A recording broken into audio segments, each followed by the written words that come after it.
Oh, hey. What is up, my dudes? Happy Friday Junior, guys. Happy Friday Junior. Everybody doing? How's everybody's day? God, I fucked this shit up. Oh, fuck. Oh, shit. Oh, shit, bro. There we go. Look at that. Good as new.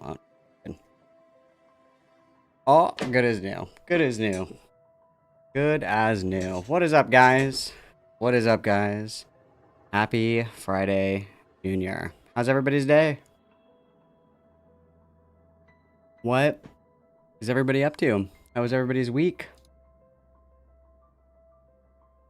How was everybody's week?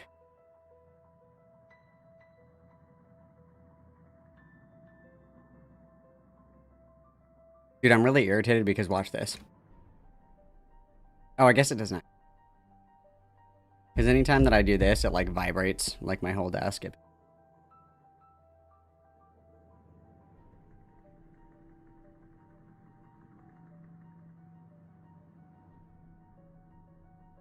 Looking like a true crime documentary again. That's what I go for. That's the aesthetic that we are maintaining on this channel. That is what we're going for, guys. And we got Molly with the gifted, or no, that's a renewal. That is 3 consecutive months of Mamacita membership. I hope that you have a good night, Molly. Thank you very much. Very much. Bro, where the fuck is my soundboard? What the fuck? Oh, why do I not have it in this one? There we go. Everybody witness, please.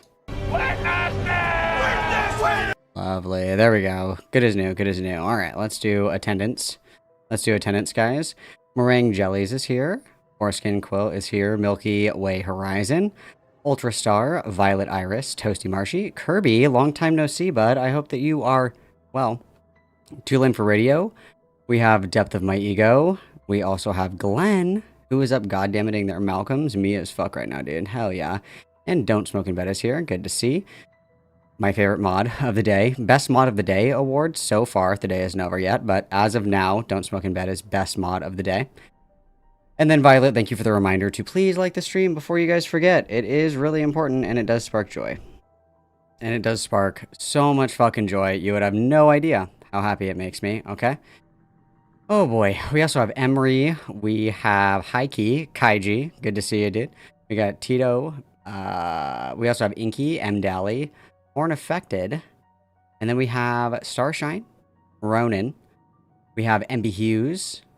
We also have with us this fine evening, SMJ. And then thank you, Molly, for the gifted. I'm sorry that I missed that earlier. I am dumb. Everybody witness Molly again. Thank you so much. Congratulations, Lemon Balls. Beautiful. And then we also have with us this fine evening Nightbot, of course, very cool. Lavishly Lavender is here. Yes, I am streaming. I am here. I'm in the room with you. Actually, don't turn around. We also have LDN3110. Wow, that's a mouthful. That's certainly a mouthful. We've got Rose Weaver, Putrid Fido. We also have with us this fine evening Cammy. And we have Ingus Bingus. Beautiful, love that. DJ Sunny, VTubing Furry Husky that doodles. Say that 3 times fast. The Cryptid in Question. And Demon of Light. Dead City, Shotgun Fox. Let's go. What is up? And Paimon is here as well.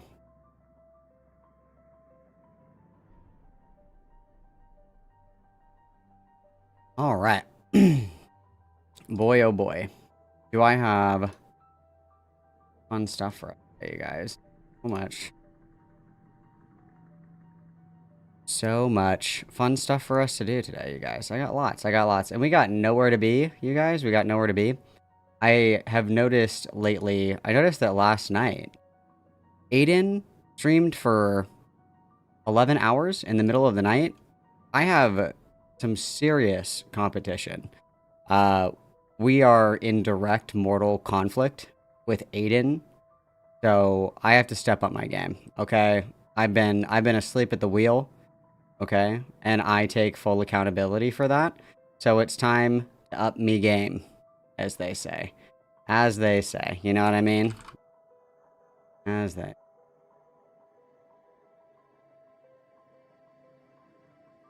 You were watching football with the boys. What football game were you watching?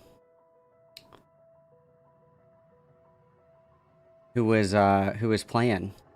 Who was playing the good old sports ball?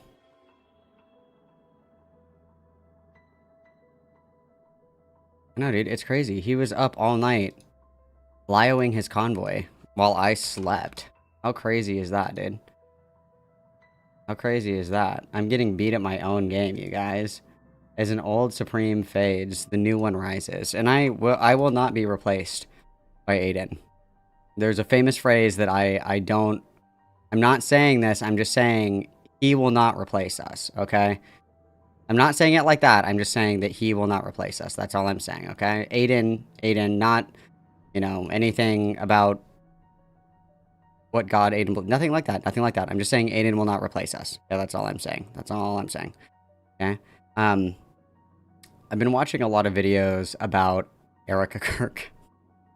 Just because, you know, why not? Why not? It makes me really happy. Anyway, I really like this video. It made me think of you guys. I wanted to share this with you. Kirk. Oh, hang on. Let me start it over. Hello? This is my impression of Erica Kirk.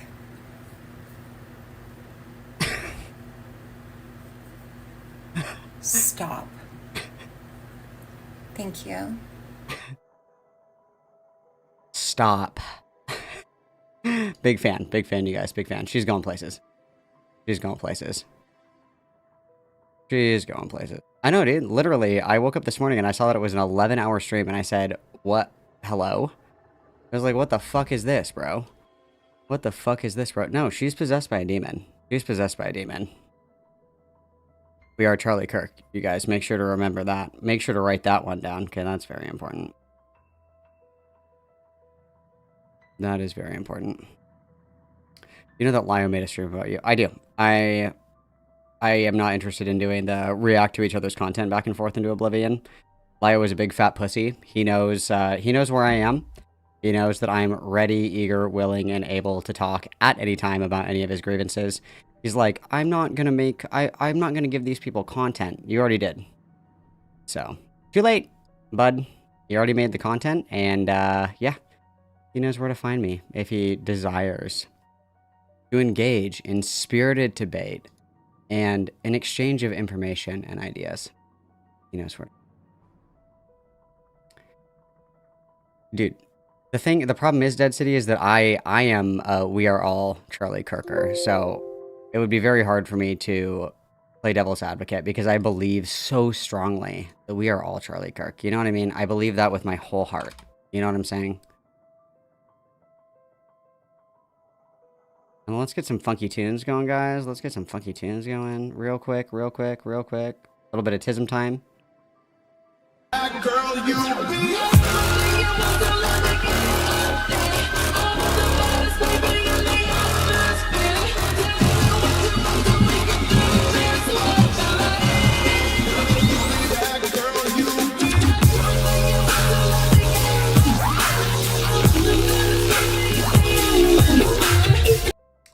fun fact, this stage is called the Crater Stage. Okay, this is the best stage. That's not true. The Village is the best stage.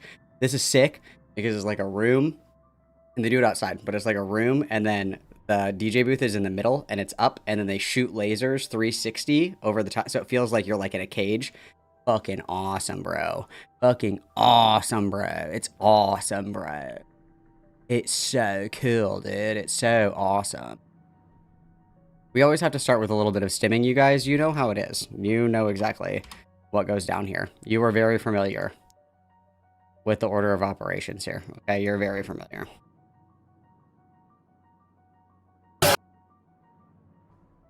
Got another one for you, just because I love you so much.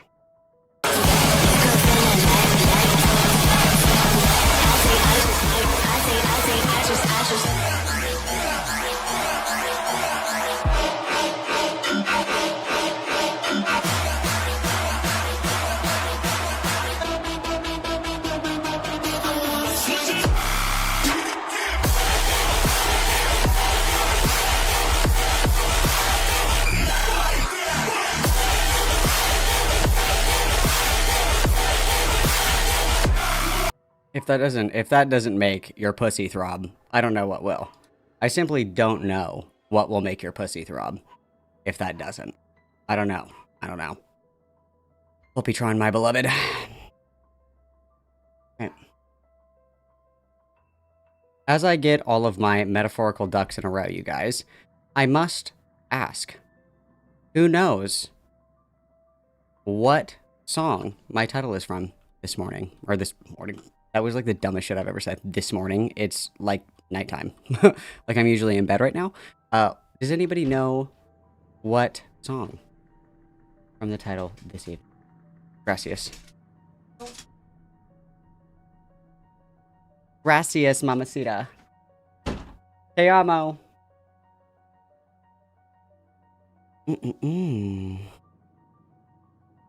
Anybody know? Anybody know? Anybody have an idea of what very famous and incredibly popular song the title is from? Anybody?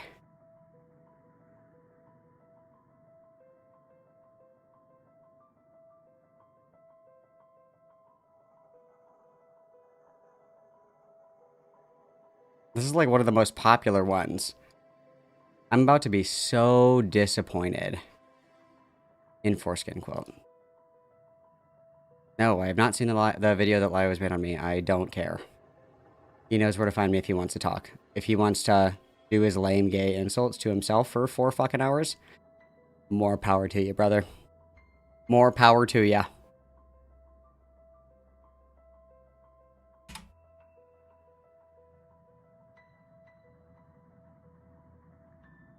Mally malware. Oh my god. Okay, this is it. This is it. I've been practicing for this moment. Hang on.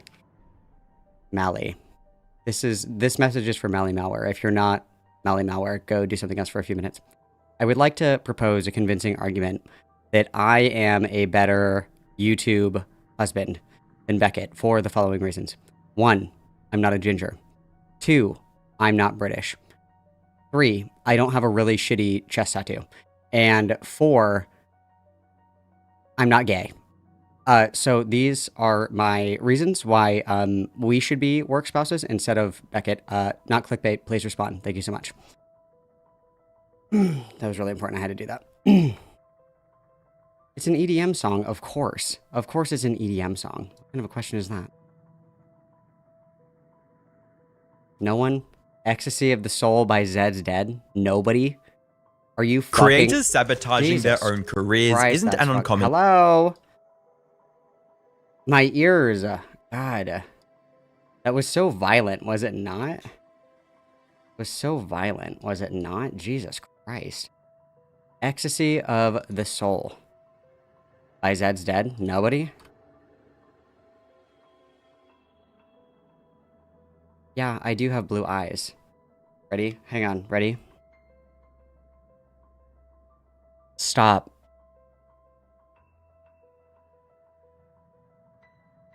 Stop. I think it was Lulu that drew a picture of me with brown eyes, and I was like, who is this? Who is this man? I don't know who this man is. Okay, so we're gonna get some Ecstasy of the Soul, and then we'll move on, okay? This is like the best song ever, okay? There's nothing, I can't express to you guys enough how important EDM music is. If you ever have the opportunity to go to a rave, do it. There is nothing better than being, like, tits up, just, like, in another fucking astral realm, in a field with 20,000 people screaming this song at the top of your fucking lungs. There's nothing like it. There's nothing like it in the world. It's quite literally the best, most hedonistic, incredible, show-stopping, brilliant experience you'll ever have. Okay, are you guys ready to have your fucking socks blown off? Ready? On my bucket list is to go to DEF CON with Foreskin Quilt. I'm gonna say it. I'm just gonna say it. That's on my bucket list. We're going. We're going. We are going to DEF CON. We're doing it. We're doing it. New bucket list item.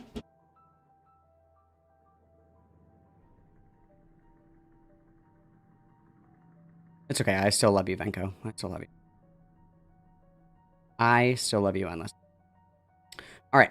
Let us check and make sure that everybody's doing our civic duty before we begin. We have quite the stacked lineup this evening. Quite the stacked lineup this okay? Come to Thunderdome, bitch. I go every year. I'll see you there.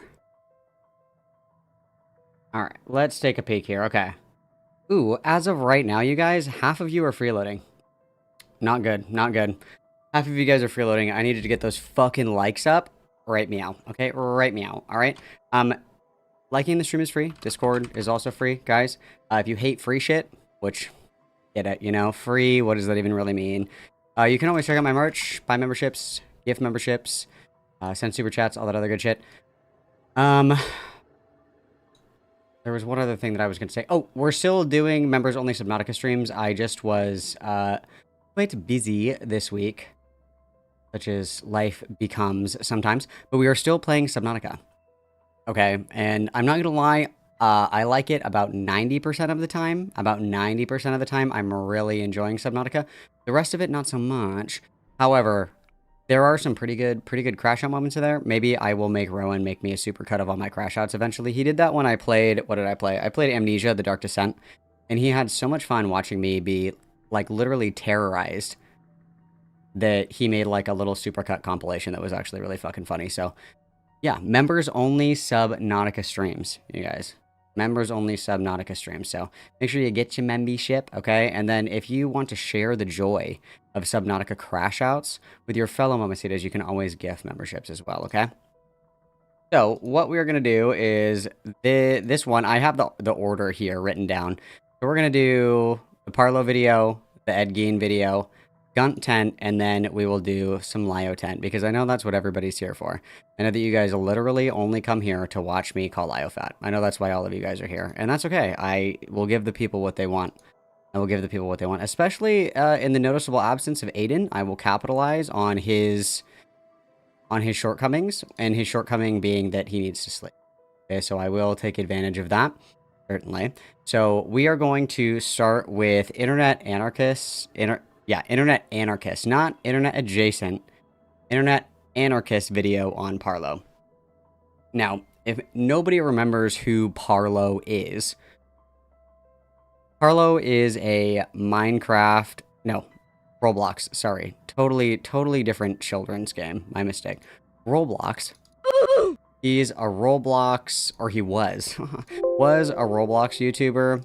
Lots of controversy. Ran somewhat of a Catboy Ranch-esque Discord server that was inappropriate, had a lot of minors in there, a lot of not safe for work content, where minors were openly and freely engaging in this, including the sharing of salacious images. Parlo also entrusted close confidant and known P3DO, Natty Forsyth, to moderate that server, and also publicly defended Natty Forsyth many times. And if you don't know who Natty Forsyth is, you're better off not knowing. I'm just going to be completely honest with you.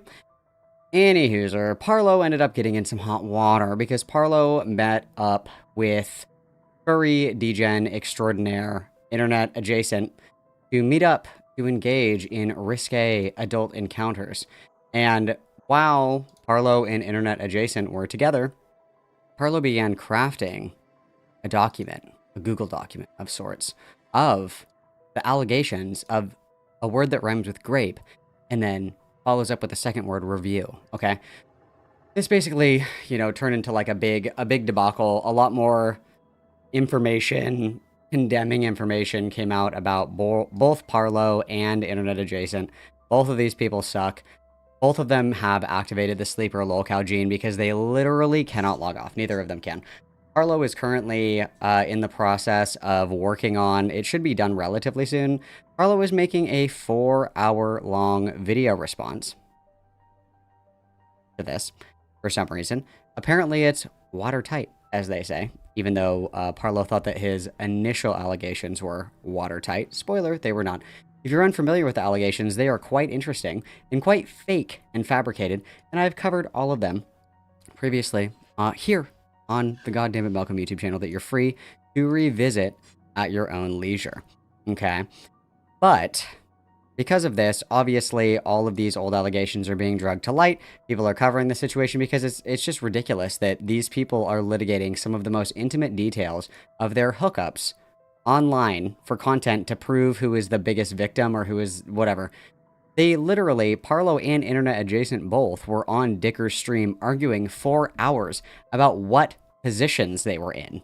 Who went in where, who reached around to what, who went in dry, who was topping, terrible. Absolutely terrible. There was also an inappropriate object that was alleged to have secret power. Just kidding, it didn't have secret powers.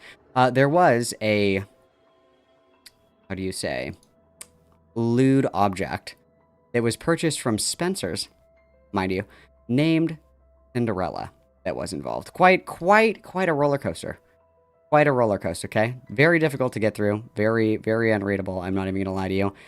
But let's just let Internet Anarchist. I want to say Internet Adjacent. That's not who this is. This is a different IA. This is a different IA. Anyway, let's listen to this dude. Let's listen to this dude. Careers isn't an uncommon sight on YouTube. From Jeremy. Well, Creators sabotaging their own careers isn't an uncommon sight on YouTube. From Jeremy Fragrance and Mizkif to Jake Doolittle and Only JS. There are countless examples of YouTubers who destroyed everything they had and then refused to take any accountability. However, few have had a downfall as messy, chaotic, and strange as Parlo, a Roblox drama YouTuber who went from exposing predators like Fave to being labeled as one himself, and even getting arrested for it not long after. He then decided to scam his own viewers out of hundreds of dollars while also sharing a lengthy document full of explicit material. And then so this is pretty interesting, okay? Because unfortunately, we have all this Kino content in front of us, and I've been saying this for a long time. The new commentary community sucks, you guys. It sucks, all right? We have Kino gas content. People arguing and pointing to diagrams in the Karma Sutra of what positions they were in order to win an argument over who is lying or not lying about their alleged essay for hours on a live stream. And what ends up getting this little freak canceled that actively sends pictures of him cutting himself to children, this freak scammed his audience, and that's what people care about. So when people say Parlo scammed his audience, what they mean is that Parlo flew Internet Adjacent out to hook up, paid for the plane ticket, and then bought a new laptop. So say like $2,500, okay? Literally, not even moments after deciding to fly this furry twink out to across the sea, mind you, across the sea for a hookup. Could you guys ever imagine being that thirsty? Intercontinental gooning and thirst. That's crazy. That's biblical levels of thirst, okay? This dude had a GoFundMe up for quote unquote necessities. So sorry to say, you're not begging for necessities when you're spending $2,500 of whatever money for a hookup? A hookup, dude. A hookup. Not even anything crazy. It's not like, oh, I decided to buy like a hot tub, or I decided to buy a drone or whatever that could fly way up into the atmosphere or something. No. It was for mid-American furry bussy. 2,500 smackaroonies, okay? While this dude's pretending like he's homeless, shaking a cup, starving to death, please donate, subscribe now, or I will be literally dead in a ditch. That's what he got. That's what the content... No, the content is debating what positions you were in when the alleged rape occurred, okay? That's where the content is. The new commentary sucks, dude. New commentary sucks, all right? With the same audience, most of which were minors. Parlo's career is well and truly over, and there's no one he can blame for his misfortune but himself. Hi, I'm the Internet Anarchist. I create weekly YouTube documentaries, and today we'll be diving into the disturbing downfall of Parlo, how he crossed the line between what he should put on the internet and what should stay private in real life, crashed out after receiving backlash from every corner of the Roblox community, but things eventually got so out of hand that people close to him had to step in and shut everything down before he took it even further. But one thing I don't want to do is shut this video down early because people forgot to subscribe, so hit that subscribe button and let's get on with the video. Parlo began his YouTube journey back in May 2019, when he was just 14 years old, and being a 14-year-old on the internet, he started with what he thought was the most fun, trolling other creators to get a reaction out of them. But as time went on, he transitioned away from rage bait and started making videos on Roblox and general internet drama with a bit more sincerity. From constant public meltdowns to doing the unthinkable with a minor. That said, he was still a controversy magnet, from picking fights with other creators in the community to posting some of the worst clickbait on YouTube, like somehow presenting the Palestine genocide as a Roblox issue, or straight up fabricating false tweets. Dude, that's arguably the worst thing out of all of this. Guys, we're doing a protest for Gaza in Roblox. Please meet me at the silly funky candy fountain at 2. See you guys there. This isn't real. And statements for his thumbnails. However, unlike many other commentary channels, whose audience relies on them for factual coverage of whatever is happening on the internet, Parlo's audience never had that expectation. His content was for entertainment purposes only, and his viewers loved every second of it, resulting in him amassing over 600,000 subscribers, with more than 100 million views on his video. And something that, when I was originally covering this, I think that it was Aiden that brought it up. I don't know anything about Roblox. I don't know anything about Roblox YouTube. I don't know. When I heard the name Parlo, I was like, you guys are just making people up now. Who is this? What are you talking about? This guy has 650k subs on YouTube. I've never heard of this person before in my life. Back in the day, big names on YouTube were names that everybody knew, okay? Everybody knows Smosh. Everybody knew Fred. Everybody knew Jenna Marbles. Now it's like Silly Weasel 21 and they're 7.8 million subscribers. And you're like, who are you? What? Excuse me? Who is... What? I don't know. Anyway... Something that Aiden had said was that I had made a statement that if this guy has so many subscribers on YouTube, he must be making bank. Like 650k subs on YouTube is a pretty substantial monthly income with AdSense revenue. I don't know if he was live streaming. He also had a second channel as well. I imagine if he was doing Roblox, he was probably live streaming. But nonetheless, Aiden had said, well, his YouTube channel has strikes on it, so he can't make money. Okay, how long did he have this revenue? I'm so sorry. If you are making, like, close to 6 figures a month on YouTube, and your channel gets clapped, and then suddenly you're homeless and destitute, that's a you problem. That is a 100% skill issue. Okay, you're making more in a month than most people make in a year. And you're telling me that because that source of income is lost, all of that money just vanished? It just was thrown into an incinerator, essentially, because that's what these people do. They don't save any of that money. They don't budget. They don't do anything. They literally see their first paycheck of like 50K for the month of September alone, and they're like, new car, new laptop, new apartment, new wardrobe, new bling, new everything, getting a Maserati, like spending $1 billion to get attached. Like, no. That is a skill issue, bro. That is a skill issue that you are able to burn through almost 6 figures in a month. That is a skill issue. You are insane. His antics also earned him plenty of haters across the internet, but he had a stable core audience haters, allowing him to bro. continue making videos on whatever topic he wanted without fear of getting cancelled. He was similar to Boogie in that regard, and just like Boogie, Parlo's downfall was the direct result of him breaking the trust. I mean, to be fair, I don't think that Boogie ever did weird things with children. Parlo certainly has. Parlo's actually under active investigation for, like, sexting, sending illicit images to, attempting to and planning to meet up with somebody who he believed was like 16 years old. That person lied they were actually 13. And he's like 20.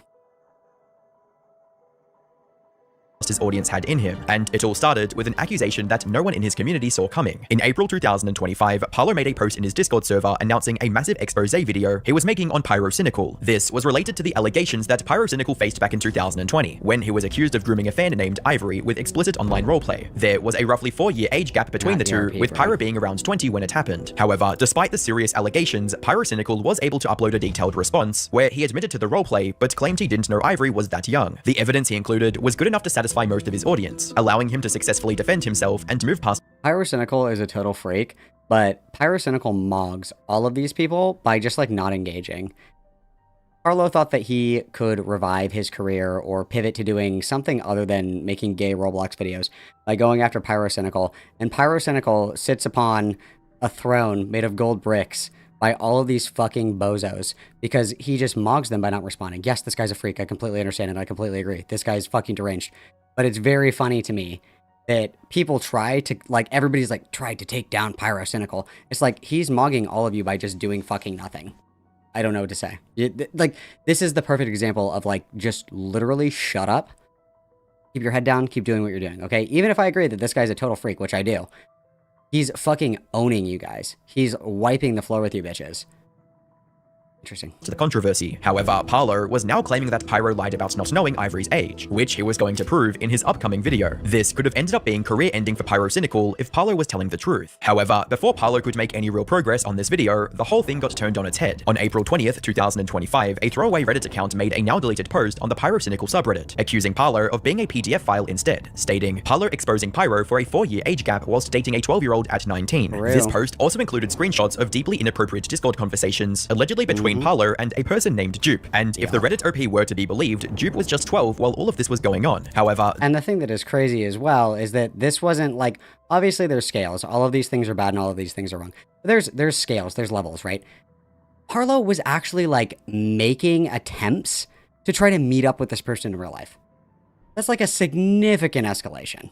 This was only the beginning. More and more evidence kept coming out against Parlo over the next few weeks, effectively turning the entire internet against him. His tweets were getting hit with community notes like, Parlo, in spite of reporting predators, is in fact a predator himself, and has used his platform to silence his own critics through deflection and lying, and people across the internet were calling him a groomer and a certified PDF file. The backlash was mounting quickly, and for a good reason. The messages between Parlo and Dupe were concerning to say the least, with him constantly engaging in overtly explicit topics, bringing up just how hot he was again and again, and worst of all, talking about meeting Dupe in person in a hotel and even staying together overnight. The evidence was overwhelming enough that there didn't seem to be any way for Parlo to defend himself. But just as everyone in the Roblox community was about to write off Parlo as a predator, a single revelation changed the entire situation. As it turned out, Dupe had lied to Parlo about his age, claiming that he was over 17, less than 2 years younger than Parlo, when in reality there was a 7-year age gap between the two. And while a 19-year-old being in an online relationship with a 17-year-old was still problematic, it was nowhere near as bad as the community was led to believe. What made it even worse was the length Dupe went to in order to catfish Parlo. He didn't just lie about his age once, but kept doing it over the course of their relationship, going as far as to mention being born in 2007, talk about turning 18 next April, and saying stuff like, I have college next year. Most importantly, when all of this came out, and I will say,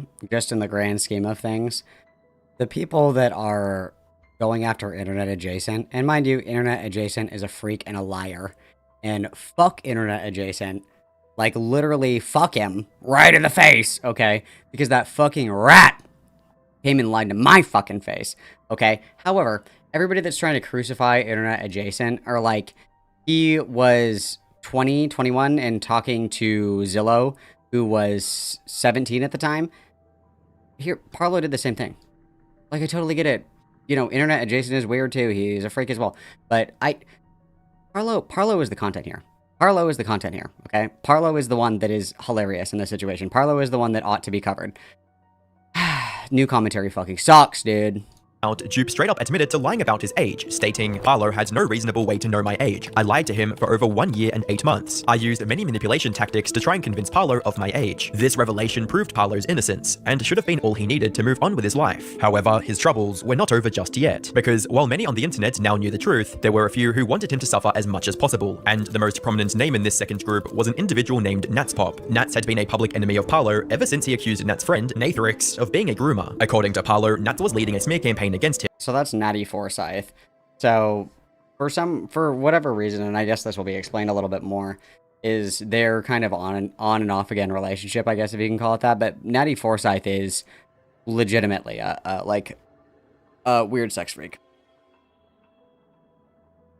And even accused him of being the one who posted the community note we mentioned earlier, stating, Natspop is abusing the Twitter community note feature to defame me as a PDF file and predator after I debunked and addressed the situation where I was catfished and Dupe lied about their age. Action needs to be taken against this user. The slander and harassment is insane. However, harassing someone online is one thing. It was damaging Parlo's reputation, but it wasn't life-ruining, so Nats and his group decided to escalate and take things to the next level. They started filing police reports against Parlo, where they selectively sent over the screenshots that made him look guilty of being inappropriate with a minor. And this wasn't a hidden tactic either. Nats was openly gloating about it on Twitter, and even admitted to lying about it on a call with one of Parlo's friends. Were you fully aware that Dupe lied about his age when you made this report? Yes, I was fully aware. So how many times have you communicated with this officer that you spoke with through email? Like 5 times. 5 times, and not one of those? Yeah, that's pretty crazy. I mean, I don't know if I would admit to lying to cops on a call. That's kind of crazy. But I mean, if there's something that's like, either way, whether Dupe lied or did not lie about his age, and it seems like Dupe did lie. This, regardless whether or not Dupe lied and said, no, I'm 17, but dupe in reality was actually 12. I think that still is something that deserves like some kind of outside entity to look at. Like, that's still crazy, right? Like, it doesn't matter that dupe lied in this situation. It still is like actually fucking insane that this was going on with a 12-year-old dude. That's crazy. I want independent third party insight into this situation. Like, yeah, that's fucking insane. Okay, fucked up to lie to the cops, okay, guys? Bad choice. And then don't admit it. If you're gonna lie to the cops, don't admit it in another area of the internet. But you know what I mean? Like, yes, if a 12-year-old and a 20-year-old are, like, fucking sexting each other, yeah, I want somebody involved. Yes, correct. Times you actually mentioned that dupe lied about his age, just to clarify. I never mentioned it, no. The only time that I mentioned was on the description. Unfortunately for Parlo, this tactic worked better than Nats could have ever imagined, and on September 11th, 2025, at around 2 AM, UK police showed up at his door with the whole SWAT team and arrested him at gunpoint. He had to spend 12 hours in jail overnight before the police let him go, likely because they found evidence that the report was fake. Now, if the story ended here, Parlo would have been cleared of any wrongdoing by his audience, and be allowed to move on with his However, Parlo has the lolcow gene and can never shut the fuck up. regular content. He did receive 2 community guideline strikes on his channel, possibly due to Nats and co mass reporting his videos. Getting 1 more would have resulted in his channel getting terminated. For now, he had... And then his channel, like, right now is terminated. The story goes that somebody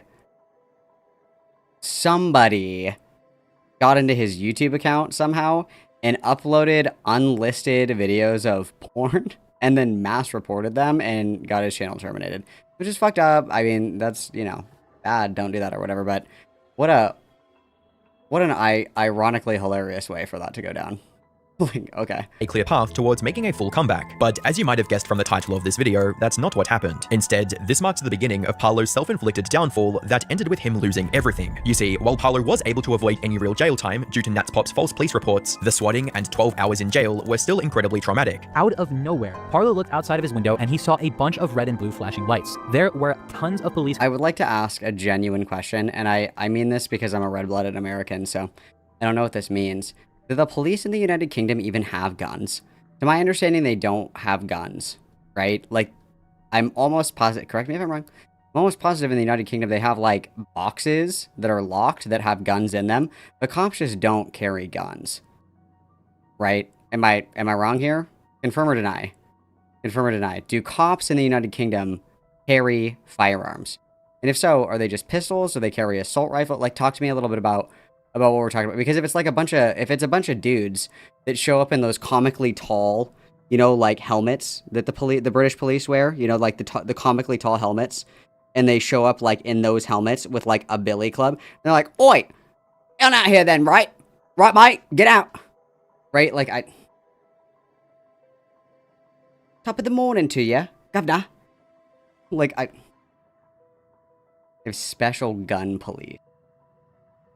Yeah, they have like a bayonet and like a sword. They have like a fucking slingshot. I don't know. As an American, okay? As an American, I'm imagining like SEAL Team 6 is coming to get this motherfucker. Not a bunch of dudes that look like they ate rocks for breakfast. You can't understand a word they're saying, and they have on those hats that are just absolutely ridiculous. Absolutely ridiculous. The tall ones, you know what I'm talking about? It's like, all right, Philip. Out you go. I'm coming. I'm coming, Seamus. You can relax. Like, cars outside of his house with many vans, many cars, and many officers with full-on tactical gear and rifles. At that point, Parlo went on mute. He came back and he told me that he had to leave the call because the police were telling him to get off the phone and shut off all of his devices. Parlo had also stopped uploading and was apparently struggling with his finances as well, so Parlo opened a GoFundMe titled "Please Help," citing his recent situation as the reason for him needing help, stating, "Recently, I have been a victim of a horrific witch hunt by a number of online individuals attempting to harass me, defame me, and witch! ruin my life over lies. I have been since diagnosed with severe depression and anxiety, and have been prescribed medication. This situation has caused immense mental distress. I do not ask for anything that you do not feel comfortable sending, but if you This is so Keffels coded. wish, all I kindly ask..." Keffels walk so Parlo could crawl on all fours and bark like a dog. ask is a small donation to help me pay for expenses, food, rent, and other amenities in this horrible period of time, also with potential funds for further action I may take. For his loyal viewers who had just witnessed their favorite YouTuber go through a rough situation, this was a no-brainer, resulting in the GoFundMe getting nearly £600 or roughly $800 in donations from fans. To them, they were helping someone in need get back on their feet, when in reality, Parlo had no need for these funds in the first place. Not long after opening this GoFundMe, Parlo apparently bought a brand new laptop and phone. Together, these two items would have easily cost close to $2,000, which brought up the question, if Parlo was struggling to even pay for his food, how was he able to afford them? That said, these purchases still didn't result in much backlash. Fans gave him the benefit of the doubt and assumed that maybe he needed them to make more videos, so it was a necessary expense, and he wouldn't have had any money left for food and... Well, and I think Dickers asked him about this. I haven't kept up on all of this content. I'm not kidding. I think Dickers has probably 60 hours of content about this. I just... Simply, I lost my interest when they stopped talking about the Cinderella. That's kind of where my interest started to taper off, because we weren't focusing on the fun content per se. But if he is demonetized on YouTube because of 2 strikes, even if he needed a new laptop to make content, okay, you're not getting fucking paid. At that point, it's a hobby, passion project.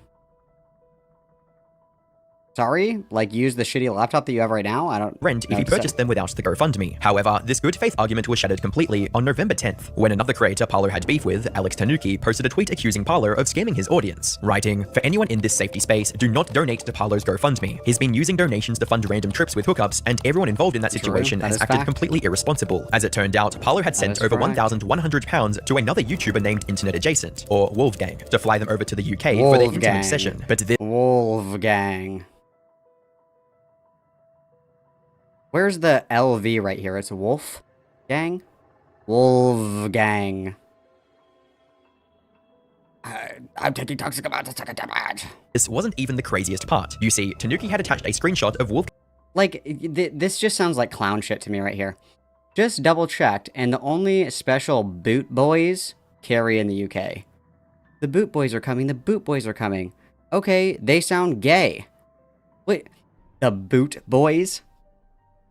Is anyone really shocked that these hoes lost the Revolutionary War being called the Boot Boys? It's like calling your military force like titty sprinkles. I'm real scared of that. Oh, okay. Receiving the money from Parlo as proof under her tweet, a screenshot she obtained directly from Wolfgang, which is also where Parlo's most significant controversy enters the picture. As the story goes, Parlo had been in an online relationship with Wolfgang for multiple months by this point, so in November of 2020... Okay, Wolfgang is white American twink furry. It's Wolfgang. It's not Wolfgang. No, he's Wolfgang. Because it sounds stupid. It's not Wolfgang. He hasn't earned that title, okay? Wow, I got baited by Danny. Holy fuck, that's so embarrassing. How sad is it though that, like... How sad is it though, honestly, Danny, that, like, you weren't even off?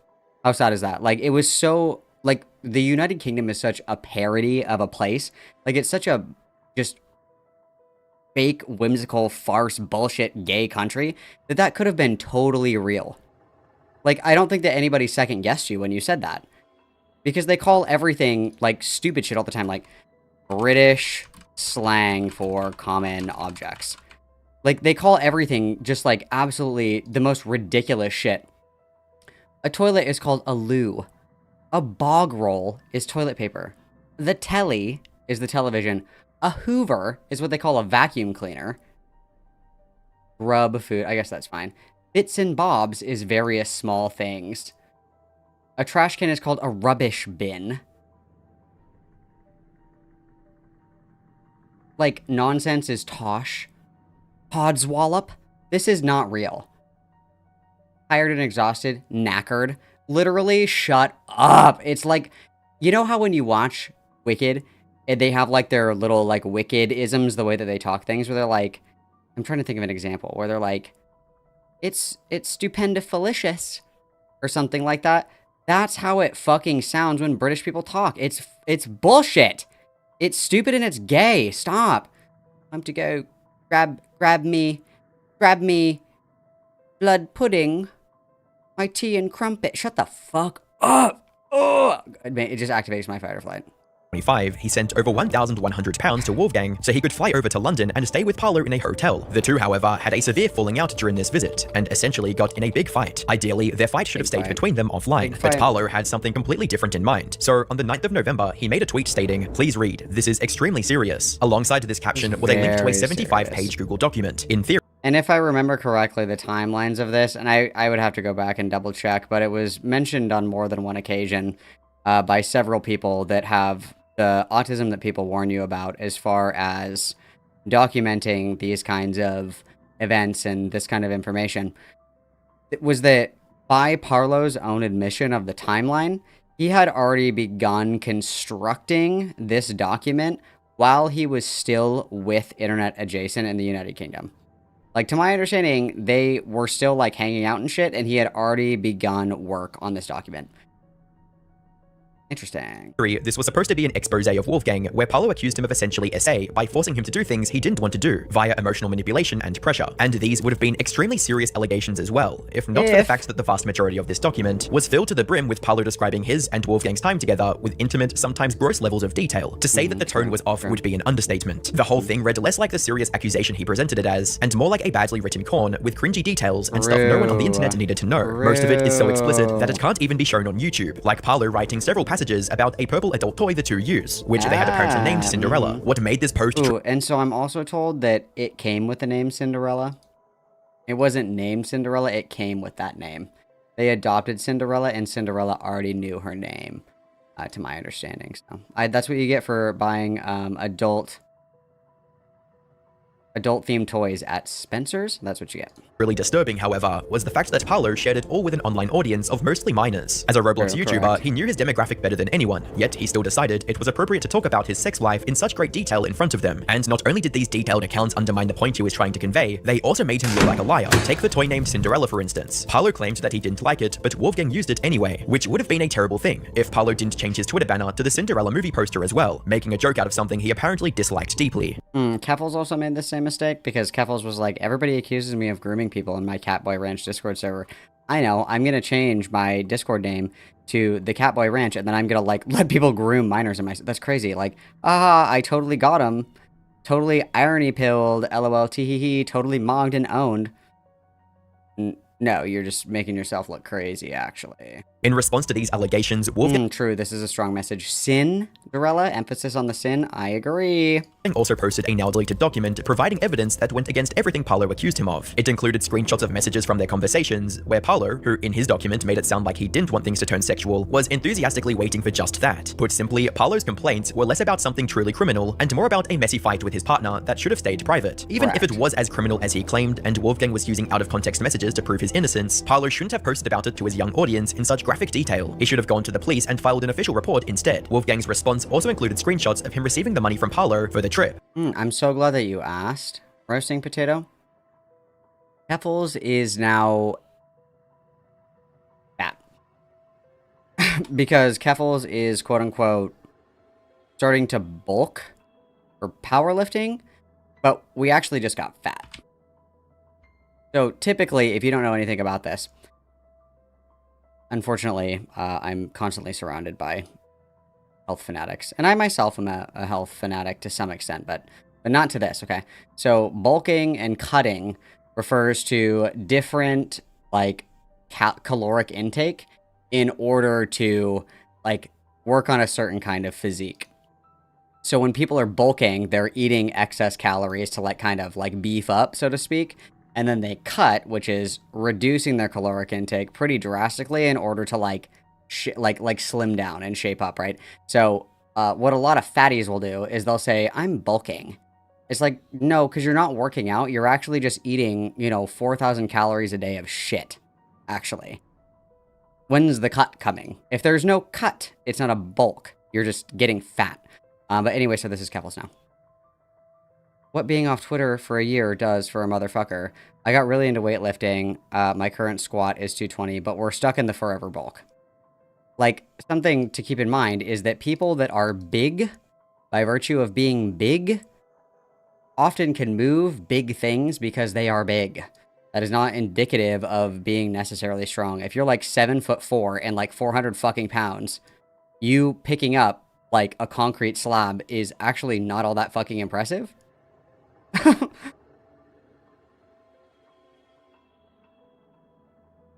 Adding even more fuel to the fire, Parlo tried defending himself by claiming that he didn't receive the money from the GoFundMe until after he had sent the £1,100 to Wolfgang, failing to realize that this only made him look more guilty. Think of it this way, if he had £1,100 to spend on this hookup, he didn't need to beg for any more from his fans. He could have simply not spent this money on Wolfgang and used it for essentials until he was able to earn more. In other words, him saying he didn't have enough for food or rent was more than likely a lie, which, combined with the graphic document, made even his most loyal fans question his motives. And how did Parlo deal with this new backlash? By crashing out in front of his friends and threatening to self-assassinate. Seeing his refusal to back down, one of his I do remember that one. He was on, I think it was on Dicker's stream. Like, you guys won't be laughing when I'm dead. channel managers named Mugen took matters into his own hands. He believed that Parlo should stay as far away from the internet as possible for his own benefit, something that wasn't going to happen as long as he had his channel. So Mugen posted unlisted corn on the channel. It wasn't visible to Parlo's audience, but YouTube flagged it immediately, giving Parlo's channel a third community guideline strike and terminating it permanently. And then Parlo he did was have another fucked. meltdown on a different creator stream after this happened. Dickers! The man himself, how's it going? Oh, I lost everything. I mean, my fucking channel's gone. A lot of people have Okay. fucking blood on their hands now, but Oh yeah, Whoa, yeah. whoa, whoa, That's what he said. Excuse me. Sorry. Sorry for misspeaking. He was like, a lot of people after tonight, they're gonna remember the name Parlo. Well, okay. But he has largely stayed off the internet since, which is probably the best for him. He was too No, that's not true. He was on Pimpleton's stream like not that long. He will come to and fro. He does. As the sun rises and sets, Parlo will crawl onto anybody's stream to talk about himself. Okay. online and thought sharing graphic personal details with a young audience was somehow a good idea. And because of this attitude, he now has nothing to his name. Everything he worked for over the past 6 years is gone. And the fans that once supported him are also tired of his antics and refusal to act like a mature adult. So even if he somehow gets his channel, the chances of him making a comeback are slim at the best. Whilst this controversy was one of the first widely known examples of Parlo exhibiting this kind of inappropriate behavior online, it was far from the first time. Parlo seemingly has an extensive history of being a degenerate online. Back in June of 2023, Parlo created a new social media account under the name Cammy the Femboy, where he amassed almost 3,000 followers, posting lewd thirst trap images of himself. Along with this new 18+ online persona, Parlo also allegedly created a Discord server known as Homotopia. This server, as the name suggests, was extremely not safe for work, and housed conversations that ventured into topics that can't be mentioned on YouTube. What makes this situation more disturbing is the fact that there are allegedly who are openly allowed to participate in this server. Whilst on one platform, Parlo was exposing predators on the internet, on another, he was creating an environment for predators to thrive in. Parlo allegedly would frequently purge all of his messages on the server, indicating that he had something to hide, or that he was afraid would be made public if anyone connected the dots. Corn and inappropriate images were allegedly frequently shared within the server, despite no channels being marked as not safe for work, meaning that any minors within the server would be exposed to the degeneracy and also potentially involved. There was allegedly a text channel named IRL Media, which was dedicated for members to post photos of themselves. This text channel would allegedly house CSAM material, with a mix of adults and minors posting inappropriate images. Yeah, there were quite a lot of images that were posted in there that were just like, even if there was nobody who was underage that were posting these things, it would be disgustingly inappropriate to post these around people that were underage, especially if you market a space like for children. That's actually fucking crazy.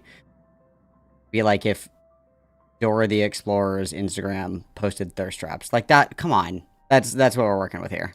After Parlo was exposed for running this server and for being behind the Cammy Femboy page, he responded with a document attempting to debunk the situation, where he denied knowing about the server's issues until it got exposed, claimed he wasn't active in the server's problematic channels and only used general chat, admitted that he was, quote, irresponsible and negligent, and attempted to accuse the person who exposed him for trying to, quote, and I feel like this is a lie.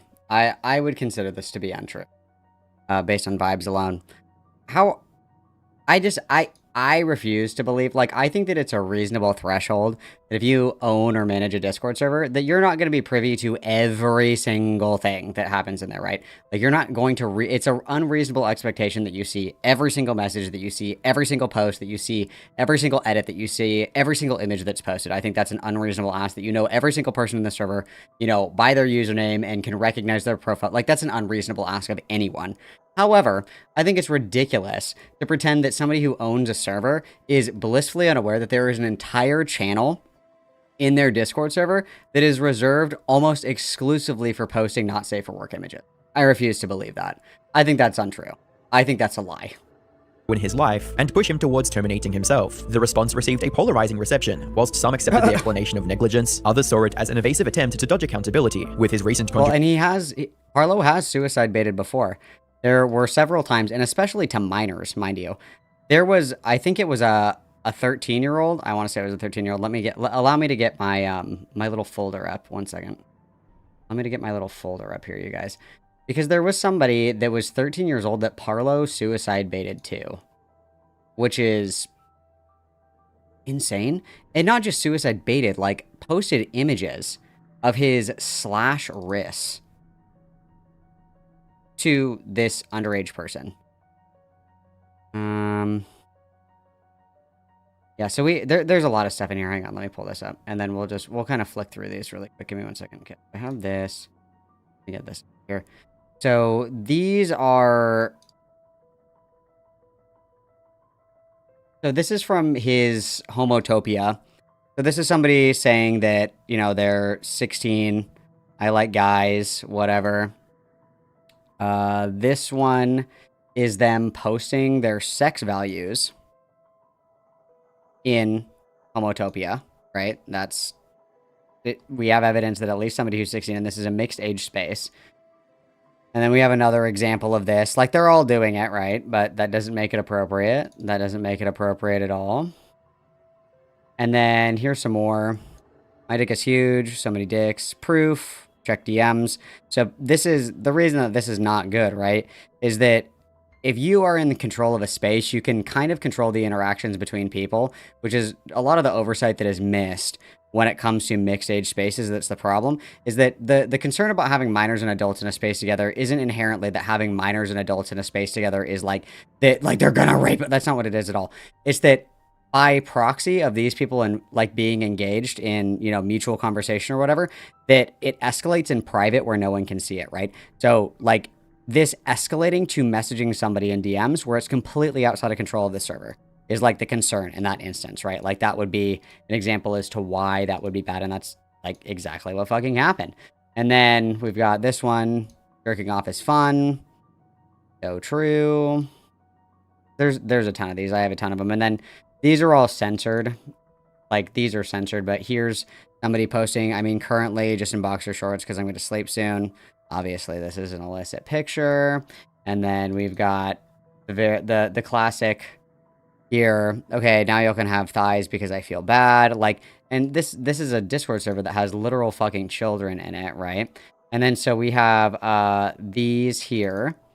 And this is Parlo saying wrist slitting, don't do. Almost 200, are you proud? No. At over 30, which bled? No. Or more, IDK, because life doesn't matter. And then here is a censored image of Parlo sending an image of his slashed wrist. It's censored, obviously. Can't show that, right? And then... Oh, fuck, I accidentally closed my folder.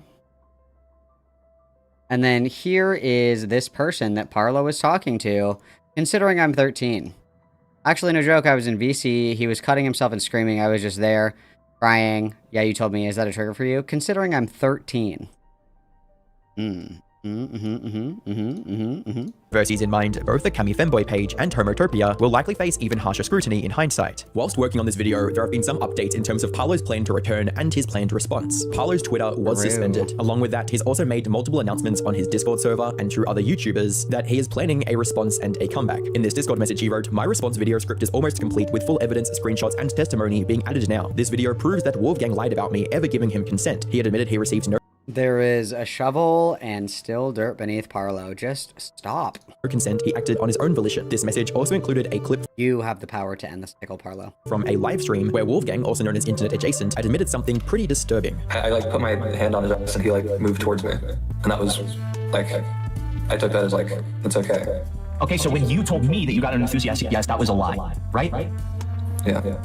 So as we can see, there's definitely a very complicated situation going on here, and it does seem like Parlo... Sure, it's complicated, but I would say in the same sense where, like, if you hold somebody's hand and they, like, hold your hand back, you don't need them saying, like, yes, I am happy to hold hands right now. Thanks.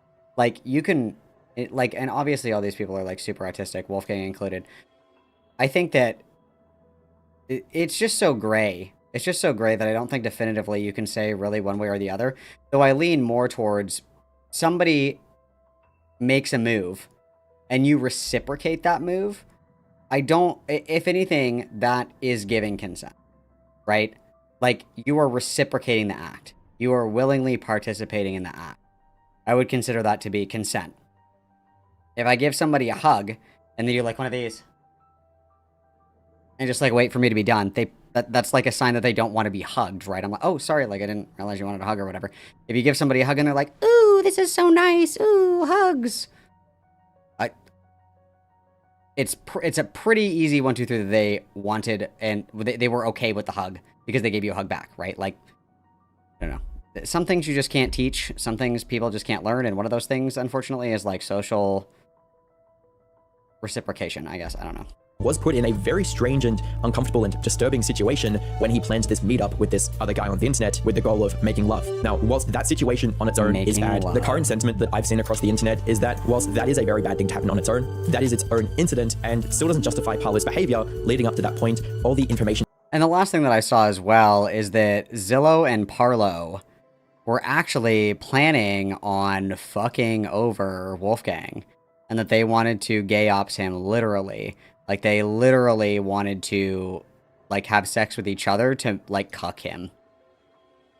And so, Zillow and Parlo had sex without internet adjacent to, like, cuck him.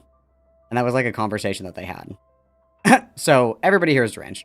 He shared with his young audience afterwards. Now, Parlo has since claimed that his response has been written and that it will be 90 minutes long, where he plans to take accountability, debunk false allegations, and provide additional context around his situation and his controversy. The message says, the script for the response video has been completed. The video will be around 90 minutes long, and I will take accountability, debunk... his most recent update is the video is 4 hours long, so buckle up, buckaroos. Many false allegations being spread by Safe, Dr. Sonic, and other extremely bad people provide the complete context, give a far more expansive outlook on the entire situation, and there is going to be multiple witness testimonies, numerous YouTubers in the video, hundreds of screenshots, tens of videos and screen recordings, and we'll cover... And we'll be skipping that one, guys. We'll wait for the highlight reels to come out. Over 20 different situations. The video... If you think I'm sitting here and I'm listening to 4 hours of this whiny British twink, you're in another galaxy entirely. We'll wait for the Supercuts version. We'll wait for the synopsis. Will enter editing stage very soon. It will be a face cam video. This video is going to be a completely different video style. Serious. I'm approaching this very, very maturely and sincerely. This video will not be comparable to Loppy, Nathorix, Bonky Doge, Kaneko Kitten, or other responses. Or Silly Weasel 21. Very important that we're always... Silly Weasel 21 is always on the mind. Very important. Give me time, and all I ask is the entire video be viewed. So from this message, Parlo does seem pretty confident in making... Dude, Dickers is gonna watch this 4-hour video, and his stream is gonna be like 17 hours long. It's gonna quadruple in length. A return, and that he does have some sort of information that's going to either explain the situation better or... But he says that about everything. Parlo's always like, I have the key. And it's actually just ass. He doesn't have anything. It's actually just another lie. Make him look less bad than what he currently looks. And from what I understand, he's also trying to get his main YouTube channel reinstated, which he has said he will try to do in 2026. At this stage, I honestly think Parlo's best move would be to just stay off the internet entirely and just focus on his real life. I honestly think that if Parlo does respond, no matter what he says in that video, he's never going to be seen the same way again. And those things that were leaked to the internet and that he shared with his audience, he can't unshare. And the internet is never going to forget that that existed in the first place. That being said, comment below your thoughts on Parlo if you think he should make a return. Or comment below, guys. Indian Will Smith. Smith. No! I accidentally clicked on the next video. Comment below. Do you guys think that Parlo is going to clear his name, or do you think that this is like another huge, colossal fucking mistake? I'm waiting with bated breath to hear what everyone has to say, because we already know the answer. He's just gonna make it worse. Like, he's just gonna make it worse. That's like all he can do, is make it worse for himself. It's like, just stop fucking digging, dude. That's all you have to do. You don't have to go up, you just have to stop going down. We don't have to be correct, we just have to stop being wrong, right? Like, no action in this instance is action. And it's the preferable action for you to just shut the fuck up. And that was my mistake with internet adjacent, okay? And I own my mistake, okay? I own my mistake. I thought that there was a part of him that had not been corrupted by the mutation of the lolcow gene. I thought that there was sanity buried deep inside of him, along with the Cinderella. I thought it was in there, and I thought I could reach him. I thought I could get through to him, and that was my mistake. I didn't realize that he had already been consumed by the lolcow gene, because what I told him, I told internet adjacent, and he leaked all of our fucking DMs, so I don't care. I didn't say anything crazy in there anyway. What I said to him was, This is never going to stop unless you shut the fuck up. You are giving people the content. It's not about the content over here anymore. You are the content. The content is you. You never want to be the content, okay? That's like what you only want to be the content if you're a lolcow. So don't do that. So like I said to him, I said, quote, take a break. You already said your piece. You don't have to talk to anyone. Nothing you say is going to convince Biology or Slug or whoever else, and that's fine. Take some time off and just readjust. Constantly engaging in this kind of discourse like you're going to change people's minds isn't worth it, especially if it's fucking with your head. You said your piece. Just take what you have. Don't drop your W turning around to fight other people who are small fries. Because at the time that Internet and Adjacent and I were talking, he, like, totally mogged, dude. Like, Parlo was exposed to lie about fucking everything. Nothing had come out about Zillow yet. It was, like, literally later this day that all the Zillow shit came out. And I was like, thanks for lying to me, Internet Adjacent, to make me look dumb. But, like, at the time, it was like, dude, you already proved that Parlo, like, fucking lied. Nobody thinks that you're, like, a giga rapist. So just stop. And he said, yeah. He was telling me that, like, crazy in real life shit was happening, and I said, and that's going to be the result of big drama. I know you said that you want to leave the internet to avoid becoming a lolcow. The lolcow trait you are dangerously close to possessing is constantly engaging and not letting it die. Just move on, don't mention it. Even if others do, they'll get bored and move on. You'll want the reaction. Like, it's a cycle. And God forbid, like, I said many times, and I really mean it, you guys. I even sent this message to Beckett. I literally... As I was sending these messages, I literally said in other chats, I was like, please, Internet Adjacent, don't turn out to be like a giga rapist pedophile. After I tried to save you from yourself. Please don't do this. Please, like, the one time that I decided to be nice. The one time I decided to be nice. The one time. The one time I did not content farm, what happened? So, congratulations, you killed the moderate. We are all... Malcolm. And then I'll just, like, this is what I said. So this one is from, hang on, let me get these, because, wow, it's comedy gold. It's comedy gold. It actually is. And it's just hilarious. It's hilarious to think about, okay? These are very small. These are for ants, so you'll have to forgive me. These are for ants, okay? I'm sorry. So, I say at 9 a.m., I said, I think I'm saving him, guys. Wolfgang, please don't be a giga molester pedophile and make me regret this. I couldn't save KP, but I can save Wolfgang. And then, literally, same day at 6:30. Wait, it's on screen right now. And then this is him saying that he engaged sexually with Zilla before Zilla was 18. And I said, not good. I said, okay, so he brought up the threesome to Avalon before he was 18, so he did lie. Literally, same day. Literally, like, less than 12-hour turnaround, I got cucked. I got fucking giga cucked. I got fucked, okay? The Cinderella wasn't for Parlo. The Cinderella was for me, okay? And that was the one time that I chose peace, and I decided not to content farm. And look what happened. So, you killed the moderate. You killed the moderate. Now it's evil Malcolm all the time. Yep, it was literally the monkey paw. It was literally the monkey paw situation. I was like, I'm just gonna do a kind thing just once. It's time for my one good deed of the year. Okay, my bad. You're right. You're right. In hindsight, you're 100% right, okay? Malcolm, there's this guy named Wolfgang who's a furry who loves Bad Dragon dildos and owned a Spencer's dildo named Cinderella. I would have been like, oh, fuck this guy. I know, okay? I know, all right? I don't know what to say. It was bad. I don't know what you want me to say. Okay, I take accountability for being blinded with empathy. That's what I get for being an empath.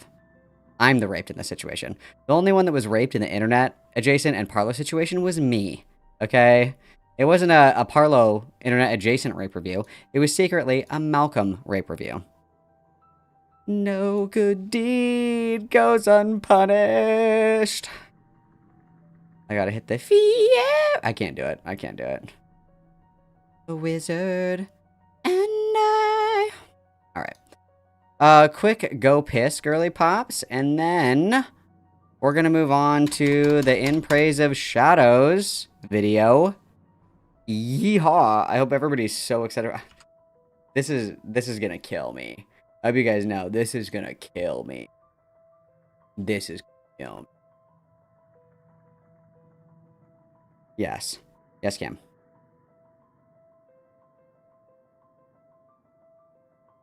I was Cinderella'd once.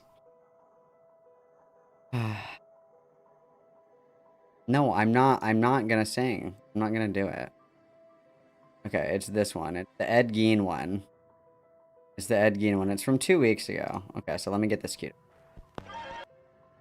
God, his little intro activates my fight or flight. My body anticipates a psychic attack. Yeah, it looks like this is from two weeks ago, and then it looks like he had another one not that long ago.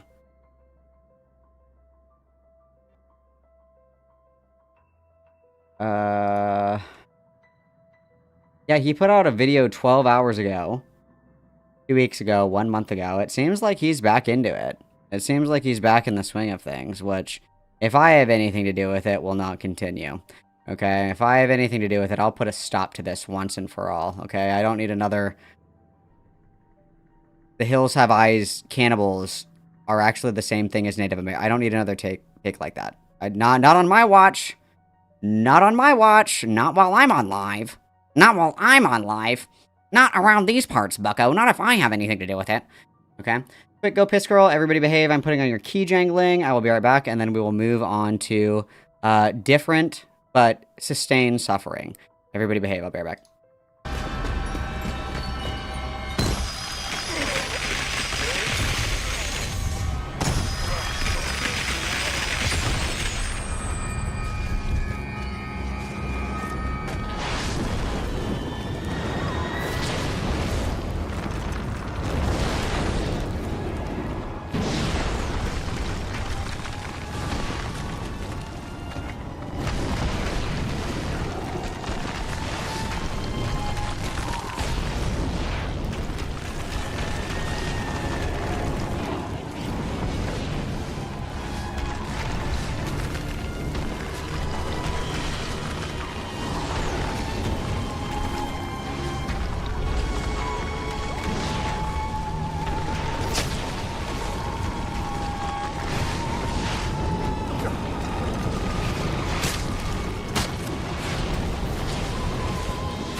For the ruinous fault of gluttony are these sad souls broken by the rain and the mud.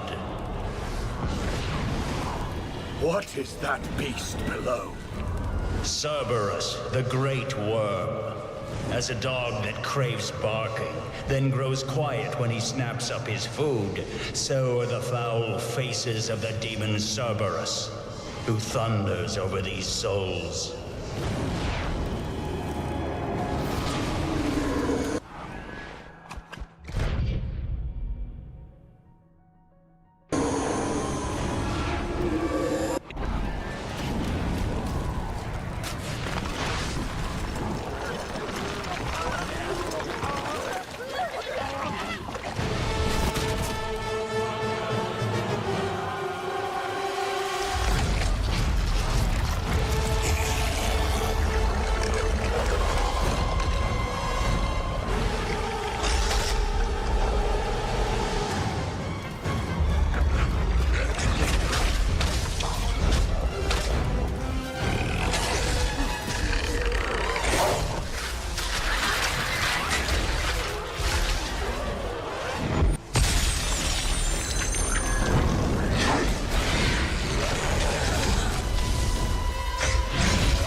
Don't we just love a little Dante's Inferno gameplay, guys? Doesn't it just spark joy? Doesn't it just spark joy? The answer, yes. Answer, yeah.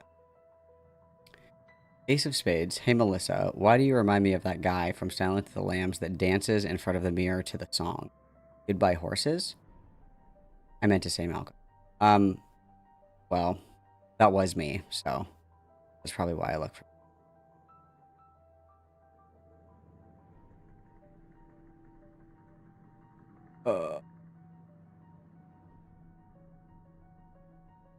Very, very important.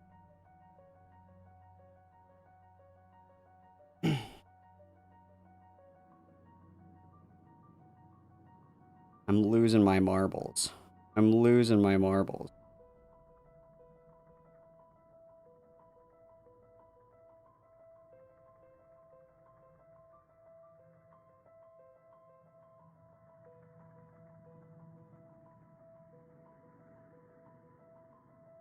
Have some dead air as a treat, you guys, while I do this.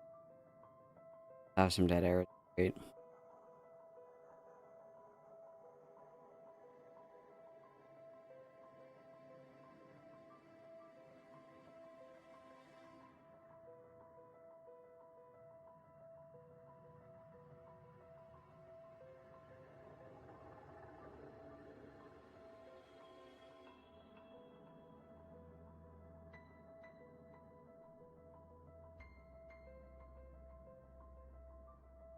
Just enjoy the nice piano music.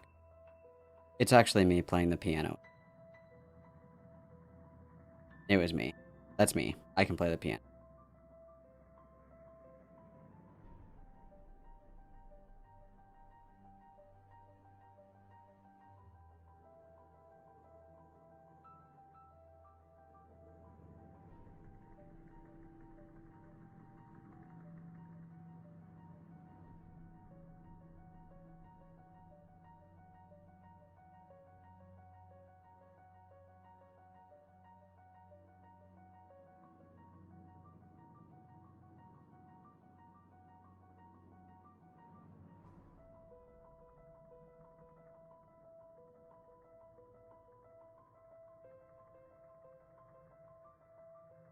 All right. Yeah. Dead air just for you guys. Okay, so this is In Praise of Shadows, my favorite YouTuber. If In Praise of Shadows has no fans, then I'm dead, okay? So this is In Praise of Shadows video about Ed Gein and the Texas Chainsaw Massacre. Let's see how this goes. Unfortunately for us, mostly me, In Praise of Shadows does a really bad job of giving his opinion on things. He just kind of synopsizes the plot for like 25 minutes of the video and then gives some dog shit take in the last 3 minutes. That's like the cut and paste format for every single In Praise of Shadows video. So I apologize in advance for how painful this is going to be. I might even put it on 2x speed for some of it because I gotta be honest with you, this guy makes my blood boil. Some of my best crash outs have been from this fucking dweeb, but without further, let's just go it. Let's just rip the band-aid off, guys. Let's just go.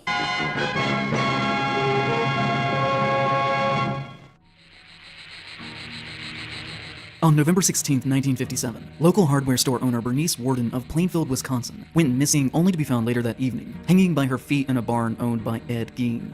Her body had been prepared in the same fashion that one would do with a freshly killed deer. Her head was later found in a bag inside the home on the property. Inside the home, police investigators would also find a trash can made from human parts, chairs that had been reupholstered in human skin, skulls on the bedpost of Gein's room, leggings made from human leg skin, multiple masks made from the faces of different women, a full corset made from a woman's torso, 9 vulvas in a shoebox, a belt made from women's nipples, a lampshade made out of faces, 4 noses, a set of lips on one of the window's drawstrings, among other objects made from human parts. Gein would later say that he was trying to make an entire suit made from women's skins, so that he knew what it would be like to crawl inside of his mother and to be just like her. But I don't need to tell you that. AGP? We're all thinking it. Somebody should say it. AGP coded, I think? Do I? And the reason why I don't is because... It's obviously my bedroom, Ace of Spades. Why would I have skulls on a bedpost in the living room? Keep up. You already know it. as people have done what they always do, and have spent the last 70 or so years making mass entertainment about the worst things that happened in these people's lives.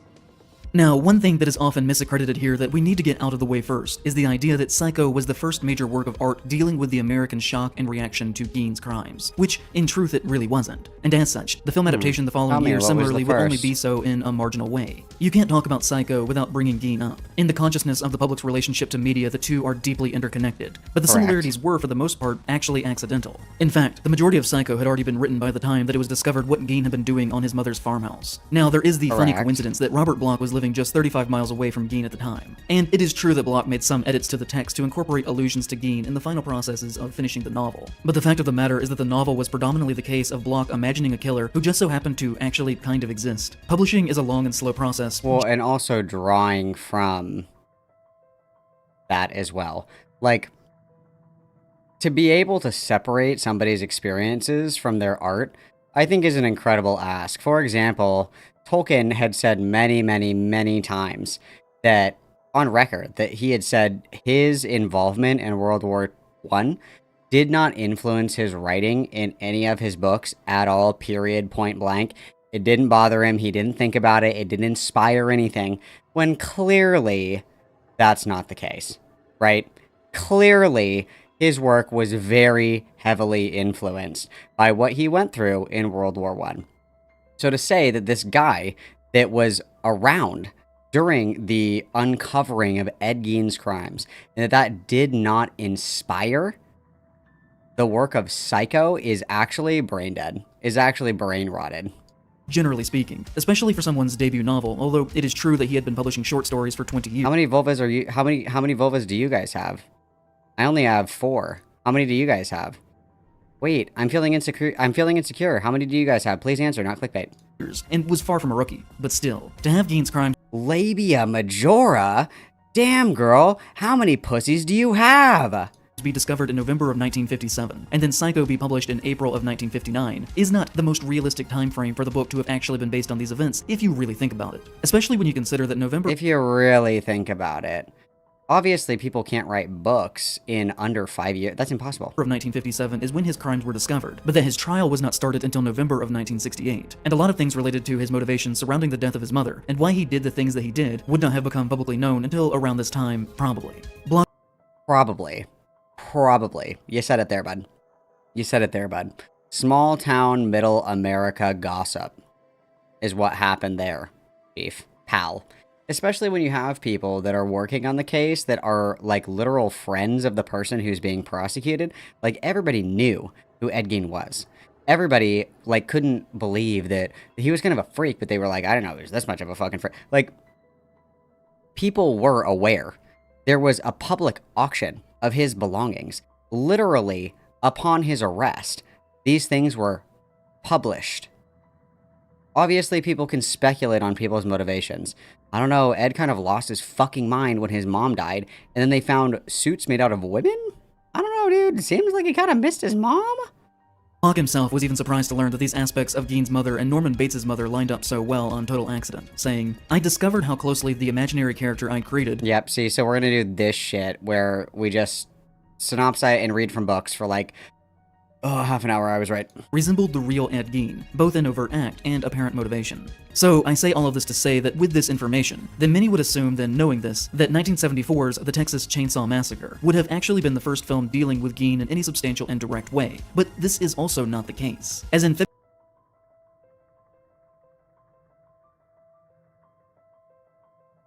Okay, and there was probably like a second grader that drew a picture that was reminiscent of Ed Gein's crimes the day after he committed them. Therefore, that was the first piece of media that was ever inspired by Ed Gein's crimes. Like, literally below me. We're good. We're good. February of that year, we saw the release of Deranged, which in its own way is a much more visceral and direct— Oh my god, a movie about In Praise of Shadows? That's awesome. —take on Gein as a figure, and is both worse off as well as deeply interesting because of this. It is, in my eyes, one of the weirdest films to come out of 1970s horror cinema, which was a period known for being pretty weird. So the way that this all came to be is somewhat strange in itself. One of the producers on the film, Tom Carr, who only worked on 3 films in his career, including this one, was obsessed with the details of the Gein case, and deeply desired to make a horror film about him. His actual job was in the music industry, working working as a promoter for acts like Rod Stewart, The Temptations, Three Dog Night, and Led Zeppelin, and he used the money that he made from doing this to put together the film's $200,000 budget. This was also co-produced by Bob Clark, a talented filmmaker with a bizarre career, spanning horror classics such as Black Christmas and Children Shouldn't Play with Dead Things, to culturally important films of the 1980s, like Porky's and A Christmas Story, as well as some of the worst films ever made, like Super Baby's Baby Geniuses 2, The Karate Dog. What are you talking about? Karate Dog is a fucking classic. What are you talking about? And Blonde and Blonder. You don't love Karate Dog? Get the fuck out of here, dude. Look at my movie reviewer, dog. We're fucked. You don't know the tragedy of Karate Dog? Okay, fuck you. And I know it sounds like I'm making fun of him, but I'm really not. I love a man who can do it all. This was also directed by friend of Clark, Jeff Gillen, who worked with Clark on a number of occasions, including co-writing his first film with him, the sexploitation picture She-Man, A Story of Fixation. Also, I assume that every person who is watching this I didn't know Larix was in this video. Oh my god. Video actually knows Gillen, but is just unaware of it, as he would later on play the scary mall Santa in A Christmas Story. The film follows Ezra Cobb, who is essentially Gein in everything but name, which almost lends a surreal aspect to the film because one gets the idea that they did this so that they would not be so beholden to the real facts, but then they painstakingly stick to certain details of Gein's life that get in the way of natural storytelling, which results in a somewhat messy film that never knows what it wants to be. It is one part faithful Gein biopic, and one part crazy original serial killer gore film, and as a result of those two conflicting storytelling ideologies, it leaves us with a project. Would you guys still watch my content if I wore a silly hat like this? Like, not like the silly hat, but you know, like this kind of silly hat? Please respond. That ultimately feels disjointed. Cobb here, by the way, is played masterfully by Roberts Blossom, who you all would know as the scary yet secretly quite friendly and helpful old man from Home Alone. I love how Blossom seems genuinely insane and unhinged in this. It is really rare for an actor to be able to be doing what he's doing just with his eyes. Like, making a character seem sincerely mentally unwell from artists who are doing fine mentally is a really difficult task. So often it just reads as fake, which is one of just many reasons that I usually don't fuck with films made about serial killers, even fictional ones. Because it is near impossible for someone who is not evil to be able to conjure that evil from within themselves. Okay, but here's the thing that we're missing here. These are like dramatic recountings, because how does somebody get away with murdering like 10 people without getting caught? Do you think that person looks deranged? Do you think that person acts or behaves deranged? No. Like that's why it's scary? That's why it's scary, is that like your neighbor could have 9 labias in a box and you wouldn't even know, because that's just Jerry across the street. You wouldn't even think twice about it. Like, that's the point? That's the point? Crazy. In a way that can be captured on the screen. But everything that he's giving to the camera in this just feels so authentic. Every move that he makes just sings. He's Genuinely, giving. I mean this when I say that it is one of the best performances in horror film history. Both Harvey Keitel and Christopher Walken auditioned for the part back when production began in 1973. Okay, I'm bored. What's the next part of this? I'm bored. I don't give a fuck. Can we move on to the next thing? What's the next thing? Okay, what's this? Let's try this. Let's try this one. Problems that will inevitably appear in the filmmaking process. A major example of this is the fact that we start on this very uncanny shot of this reporter, who's— Oh, we're still on this video that is not Texas Chainsaw Massacre. Got it. Okay, Okay, I get it. This guy did a really good job with his eyes. He was smizing. This is Erica Kirk. I get it. We are Erica Kirk. I understand. Dude, this is like half of the fucking video. Okay, thank you. Jesus Christ. Okay, let's try. Alright, here we go, guys. Okay. Before, for unknown reasons, and considering the fact that it has always been a difficult film to watch, certainly has not helped its overall legacy. But as I've said in the past, it isn't ever a question of who got there first, but wow, halfway into the video about Ed Gein and Texas Chainsaw Massacre, we're talking about base. Okay. Instead, it is a question of who did it. Wow, I'm so happy as a viewer. In a more iconic way, who got the attention. And in that, it is undeniable that the Texas Chainsaw Massacre does everything that Deranged is doing, just with more flair, style, and even taste, as weird as that may be to say. And Deranged really is I think that you're actually, like, fucking Delulu if you think that Texas Chainsaw Massacre was not a unique cinematic experience, both in its method acting, its cinematography, and the shock value that kind of restructured a lot of slasher movies. Okay, like, come on. The film that is being produced in explicitly and purposefully bad taste. And that is in part what makes it so fun. It revels in shock, whereas Texas Chainsaw, even though it, yes, is bombastic in style, is actually understated in what it actually is showing on the screen. It almost doesn't have a single drop of blood in it, and is all the better for that. As the fear in that film lies in your mind, it is more psychological, where Deranged is often going for the gross out more than anything else, despite playing with similar subjects and aesthetics. Please stop talking about this fucking movie. I get it, you like this movie. What they're actually doing with the horror itself Talk about is something else. different. Texas Chainsaw is almost cosmic in its treatment of the horror, and the horror is more internalized than anything. It's cosmic? And the horror is internal? It is an internal response to see your friend get hung on a meat hook and then be scared. That's an internal process? That's an internal process? It's an internal fear? There's not like a person that's chasing you with a chase. What is more definitionally an external fear than someone trying to kill you? What? Anything else. It is about sitting with the concept of meat and how thin the line is between us and animals. Oh my god! He has brain damage! Oh my god! Oh my god! Oh my god! Oh my god! He has a brain-eating amoeba. There is the same parasite that ate almost half of RFK Jr.'s brain. It ate the other half of fucking In Praise of Shadow's fucking brain. Oh my god! If you think about it, Texas Chainsaw Massacre is really a cultural piece about how veganism is the future, and that what we're doing as far as agricultural farming in this country is the same as the Holocaust. Literally, please. I didn't think that we could get worse than the fucking Hills Have Eyes take. I thought the Hills Have Eyes take was the worst take. I had no idea. I had no idea that we could make a worse take than the cannibals in The Hills Have Eyes are actually the good people. Oh my god, bro. Oh my fucking god, dude. Oh. Oh. Okay. About consumption, about violence, whereas Deranged is more of an outright gore picture with less intention and meditation to what it is trying to achieve, and show us with its imagery. In fact, it sounds like this guy's just a pussy that doesn't like to be scared. Deranged had to cut multiple scenes out of the film related to depictions of both necrophilia and cannibalism in order to achieve an R rating, and it's important to note that both of those notably were things that Gein was believed to have never actually ever engaged in.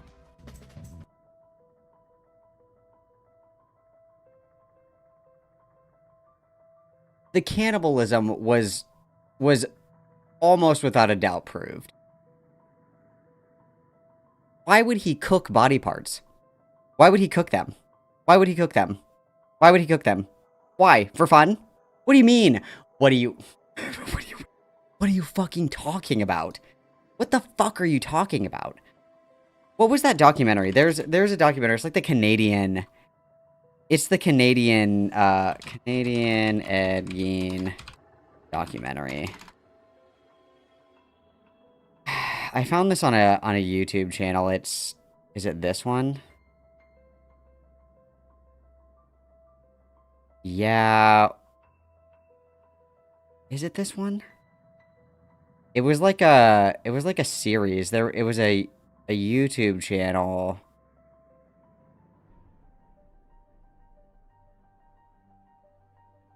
Is it this one? No, it was a 5-part series, and it was like a weird YouTube channel that had uploaded all of them. I sent these to somebody. I think Rigby? I'm almost positive I sent it to Rigby. Hang on. Where is this little bitch? There he is.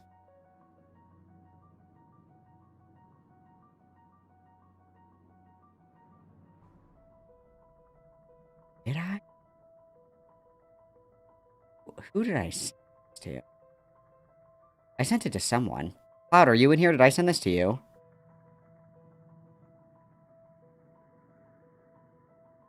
Where are you?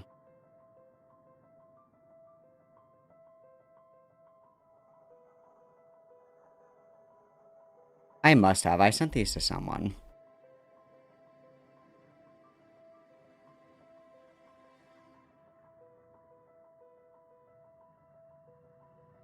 God damn it. I don't know if I'm going to be able to find this. I remember I sent them to someone. I can't fucking remember who I sent it to, though. Anyway, there was, it's on, like, Canadian HBO or something like that. And it's an Ed Gein... It's an Ed Gein documentary. It's the one that has the only clip of him talking. They somehow got the only audio... like tape recording, the tape cassette of him talking. It's the only documentary that has ever shown this. I think it's this one.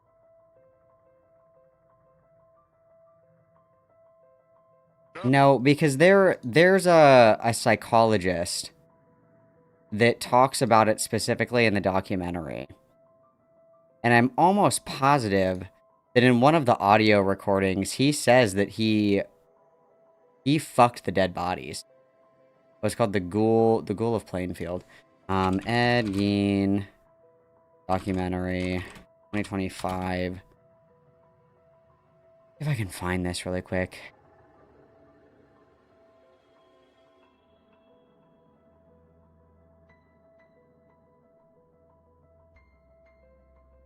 All the articles are about fucking Ryan Murphy's thing.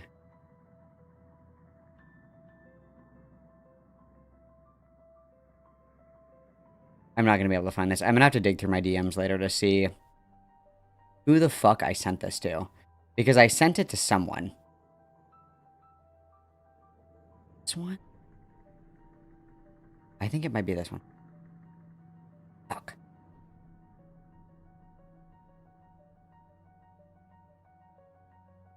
Dude, I'm gonna crash out. Because I found the different parts of this documentary on YouTube. I'm sure that it's gotten clapped by now. But that's, yep, it's gone. It was this documentary vault place. They re-uploaded all these videos. But anyway, there was like there was a sexologist that was included in this documentary. And it was like, they showed clips of a podcast as well. It was like 3 dudes that did a crime podcast. And then it was the documentary where they had the only audio recording of his actual voice. That no one had ever heard his voice before. And then these people found this audio. And that there is actually pretty substantial evidence that he was engaging in necrophilia. Obviously, like, he's dead. The investigative rigor was very substandard. For example, did you guys know that when they were interviewing Ed Gein, they just trusted him when he said how many dead bodies that he dug up? They still, to this day, have never dug up all of the graves to see how many people have been taken from their graves. They still have no idea how many people he actually took. They didn't, like, trust but verify. They didn't check. They didn't check to see if he did actually only take 10 dead bodies. They didn't check. They didn't exhume anyone. They didn't exhume any caskets to see if the bodies were still fucking in there or not. Is it, like, the investigation was just, like, a total fucking joke. It doesn't only have to do with the time period, but it also has to do with, like, it's a small town, bumfuck, middle of nowhere. Everybody knows everybody. Like, all these people are just, like, the high school idiot that, like, whose dad was the sheriff, and now this guy's the fucking sheriff. Like, that's the extent of it, right? That, with what we have, there's, like, reasonable inferences that he did engage in cannibalism. Because why the fuck would you cook body parts if you weren't gonna fucking eat it? And then also, there is evidence that he was engaged in some forms of necrophilia. That he was aroused, or that he did molest the body. Shit like that, okay? Like, where are we pulling this from? Our buttholes? What the hell? I cannot get over the fact that they did not exhume graves to see how many bodies he actually took. I can't, that's insane. Was nobody like, there was a grave robbing crazy person that was digging up dead bodies and chopping them up to make suits? And nobody was like, excuse me, can you check and see if my grandma was made into a suit? Excuse me. Hi, sorry. My grandma's actually buried in that cemetery. Can you please check and see if all of grandma is there? Please and thank you. No one thought to look and, like, count the... No one. Still to this day, they cannot confirm or deny X amount of bodies. Because they never checked. Ridiculous. Insane. That's, like, cataclysmically fucking stupid. We're just gonna trust the deranged serial killer. Good idea. If you enjoy my work and would like to support me on Patreon, I don't. You can do so by going to patreon.com/Praise of Shadows. Thanks, There I'd you rather can also fucking find die. personally liked my name Shut up. find I don't unnoticed care. up until that Okay, good sorry. documentary. As a side tangent, the next year Werner Herzog and Errol Morris of The Thin Blue Line fame partnered to make a documentary about the Gein case that would never be finished, after making the observation that they felt had gone unnoticed up until that point in time, that all of the confirmed graves that had been disturbed by Gein formed a circle around his mother's grave, and that they believed there may have been a more ritualistic spiritual aspect to the crimes than had even been speculated on at the time. The pair even wondered about the unlikely possibility that perhaps tunnels were dug by him, from those graves to the mother's grave, or that she was perhaps not even in her grave anymore at all. They even started making preliminary plans to have her casket illegally exhumed, to check to see if she was still in it, which they never ended up doing and the project would later be abandoned. But not before doing extensive Even today, after Ryan Murphy made his dog shit Ed Gein series or whatever, even today, they're like, no, we're not going to check. It's like, don't you want to know? Isn't it, pardon the pun, isn't it eating you alive that you don't know if grandma's really in there or not? That would drive me crazy. Research. Where is grandma? What's in the box? And conducting dozens of hours of interviews with locals involved with the case, including several sessions with Gein himself in prison. The details of this episode was made public in the issue of The New Yorker that was published on February 6th of 1989. Morris and Herzog discussed the question that Morris and Dr. Arndt had left unanswered, whether or not Gein had disinterred his mother, and they set a date for a rendezvous in Plainfield in the summer of 1975. The idea was that, with shovels in the moonlight, they would satisfy their curiosity. When Herzog arrived in Plainfield, however, he had been working on a film in Alaska and was now driving toward New York. No familiar face was there to greet. Dude, they just don't make people that are this dedicated to uncovering the truth anymore. What do you mean we're gonna fly to a different state to dig up a dead body? What are you talking about, bro? That's crazy. Also, I'm so sorry, Yamity. Just got here, and did he really say the cannibals of the Hills Have Eyes were the good guys? Yes, he actually did. Incredible. His Hills Have Eyes take was basically that the hill people were tantamount to Native Americans, and that the racist white colonizers only got killed because they were colonizing the hill people's land. Like that was actually like his fucking take. So this guy is violently unwell. Thank you very much for the 5. Everybody witness, please. Oh, and also, Yamity, let's hit you up for another 5, bud. Poor Grandma. First she got run over by a reindeer, and now this. Correct. Grandma has been made into a sleigh with her bones. Very tragic to see. Double witness for Yamity, you guys. What's in the fucking box? He made a phone call to California and learned that Morris had had second thoughts. But primarily what I wanted to talk about here today in relation to all of this is 2 questions. The first, should we be making art for mass audiences based on the lives of... I actually don't know. I wish I could fucking remember who I sent this to. I really wish that I could remember, because I know that I sent it to multiple people. I know that I did. Because I was going fucking crazy over this. Like, it was bothering me significantly that they didn't dig up the graves to see who was there. You know who I bet? I was talking to Akumo about this. I bet that's who it was.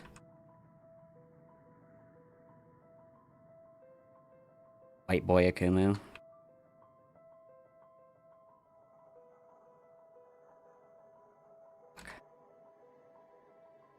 God damn it. I hate X. Because I have to go through, like, all of my shit here.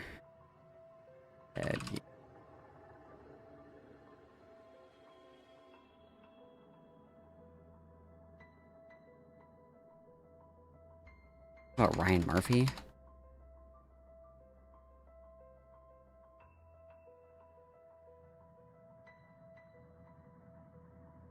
I don't know if I'm going to be able to find this. I sent this to someone. I'll find it eventually.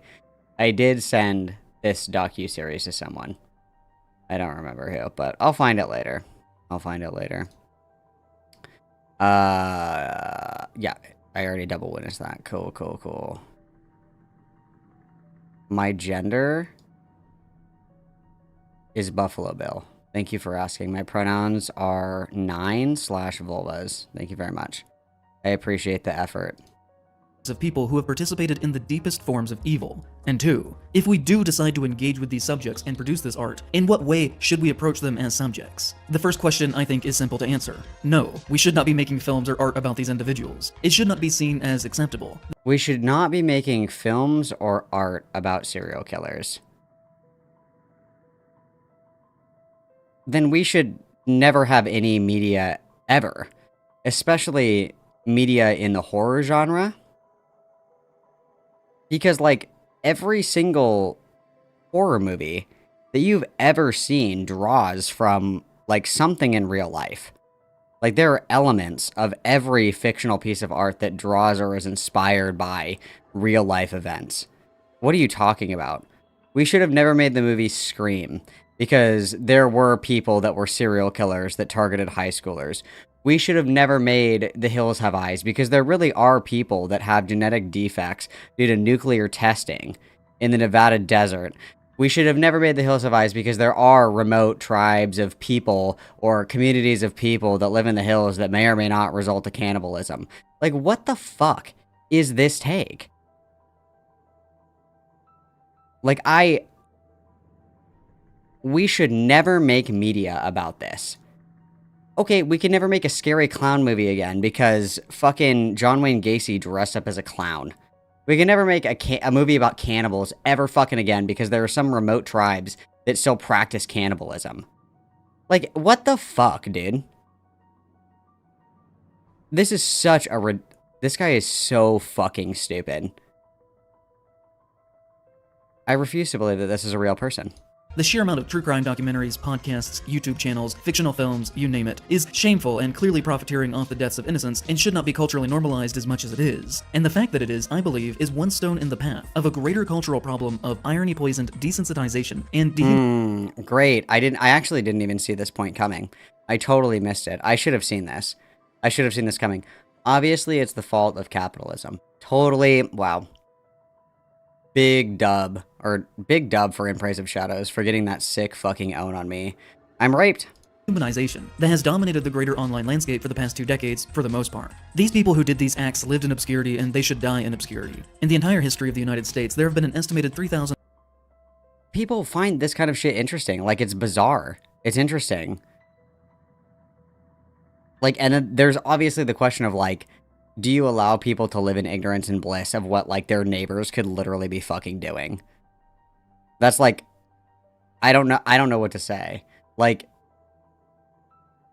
what do you... Should we just, like, never fucking report on crimes ever? Should the news even exist? Should we even be aware of what's going on in, you know, international conflicts and shit? Because it's exploitative to the people that are, like, fighting in these wars or whatever. Like...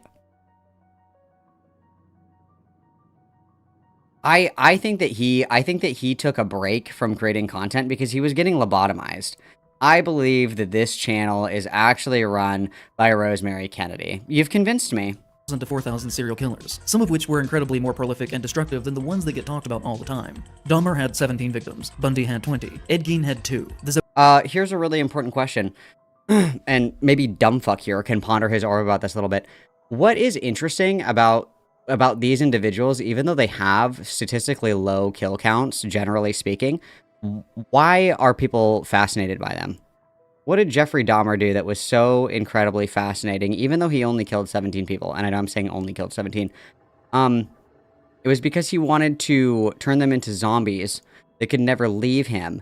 And he wanted to create an altar out of body parts, and he consumed the flesh of his dead lovers after contorting their corpses into positions for photographs for sexual gratification.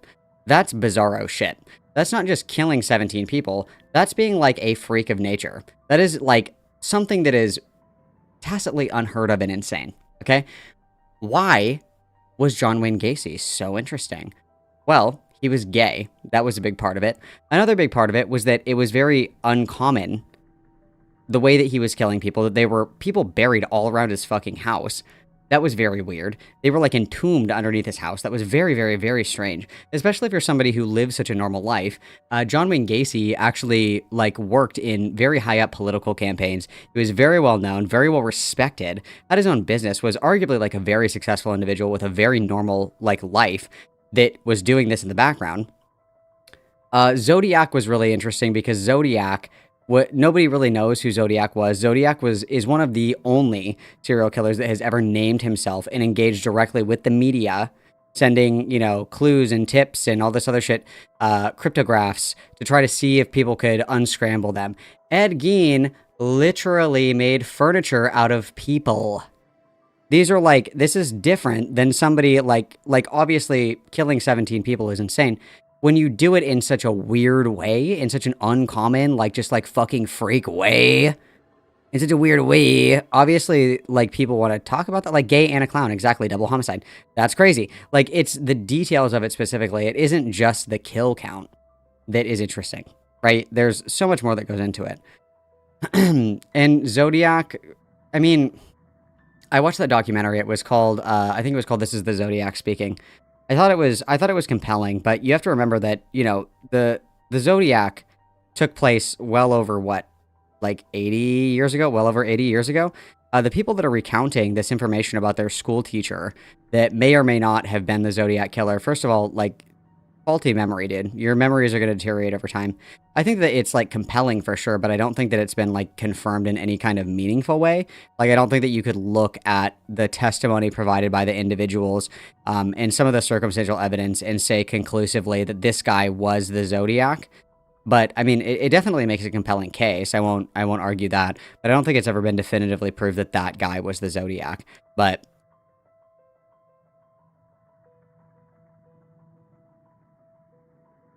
yes, correct. It was actually me. You got me. You're right. I just spread it. I just told a lie. I just spread misinformation. It has been confirmed that I am the Zodiac killer. And also, I am responsible for the disappearance of Jean-Benet Ramsey. Very true. Very true. Correct. Zodiac had 7, but Amy Archer Gilligan had 50 victims. Do you know her? Jake Bird is suspected of 46 murders. Carol Cole killed 35. Richard Cottingham is suspected of at least 80. Donald Leroy Evans... It's not just about kill count. And also, this guy is on the serial killer iceberg. Do you want to know? Is this the guy that made people into hot dogs? It's about the fucking absurdity of the crimes as well. Like, you know, serial killers that are just, like, so absurd, that are just, like, out of this fucking world, that are insane. Like, those are the ones that you remember, okay? Evans at around 70. The Death Angels are suspected also of around 70. Patrick Kearney estimated at 43. Randy Kraft is believed to have killed at least 60. But do we know any of these people? I didn't before looking deeper into them for this project. And I would say that the average well-adjusted person does not. And there's a reason for that. Well-adjusted, true. And I think the difference here is based on the concepts of sensationalism and exploitative art, where the media, both journalistic and entertainment, have... It's not about the sensationalism again, it's about the absurdity of the crime. It's about the uniqueness of it as well. Like, if somebody was like... Let's say that we have 2 instances of bank robbery. The first instance of bank robbery, some guy with a ski mask goes into a bank with a gun and says, "Give me all your fucking money." And then he, like, shoves the gun in the teller's face, "Give me the fucking money." And they give him the money and he takes off in a car, and then they arrest him later and he gets caught and convicted of robbing the bank or whatever. Let's say that another guy sneaks into the bank late at night and he builds an igloo in the middle of the bank. And he waits for the bank to open. And then, when everybody walks into the bank for their opening shift, they're like, "Why the fuck is there an igloo in here? What the fuck is going on?" And right as they approach the igloo, he pulls out a flamethrower and he melts the igloo to the ground. He throws out 27 smoke bombs, one of each different color, creating a rainbow effect in the room. He then begins tap dancing to distract the bank tellers and singing "We Are the Lollipop Kids" from The Wizard of Oz. He then throws a flashbang grenade, flashbangs all of them, steals all of the bank tills, and gets into a clown car and drives away on square wheels. Which one of these are we going to talk about? Is it the media that sensationalizes the latter? Or is it that it's just, like, fucking Looney Tunes goofy absurd, like, just fucking what the fuck is going on? You hear somebody, "Oh, this guy killed, like, 4 people. You're like, "Oh, that's crazy, dude." This guy killed 4 people with a tomahawk steak and a pair of tweezers, and then he turned their eyeballs into soup, and you're like, "What? Back the fuck up. He did what now?" Right? Like, the sensationalism and the absurdity definitely plays into how closely or how interested people are in the case. It's not about kill count. It's not about KDR, okay? This isn't a fucking COD lobby, okay? Kill-death ratio is not the end-all be-all of how interesting or how much coverage These kinds of things get. I don't know what to say. Like, even if there was no media coverage, if you just had like a newspaper article with a print that was like this big, gay, homosexual killer clown that killed young, gay, sexually confused men, people are still going to be like, what? What did she say? Like, hello? Turn the ones that are culturally discussed constantly into American gods of sorts. Cultural deities representative of a rot and morbid curiosity at the core of this country, where entertainment and death are— And to be completely honest, the reason that you don't see, like, serial killers like this anymore, like, serial killers like this still exist, the reason that you don't see this anymore is because people stopped reporting on serial killers for this exact reason. And even still, we have a fascination as a society with the macabre, because if you notice, it's now spree killings. Like obscure spree killings that are exceptionally interesting.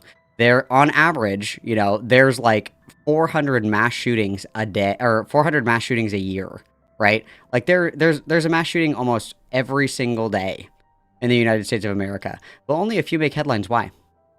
Because they're fucking bananas crazy. That's why. It's because the crazy ones that get people's lips a-flapping. Okay? We do not have the emotional bandwidth to talk about every single fucking mass shooting. Okay? It's the ones that are exceptionally interesting. Come on, Eileen. God forbid a woman has hobbies.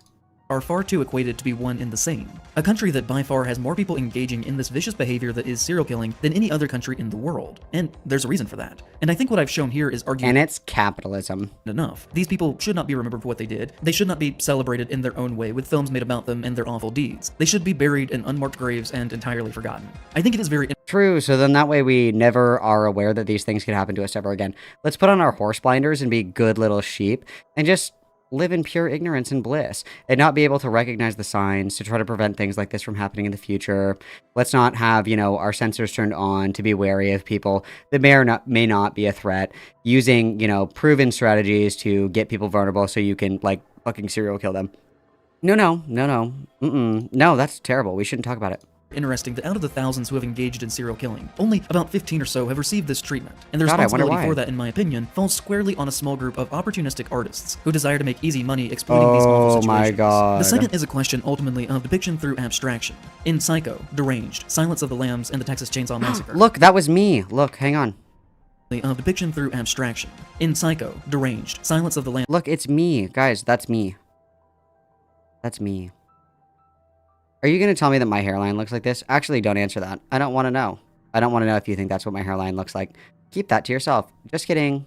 And the Texas Chainsaw Massacre. We are presented with different culturally significant fictional slices of artistic interpretations of the same man. And this is in direct opposition in a way as to how Ryan Murphy would approach the subject just last month with the show Monster, where it is a— Okay, Monster was the worst performing out of like all of Ryan Murphy's monster things or whatever.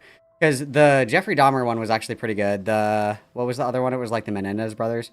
That one was pretty good as well. This one fucking sucked. I don't think that anybody liked this one. Oh, the sheep still. Maybe buddies. Look more like Ed.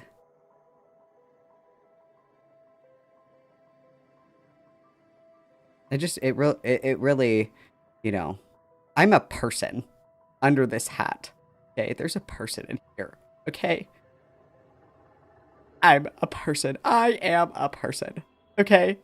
The more outright biographical depiction of Gein the man as he supposedly actually was. If you can even call it biographical considering the levels of artistic liberty that Murphy tends to take within his projects that involve real-life subjects. That is, also if you can even call it artistic liberty, as I think when it comes to real killers who actually did these things in real life, doing these glorifications of them that helps to enshrine them into these positions— I am of the strong opinion that Ryan Murphy suffered a stroke. I am pushing this theory because I think it's true. American Horror Story up until— I'll be very generous. I'm going to be really generous because I would draw my line a lot earlier, okay? But I'm going to be generous. American Horror Story up until, like, Apocalypse-ish, okay? Like, American Horror Story seasons 1 through 3, absolute gas, no breaks. Like, put me through a wall, like, fucking break my nose. Just amazing. Show-stopping, incredible, and brilliant. 4 through 6, good, strong. After that, we're not cooking with gas anymore, okay? 1986 or whatever? Dog shit. Double feature? Dog shit. Cult, surprisingly, not good. The new one with Kim Kardashian, ass. The one about the gay people in New York, fucking something happened to Ryan Murphy. Something happened to Ryan Murphy. I don't know what it is. I think that he had a stroke. I think that he had a stroke. I think that he took a very serious fall. I think that he was drugged. I think that he might have been lobotomized.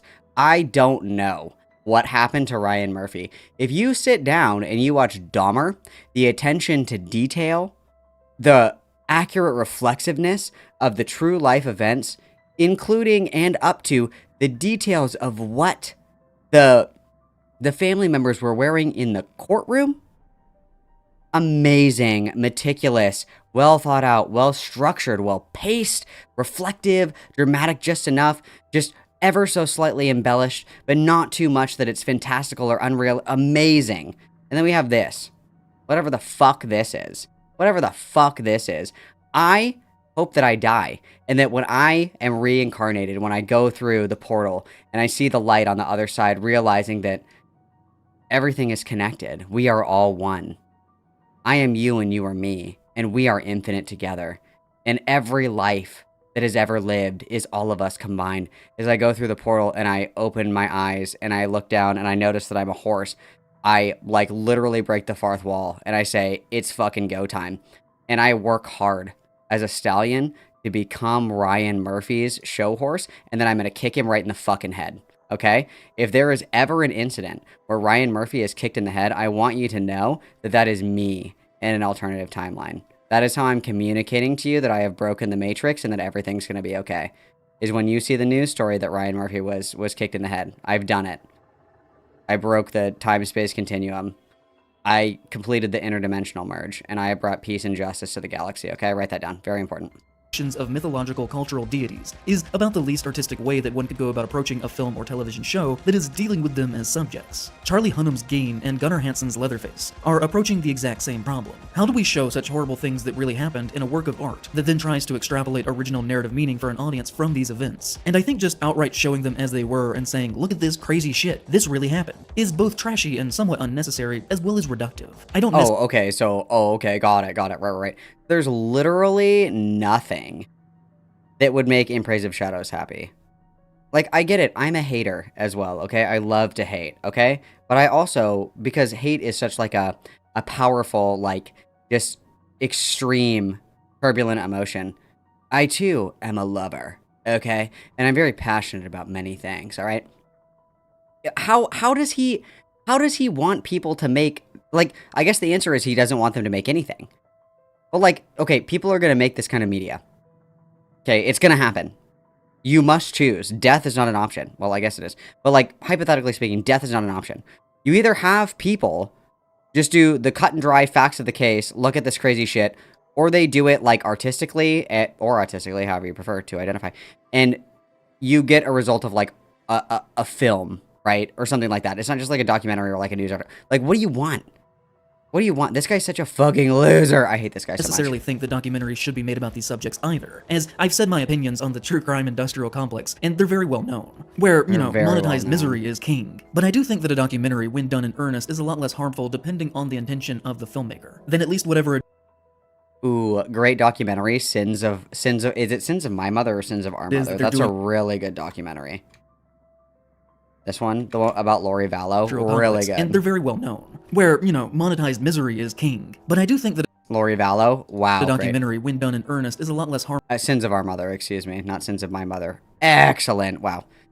Great documentary. I will say, I think that the family is more culpable than a lot of people think, because I want you to imagine that your parents went through, like, a really messy divorce. Your mom is, like, very clearly starting to lose her fucking marbles. And your dad sends you, like, a manifesto email, and then you just conveniently don't read it. You're going to tell me that your nosy ass would not sit down and read that with a fine-tooth comb to be like, what is the drama today? And then they open the emails, like, fucking 3 years later, and they're like, holy shit! Dad knew all along that she was going to kill us all. Holy fuck, if only we had read this email. That sounds fake. That sounds fake.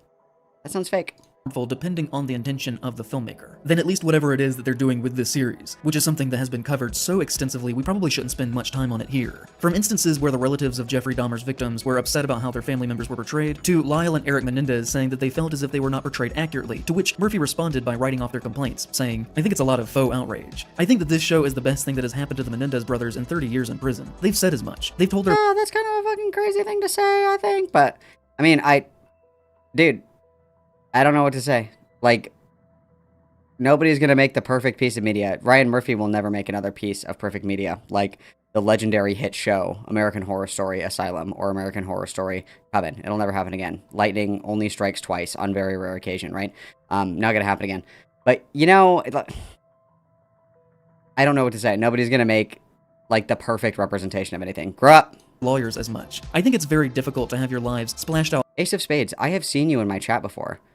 Why are you, like, negging to see my head? You have been in my chat before. I know you know what my head looks like.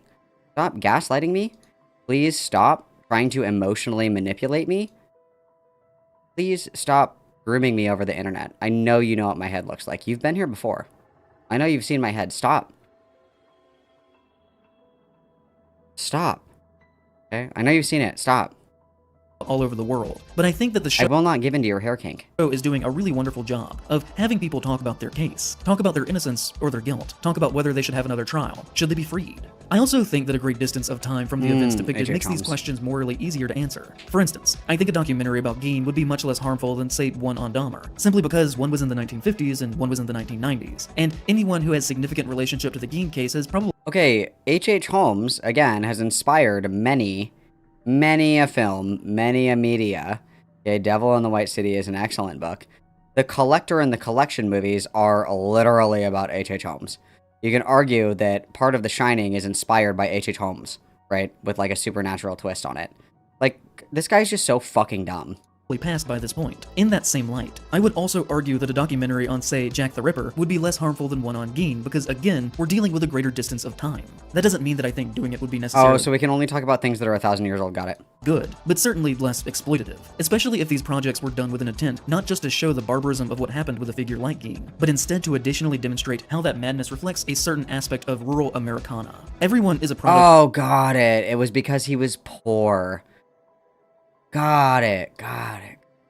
Like, did this guy major in, like, fucking women's studies? Like, what is this? What is this? This is like the liberal brain rot. This is like the blue hair SJW bullshit that I thought we left in, like, 2022. Like, I thought this breed of commentary died in, like, 2022. Oh, it was actually a class analysis, and it's actually reflexive of the socioeconomic, like, stances of people and the transient Middle America, Appalachia in 1921, and the racial— it's like, shut the fuck up. Of the environment that they are creating. And if nothing else, I think when looking at photographs of Ed Gein and the art that was created in the response to his actions, then one could argue that his particular apotheosis is one of being made into a deity representative of a certain shade of America itself. There are, in my eyes— Wow, true. He's a representative of America. Ed Gein. Edward. King Edward. The Revolutionary War? The Star-Spangled Banner? Oh my god, he's right. Like, this is schizophrenia. This is schizophrenia. Few films that are more about America as a concept than the Texas Chainsaw Massacre.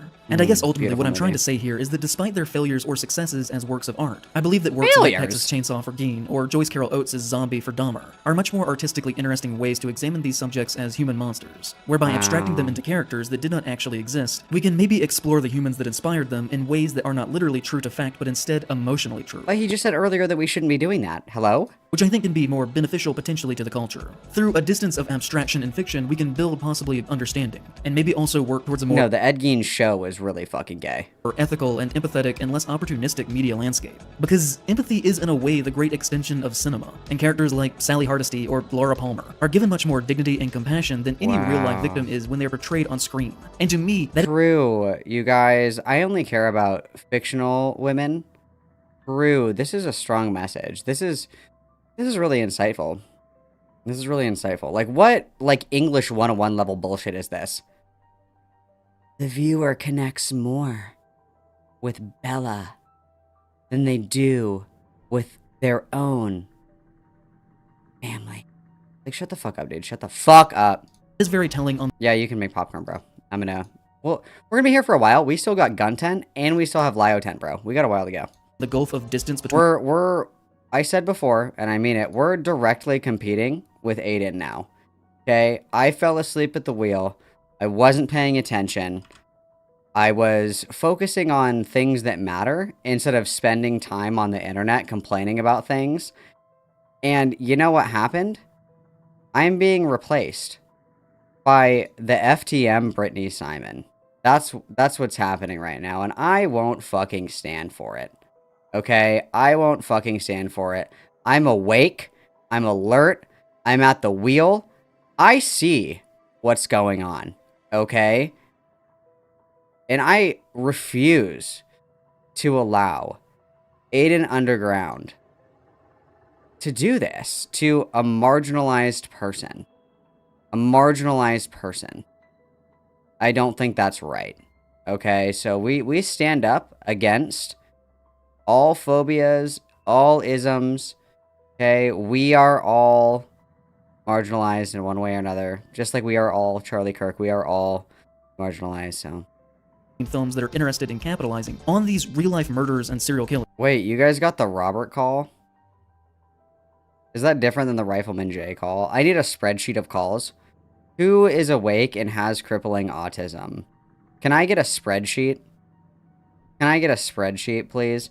I want to show you. This is how spoiled I am. Okay, this is how spoiled I am. Where's this pinned message in here? Hang on, I gotta find this. Because this is... So when we did the Poppy coverage, you guys... And I don't mean to Kim my own possible here, alright? I feel like we here, guys, did something really great and incredible. And that was building a lot of the groundwork for coverage of Poppy, alright? And I was only able to do that with the help of so many of the prolifically autistic. And there just aren't enough of you that are willing to put in the work to make this work anymore, okay? This is what I was made for the Poppy and Xena shit, okay? I don't know if you can see this very well. Someone made me a flowchart, okay? Shout out Ms. Melina, okay? Shout out Ms. Melina. Like, look at this shit. It's color-coded. There's lines of connection. There's, like, little things that show, like, what category they're in. We have... you know, prologue characters, current inner circle. We've got other X's. Like, look at this. This is what I was given. This is what the hard-working autist created for me. And what do I have for LioTent? Malcolm, did you see this call? Proceeds to not link me anything. It's the call with Jeffrey123. Who the fuck is Jeffrey123? Here, watch this 8-hour like, come on. Come on. Come on. The thing is, and I'm disappointed because you guys have done better and I know that you can do better, right? Like, I've seen your A+ work and so it makes me sad because even though you're giving me, you know, good letter B work, okay? I know that you're capable of presenting me with A+ material. And it just makes me feel disappointed a little bit. Like, yes, you guys are still doing good, of course, you know, but what is good in comparison to great is what I want to ask, okay? So, if you have the Robert call, I'll watch it, but who the fuck is Robert? Put it in stream chat. I don't know who the fuck Robert is, okay? You gotta help me out here, guys. Help me out here, alright? Make me a goddamn spreadsheet while you're at it, okay? I want it color-coded. I want my color-coded, schizophrenic, fucking red string spreadsheet so I can keep track of... I make you guys bingo cards and you can't even make me one fucking spreadsheet. Unbelievable. And films that are instead more interested in exploring the depths and capacity of human evil. Also, My Friend Dahmer fucking sucked, by the way. Terrible movie, but anyway. within man, and how that evil affects everything around it. And it is in this place that The Range sits strangely in my mind as a film. It is not a film about Ed Gein. It is a film about a character named Ezra Cobb, and yet he dresses like We're Gein. back on this He acts game like movie. Gein. He has an obsession with his mother like Gein. He kidnaps a woman. I think he wants to fuck this guy. I think this is his type, is like creepy old guy. Like I don't care about this movie. Okay, let's go. Okay, we're almost done. Come on, I don't care does about not this match movie. the tone and approach to the subject itself, which is what I find so interesting about it. So, March of 1958, less than half. Okay, just confirm or deny really quick. Is Ace of Spaces actually Hizaki's alt? Confirm or deny? Because this feels very Hizaki coded to me. A year after the discovery of what Gein had been doing for most of the past decade, the town of Plainfield had a spiritual end to the saga of pain that they had found themselves in. Harvey Polson, the local man who had been put in charge of handling Gein's affairs, as at the time Gein was deemed to be insane and unfit to stand trial, or even manage his own. Well, and not even necessarily, like even with the Gein property burning to the ground, there are still people that go, like, to look at the town and shit like that, so... money or estate, decided to auction off the property that the horrors had taken place in. The auction was set to take place on the 30th, and leeches immediately began to capitalize off the event. Food vendors were planning to attend to sell to the crowd that would gather. Some created memorabilia like postcards to sell to those that traveled to see the house. There were rumors that an unidentified... You know, something that I've always wanted, and judge me if you want, I don't care. I really want, when Eileen Wuornos was executed in Florida, and they didn't really necessarily do public executions. I don't think public executions have been a thing for a long time.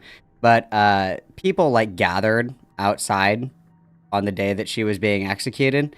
And they had, like, t-shirts that said, like, "Fryer like bacon." And it was, like, a pig with Eileen Wuornos' face on it. I want one of those fucking shirts. Not because I'm like, kill the bitch or anything like that.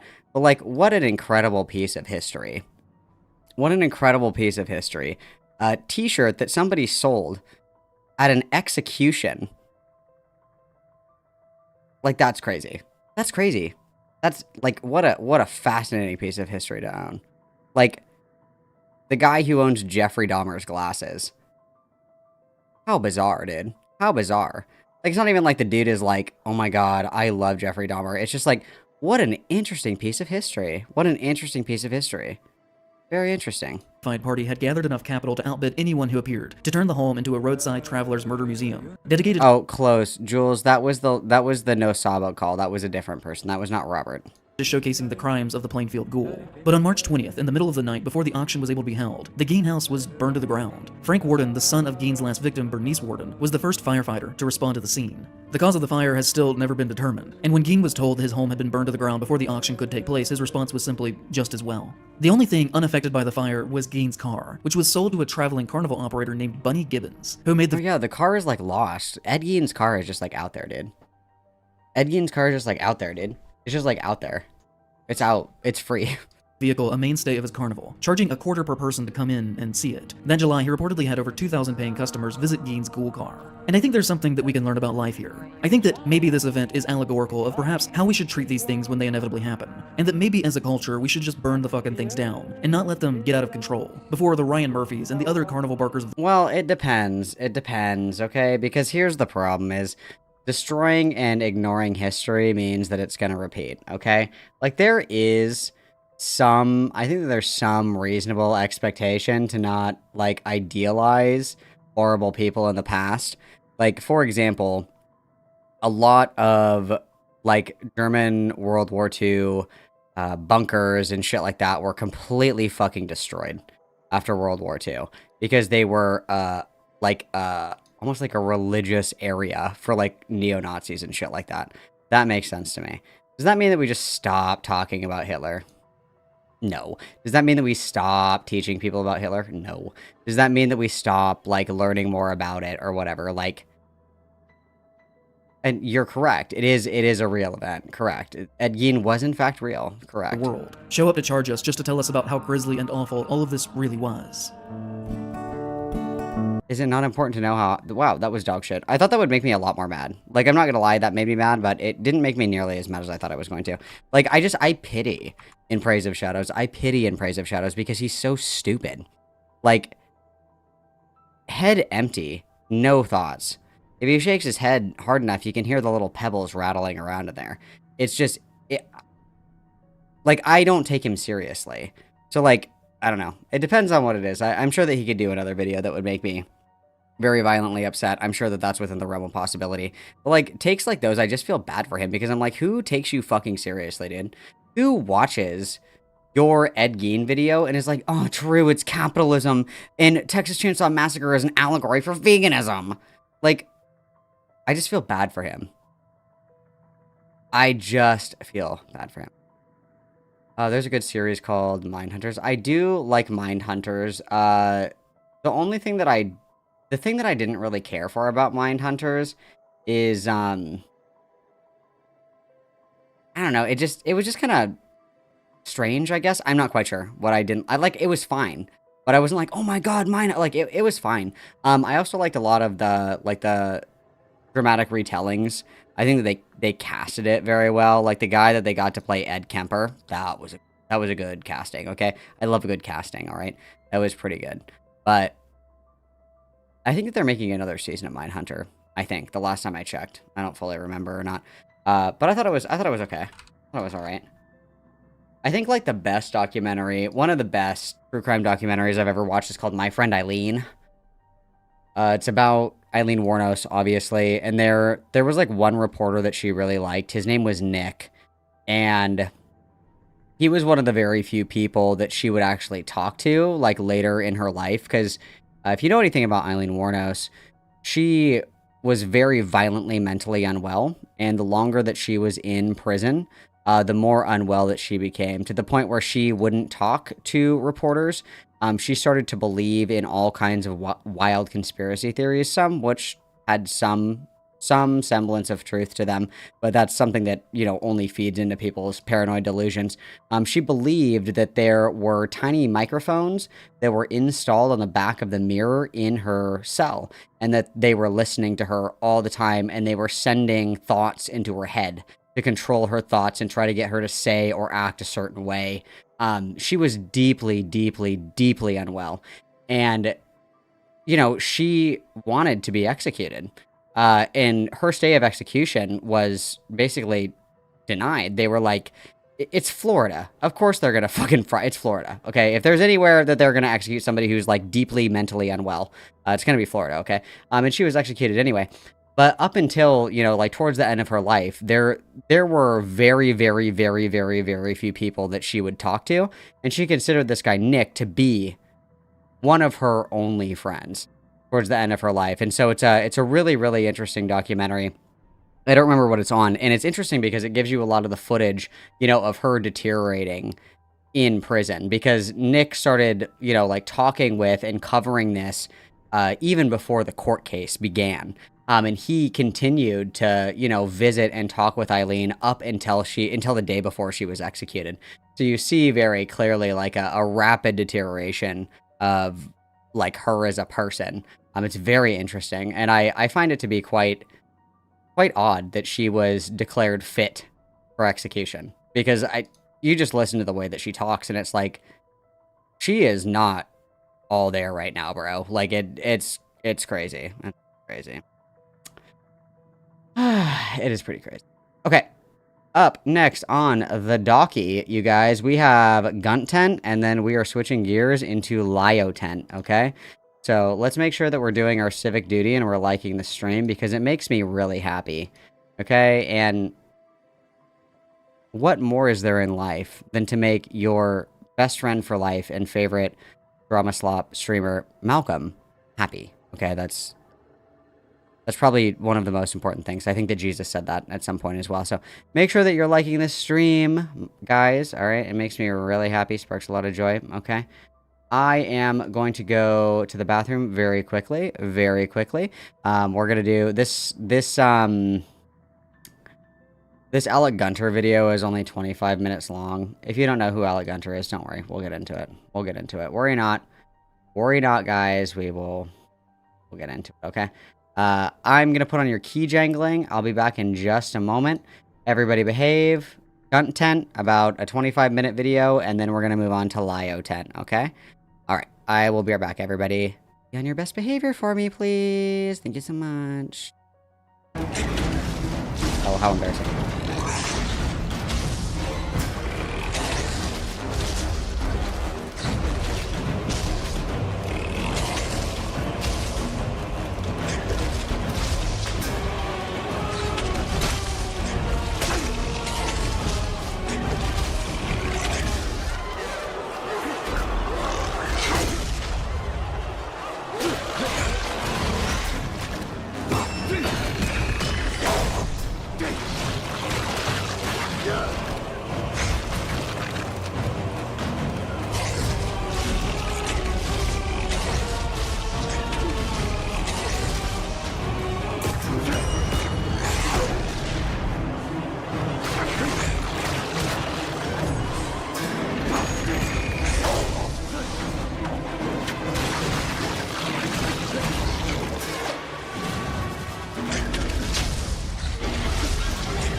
So embarrassing that I'm muted. That's so embarrassing.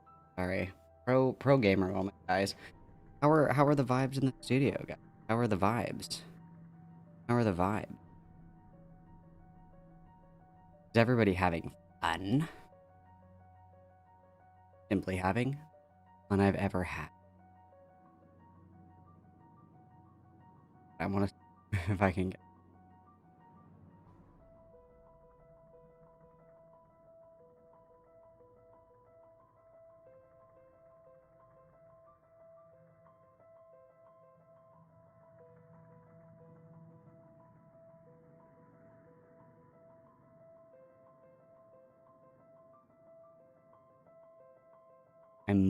I might be.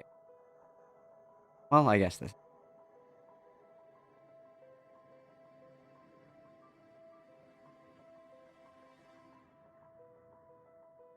I don't know if it'll work the way I want it to. Okay. Alright, guys. We're going to transition to Guntent. We're transitioning to Guntent. Good, the vibes are rancid. That's what I'm always wanting. I always want the vibes to be rancid. I want you guys to suffer with me. That's like the whole point of this is, why would I suffer alone when you guys can all be here with me suffering, okay? That's like half the point, alright? So, we're gonna talk about Alec Gunter now, okay? If you guys don't know who Alec Gunter is, that's okay. Allow me to take you on a journey. Alec Gunter is I guess you would call him a bread tube streamer, like a bread streamer. Not bread tube, he doesn't do like video essays. He's like one of the leftist streamers that kind of spiraled out of old Twitch poll. Does political content. He was on Jubilee's Middle Ground. Now, I like Alec Gunter for several particular reasons. The first being is that Alec Gunter does a style of content that sucks. It's called chud dunking, where he just like, instead of having an actual debate, which is what a lot of old Twitch poll is built on, is like having a debate, he just like beats his chest like a big old gorilla. He's like, "You're stupid, you're dumb, you're mogged, your wife is ugly, you're stupid, you're dumb, wow, no, I can't, blah, blah, blah." Like, we're not really like debating anything, okay? Alec Gunter also got into like a slap fight with one of my favorites, Card Posting My Beloved. If you know who Card Posting is, big ups for Card Posting, okay? Love Card Posting. Alright, and he basically accused Card Posting of being a pedophile for no reason other than Card Posting wrote a short story about a kid that was hitchhiking. That was literally it. Alec Gunter also attacked Lyrics because Lyrics like disagreed with one of his videos or something, and he made a video saying Lyrics looked like he was like 12 years old and then saying that he should get fucked in the ass. Crazy work, okay? Crazy work, okay? I tangentially know Alec Gunter. I was on one of his panels a long time ago. He used to do panels. Thank God panel shows have died. But nonetheless, Alec Gunter is just like a total fucking mouth-breathing Neanderthal. Card Posting actually called him a slackjaw soy new male bugman. And that really fucking bothered Alec Gunter. It still bothers him today. And I'm a big fan of it. The slackjaw soy new male bugman. It's very, very, very true to who he is as a person. He gets his ass slapped around in every debate he has. Even when he's right, he does a really bad job of arguing things. And Alec Gunter is particularly vexing to me because he likes to argue about trans shit, but he has like no fucking idea what he's talking about. Ever. He's like so stupid. He's like, let me explain this to you as your cis savior. It's terrible. I hate identity politics unless it behooves me. Okay, so I'm gonna show you this. So this is Alec Gunter right here. You can see this avatar here where he's like very, very manly. Okay, he's very manly and very macho and like very, very handsome and very cool, right? You would be perplexed to find out that this is actually what Alec Gunter looks like. This looks like the guy at the 7-Eleven that keeps trying to get your, like, freshly 18-year-old sister's phone number, okay? I like to call this the Xander Hall effect. That's what I like to call this, okay? That's what I like to call this, is we have these avatars that are quite literally drawn by Helen Keller, I believe. I believe that Helen Keller is taking art commissions for leftist streamers in order to make money. That's what I think. I think Helen Keller's alive, and I think that she is a graphic designer for slop leftist streamers. Yeah. So anyway, this video was brought to my attention. I always like to keep my pulse on the LioTent. It's always a good, fun time to make fun of the Pillsbury Doughboy that is Alec Gunter. So he did a video called "How to Deprogram a Transphobe." Now, Alec Gunter is one of these people. It's very, think Xander Hall, but fat and bald.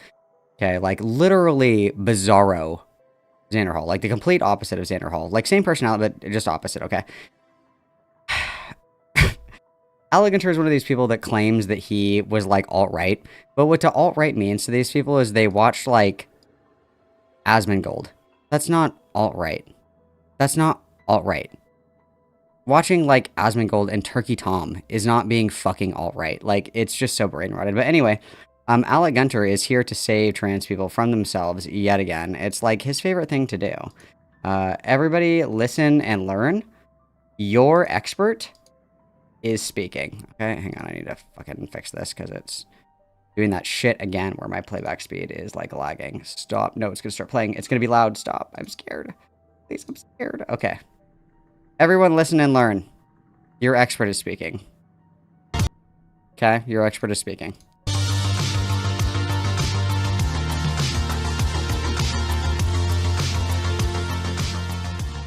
Alrighty, Lisa, how are you doing? I'm doing alright. How about you? Doing pretty good. Let me present myself first.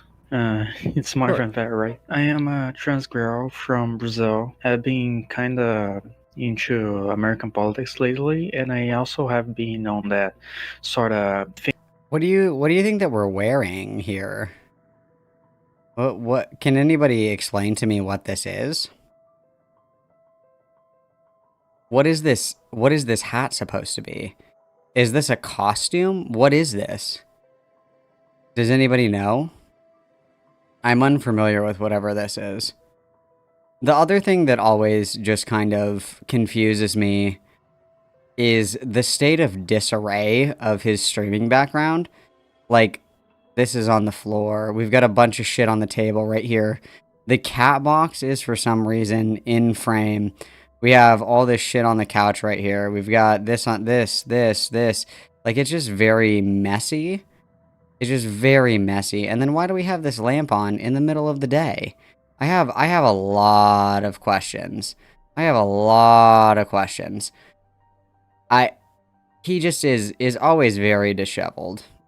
Very disheveled. It looks like a bomb just went off in his house like every time that he streams. Thing where I want to talk to people and see and listen to them and try to see what they say and all that stuff, you know. Perfect. That's why I entered the server, basically. Perfect. So I wanted to ask you a few questions, like how I tried to enter a VC earlier and people noticed I was transgender and all that stuff. They started like saying jokes and all that stuff, and also like calling me he and not a she. And instead of calling me she, they started calling me a they as well. So what I noticed, I feel like that's more respectful, but still, you know, not gonna ask for that much. But like, how can I talk to someone like that? How can I listen to someone like that? Well, this is awesome. Wow, this is really good. This is really good. This is my favorite thing. Wow, this is just prolific. This is beautiful. Someone who is trans, who is from a country who doesn't... It's a country that doesn't have positive sentiments towards trans people. And you want to learn how to not only talk to people that believe that you should be like basically murdered, but also you want somebody to understand. You want somebody to talk to. So you find like a 35-year-old fucking YouTube streamer that wears sunglasses inside. Who's not even like, you know what I mean? And again, don't get me wrong, okay? Identity politics is cringe and gay. But the thing is that a lot of advice in marginalized, or any community really, a lot of that advice is experiential. And that's not to be confused with anecdote, but to say like, hey, I'm a trans person that's struggling with XYZ. I want advice on how to deal with X, Y, and Z. Why do you think that you have better insight on how to address that problem than somebody that's like already resolved it interpersonally within their own lives? Like, I don't think that I would, if I had questions about the trans experience or about how to deal with, you know, other people being disrespectful to you based on like your immutable gender or whatever, I wouldn't go to this guy. I've been asking, does anybody know what this outfit is? What are we dressed as? What is this outfit? This is going to bother me. Somebody tell me what this is. What is this? I don't understand. Is this a Smurf? I don't get it. Somebody tell me what this outfit is. And why is there, why does he have on a balaclava as well? Why is there a hat and a balaclava? I don't know. Tell me what this is. Somebody tell me. Good question. So, do you think that even though those people are transphobes, which they are, do you think that they still have valuable ideas as people? Yeah, of course they do. Sure. So then you're not being forced to enter the conversation with these people, right? You can walk away at any time you want. Now, sometimes you are forced. In your real life, sometimes you have to talk to people that are transphobic, and that sucks. But in this context, in this case, those are not people that you are being forced to talk to, right? Not really. Yeah. I kind of just wanted to prove my point, really. Just wanted to prove your point? Yeah. Okay, so you wanted to come in and prove your point that they're transphobes and unable to be reached. Not really. I wanted to prove my point that, like... Also, really quickly before we continue, I have been trying so hard for a very long time. Let me see, when did I send this message? I sent this message in September, okay? I have been doing everything in my power. So, can somebody tell Pisco to check his DMs ever? Ever? Ever? Like, apparently when you go into Pisco's server, you're immediately quarantined. So I don't even know why I would go in there to attempt. I've sent Pisco a message. We're literally mutuals on many different... Can somebody tell this guy to check his DMs? Can someone please, short of buying a pigeon, finding out where Pisco lives, and then magically training the pigeon to fly to his house and then fly back to me. I don't know what else to do. Do I need to learn how to telekinetically communicate with people? Like, help me. So, somebody tell Pisco to check his fucking DMs, please.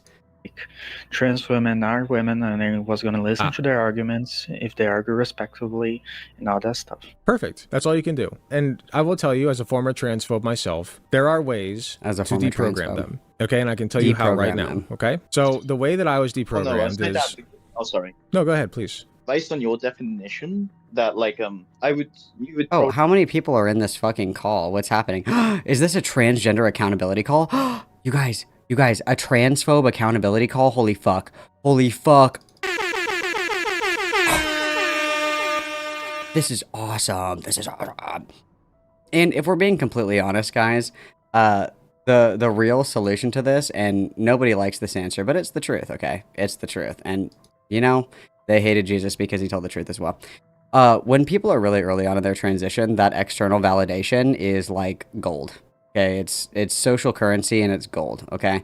Wanting to be right, wanting to win, wanting to be seen as valid by other people by any means necessary, including, you know, debating whether or not you're a real... Like, you know, like people seek validation in all kinds of really strange and concerning ways.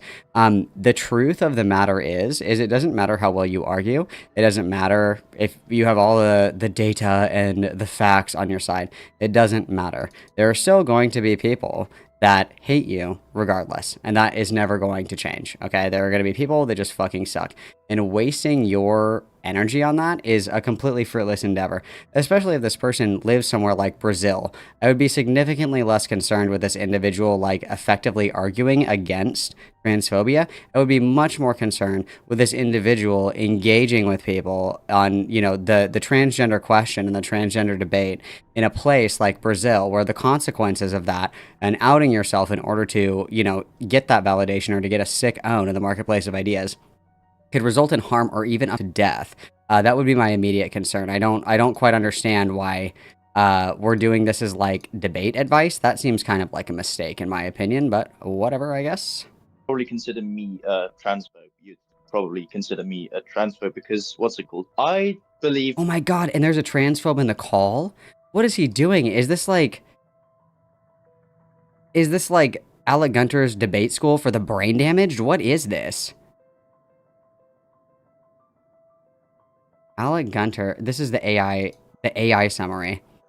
Alec Gunter explores methods for productive conversations with those holding transphobic views. A former transphobe shares personal experience and unique, quote, mind spelunking analogy. Mind spelunking? Mind rape? Spelunk? What the fuck? The discussion delves into the complexities of defining womanhood and navigating differing opinions. Cool, this sucks. What are the comments like?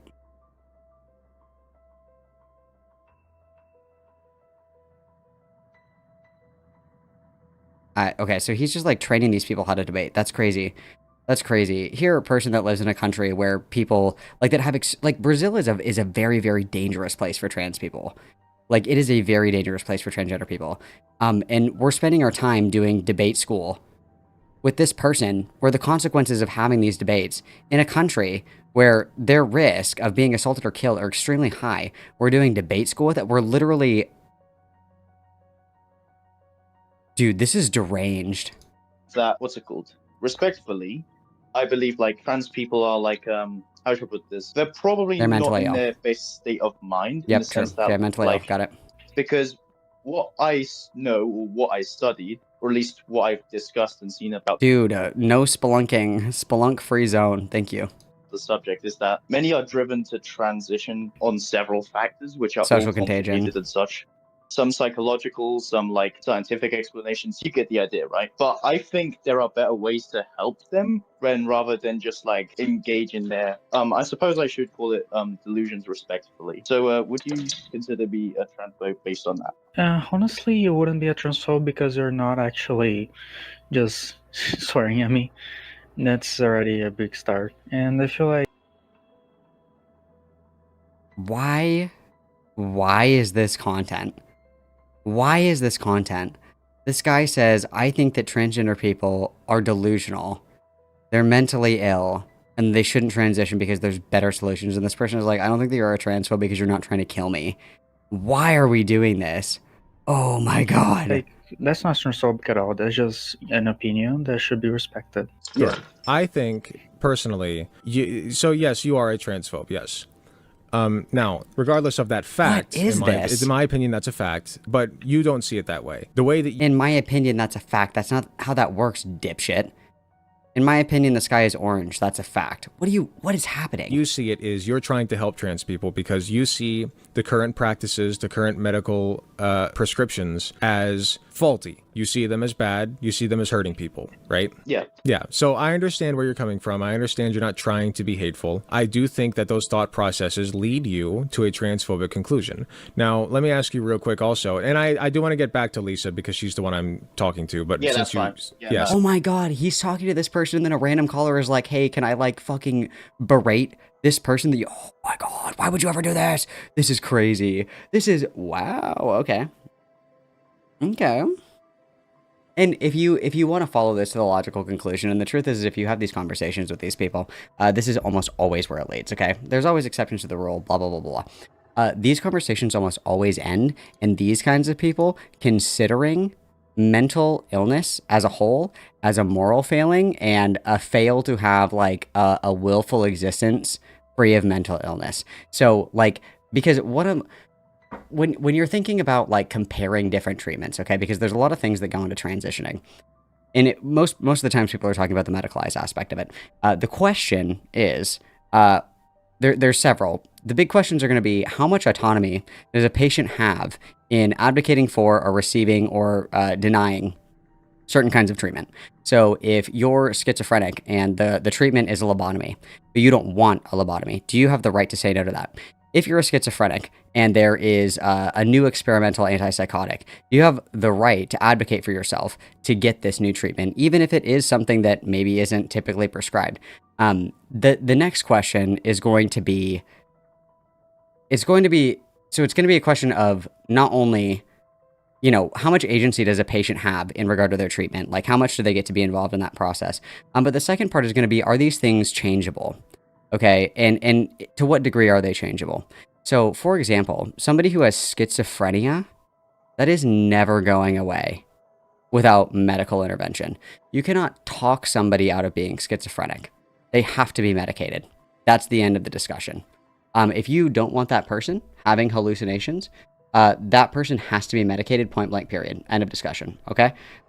There are people that are able to manage symptoms of schizophrenia, like manage their symptoms with like therapeutic practices, mindfulness, being able to identify what is and what isn't real, things like that. Like this together is the best outcomes, but there are people that can do it, okay?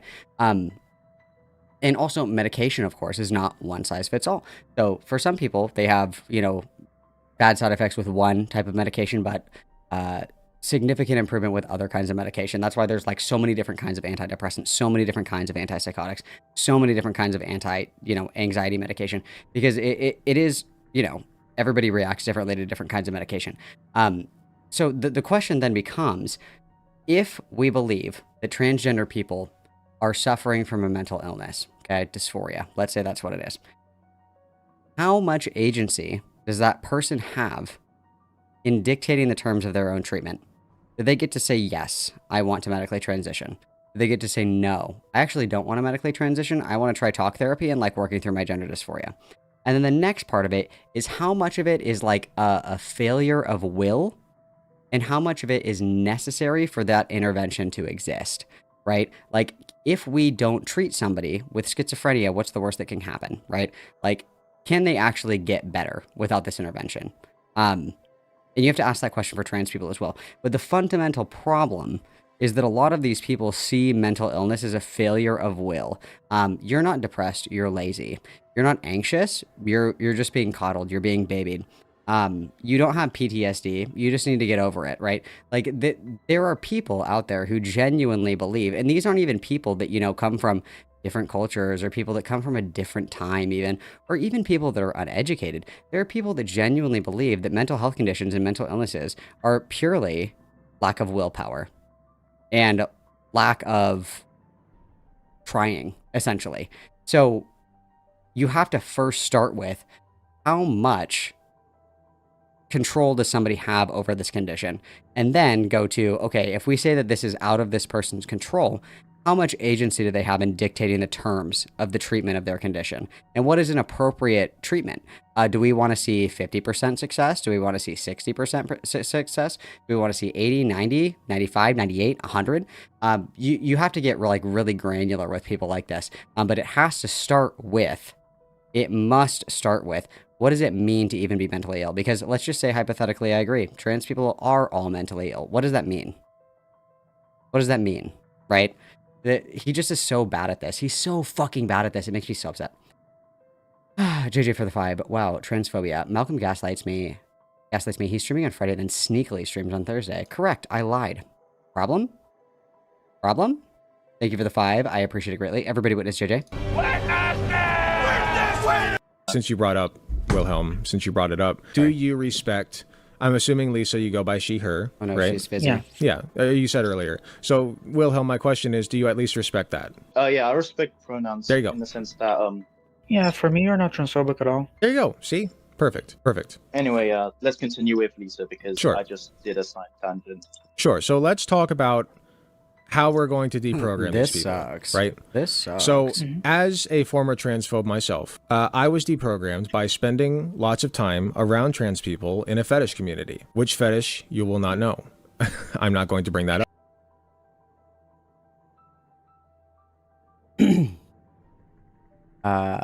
What? What did he just say? What do you mean? What do you mean? What do you mean? Can we roll that one more time, please? Can we take that from the top? Talk about how we're going to deprogram these people, right? So, as a former transphobe myself, I was deprogrammed by spending lots of time around trans people in a fetish community. Which fetish?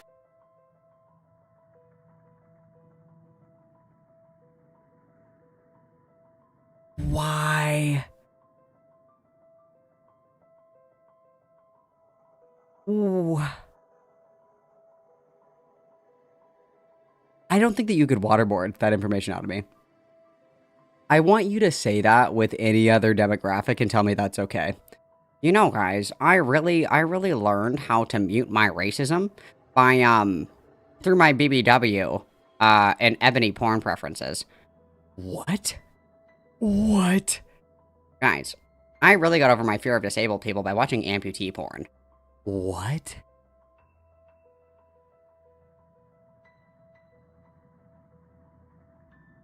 The gawk saved him, you guys.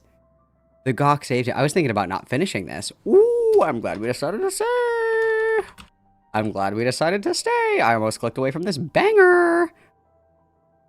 Does Alec Gunter have me blocked on Twitter? I think he does.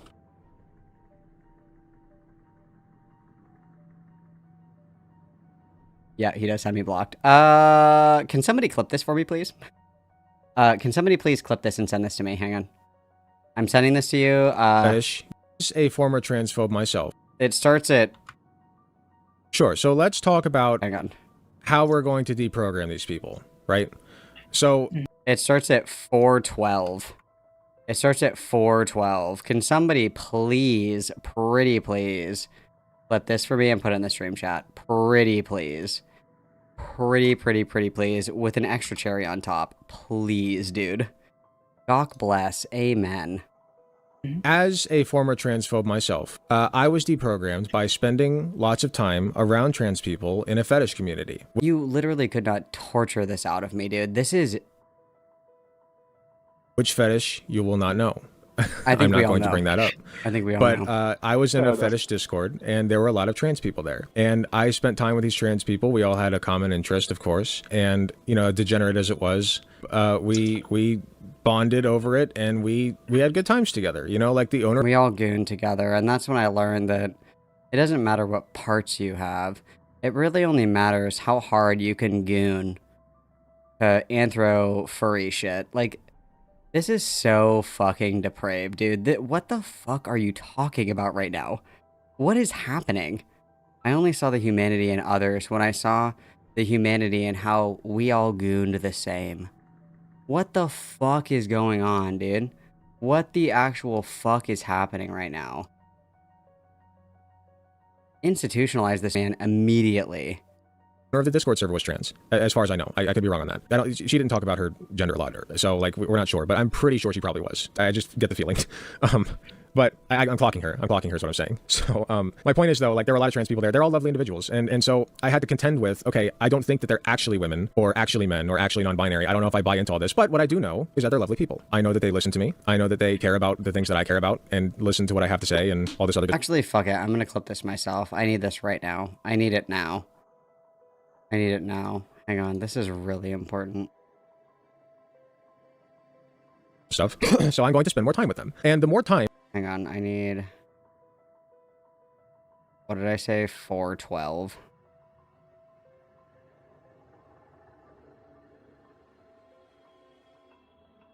How we're going to deprogram these people, right? So as a... Yeah, there.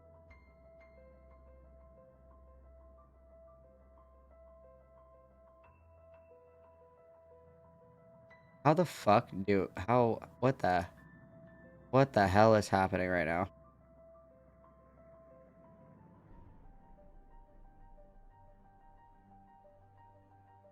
I think that I'm too stupid to clip. I think that I'm too dumb. I think that I'm too dumb to do it, guys. I think I've never clipped anything on YouTube before. I come from Twitch. I don't know how to do this. As a former transphobe myself, I was deprogrammed by spending lots of time around trans people in a fetish community. Which fetish you will not know. I'm not going to bring that up. But I was in a fetish Discord, and there were a lot of trans people there. And yeah, okay. As a former transphobe myself, I was deprogrammed by spending lots of time around trans people in a fetish community. Which fetish you will not know. I'm not going to bring that up. But I was in a fetish Discord, and there were a lot of trans people there. And as... Okay, wait, hang on. So is this just the clip? Where's the clip? Why can't I share it? So, like, it's looping. It's clipped. A former transphobe myself. I was deprogrammed by spending lots of time around trans people in a fetish community. Which fetish you will not know. I'm not going to bring that up. But I was in a fetish Discord, and there were a lot of trans people there. And as a... Like, it's looping. How do I... Like, see, this is, like, all blacked out. How do I... Why will it not let me? Am I not allowed to clip? Does he not let people share clips?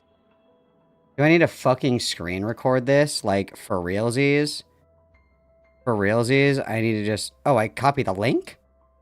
This is it? I just copied the link? Former transphobe myself. I was deprogrammed by spending... Okay. Really? Are you sure? Like, if I do this, this is just the clip? This is the clip right here? If I open this, this is the clip? With Google Play Games, you can... No, I don't want Google Play Games. Shut up. Where's my ad blocker? What is going on? What the fuck? What the frick? Dude. I don't know how to... I don't know how to be a person. What is happening? Is this it? Yeah, I respect pronouns. There you go. In the sense. Well, no, because that isn't even the right fucking clip. What the fuck? Hang on, I'm gonna try one more time. As a former transphobe myself, I was deprogrammed by spending lots of time around trans people in a fetish community. Which fetish, you will not know. I'm not going to bring that up. But I was in a fetish Discord, and there were a lot of trans people there. And as... Okay, so then I just copy this link. So if I copy this link and I put it in this tab, this should be correct, right? It's not. It's putting it at the wrong timestamp. It's putting it at 3:52. Yeah, you said earlier. I can't do this. Somebody do this for me, please. I'm too stupid. I'm way too dumb. I'm way too fucking dumb. Am I just gonna have to screen record it? I'm too fucking stupid. Will you guys please? Will someone please do it for me, pretty please? Will you guys please just do it for me, please? I'm not doing weaponized incompetence. I'm really trying to do it. But I can't. Please, just do it for me. There's just this one time. I promise I'll do it next time. Please, guys. We're not sure, but I'm pretty sure she probably was. I just get the feeling. But I'm clocking her. I'm clocking her is what I'm saying. So my point is, though, like, there are a lot of trans people there. They're all lovely individuals. And so I had to contend with, okay, I don't think that they're actually women or actually men or actually non-binary. I don't know if I buy into all this. But what I do know is that they're lovely people. I know that they listen to me. I know that they care about the things that I care about. And I know that they all goon to the same things that I do. I know that we're all kimming our possibles at the same time. And I feel like that's beautiful. It shows that we're all connected. Listen to what I have to say and all this other good stuff.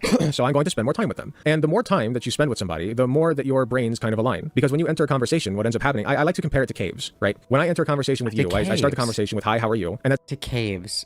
If you think about it, your brain is like a cave. Maybe yours is because it's hollow, deep, and empty. Maybe.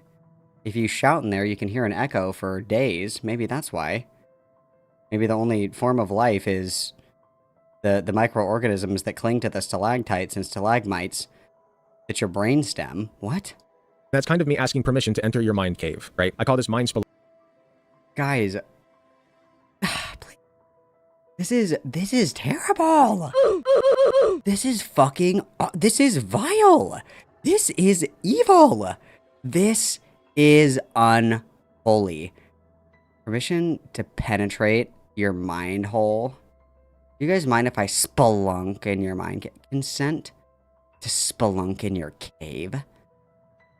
What if it was like a cave diving kink? I'm sure that's a thing. Everything's a kink. Like, anything could be a kink, right? I'm sure that this is. Get out me mind cave. This is a... I am uncomfortable. I feel like sexually violated right now. My mind cave is... My mind cave has been thoroughly spelunked without my consent. Spelunking. And so when we mind spelunk together, you invite me into your cave and you kind of guide me through it. Right? Invite me into your cave and guide me through it. This is autoerotic. This is sex ASMR. This is sex ASMR. This is crazy. We go down a tunnel. The tunnel is your response, right, to whatever question I have or whatever prompt that I have. And then through the tunnel, we get to a room. And this room is like a cave, right? It's like one cave in the system. And what happens in this room is I get to analyze the results of the response that you gave me. What are you going to do to me in your cave? I spelunk into your tunnel. You give me consent to spelunk into your tunnel. What are you going to do if we were in your cave together? What would you do with me if I was in your cave right now?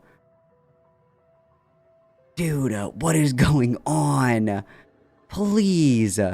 If the beginning of this conversation is, wow, I'm really good at debating, you know, like transphobia and shit like that, because I learned that trans people were actually worthy of moral consideration from a kink Discord. Come on, dude. You can't be fucking serious right now, dude. This is where your response has led us now in the conversation. Make sense? Yeah. Following so far? So we're in this cave. Following me? We're in a room in the cave that now I get to kind of pick. We're in a cave. Me and you are in the cave. You're sitting in the chair. Your tank top is ripped from crawling on your belly through the tight entrance of the cavern. Oh my god! This is literally autoerotic. This is autoerotic. This is autoerotic. This, I am being sexually fucking harassed watching this, you guys. I am being ear raped right now. Okay, did this work? Transphobe myself. I was deprogrammed by Thank you, spending Danny. lots of time. It seems like Danny actually gets best mod of the day today, it seems. Danny has moved up in rank. Don't Smoke in Bed has been demoted to number 2 mod. Today, Danny is number 1 mod. Let the record reflect these changes to the scoreboard, please. Thank you very much. We gotta go to Twitter really quick.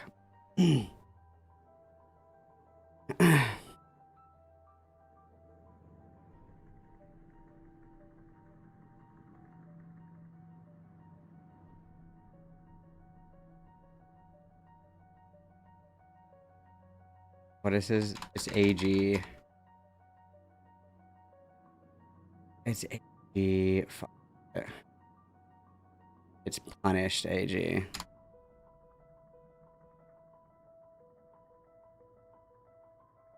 Punished AG.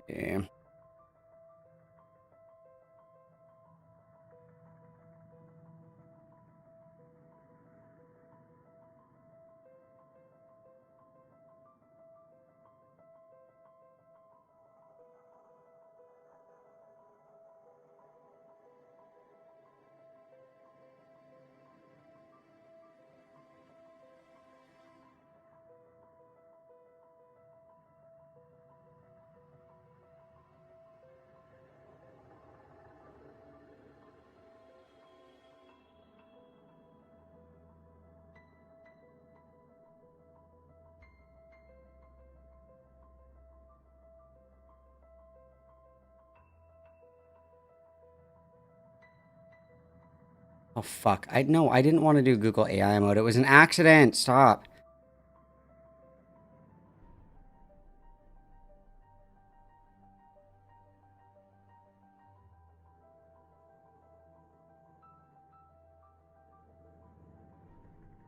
Fuck.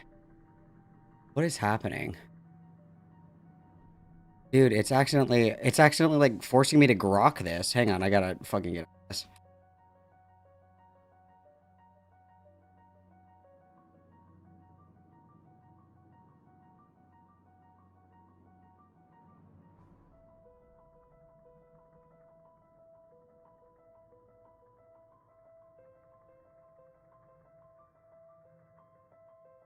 Okay, how the fuck do I embed this so it actually works?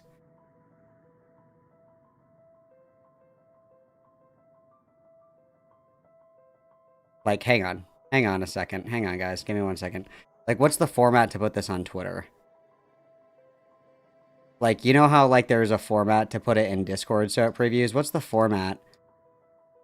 YouTube, clip, link, format, Twitter. Like, how the fuck do I do that?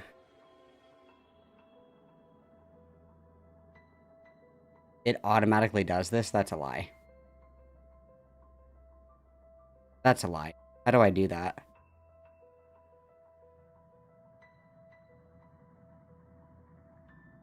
You guys are... Yeah, you guys are my free time.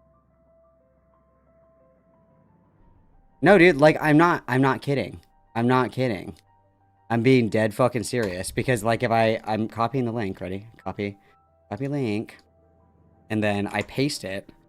I have it pasted. Oh, I got it. I fixed it. Never mind. Sorry, it was me. It was me. It was me. I was just being a girl. Okay, but here's another question, okay? Because, like, look at this, okay? Look at this. Witness, please. Like, here's this. Normally, sometimes it's just like a video and you just click play on it. Like, you don't click the link and it takes you to YouTube. I have to download it? Oh my fucking god. Why? Why? Why? Why? Oh my.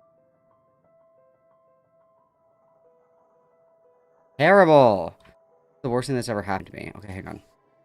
YouTube clip downloader. Christ.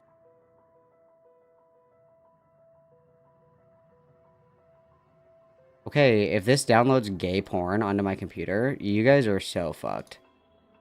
I'm gonna totally do something really bad. Like, you'll be really sorry. Talking about the link. Right here, okay, go. Nope, that's not it. Clip cutter, download clips from full video. Click. Invalid URL. Got it, got it.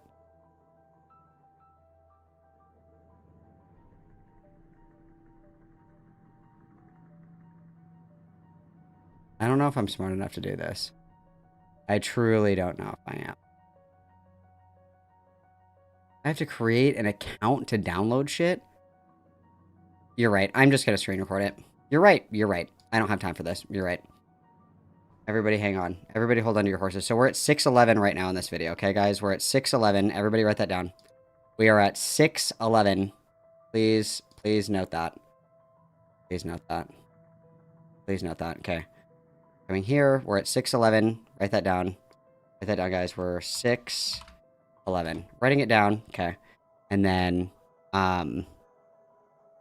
do I stay? Should I put myself away, do you guys think?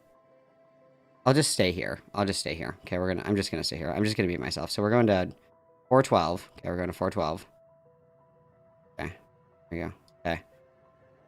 Everybody quiet in the studio. Quiet! Quiet. Ready? You guys know what to do when I say action, right? Ready, chat? 3, 2, 1, action. People, right? So, as a former transphobe myself, I was deprogrammed by spending lots of time around trans people in a fetish community. Which fetish, you will not know. I'm not going to bring that up. But I was in a fetish Discord, and there were a lot of trans people there. And I spent time with these trans people. We all had a common interest, of course. And, you know, degenerative... Okay, you guys didn't do the Xander Hall thing. You guys were supposed to do the Xander Hall thing. You guys suck. Not only were you just exceptionally cruel and wicked for just to be mean. Just to be a mean person. You guys are just so rude for no reason. And now you don't even do the Xander Hall thing for me. Even when I ask nicely. Even when I ask nicely, you guys don't want to do it.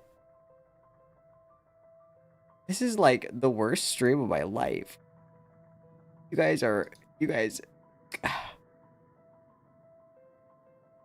This is like the worst stream ever, you guys.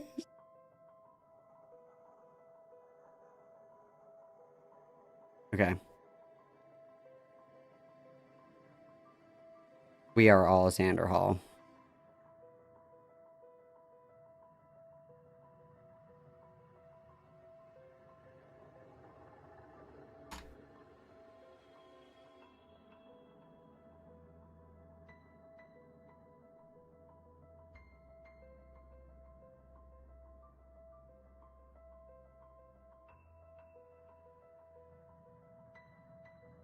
Okay, I'm posting. Third time's a charm, you guys. Okay, here we go. All right, really important, guys.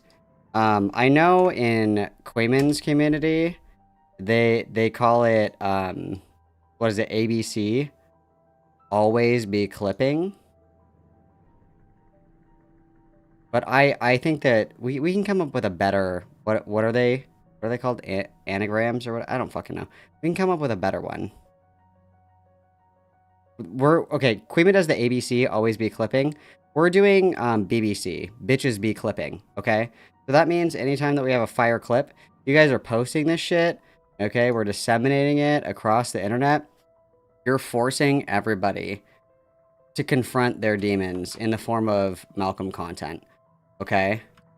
It's really important that you guys are practicing your BBC, okay? We're getting some BBC every day. Bitches be clipping. Okay, very important. All right, very important.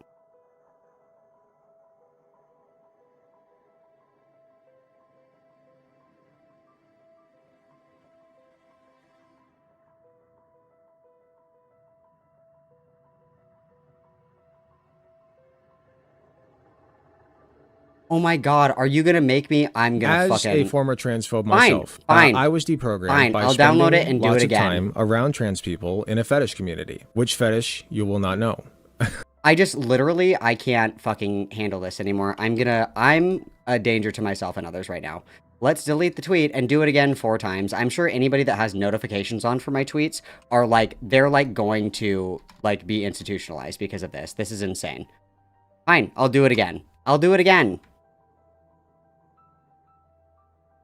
It's a good it's a good thing that he has me blocked. Otherwise, can you imagine how embarrassing this would be? Jesus Christ. Jesus Christ. Okay? This is unbelievable. Unbelievable. Okay, Don't Smoke in Bed is now back to number 1 on the leaderboards, okay? Number 1 on the leaderboards. Okay, back to number 1 on the leaderboards. Jesus Christ. Okay, ignore this link. Ignore this link. I'm deleting this. All week, you guys are like, Malcolm, what are you going to stream? When are you going to stream? When are you going to stream? And then when I stream, it's just complaining. It's just complaining. You ever notice that? You ever notice that? You guys are never happy. Okay, BBC, bitches be clipping, okay? Very important.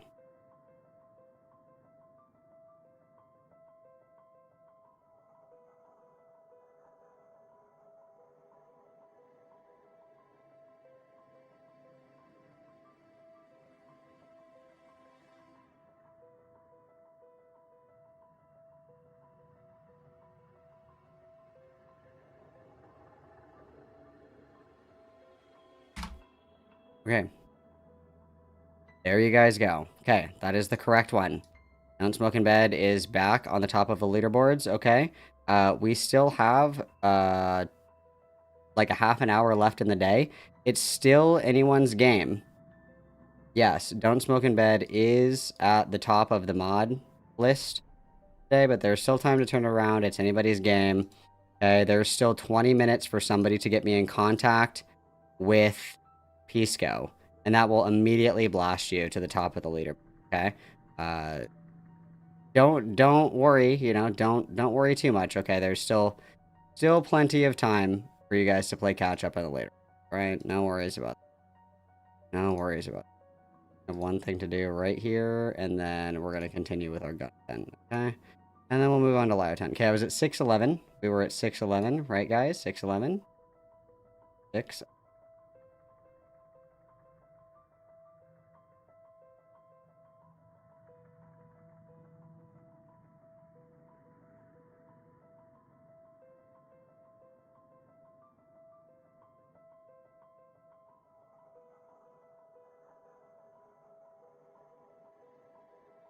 You guys are all so... You guys are so patient. You know, I feel like I don't say thank you for your patience. And I do. I do. World.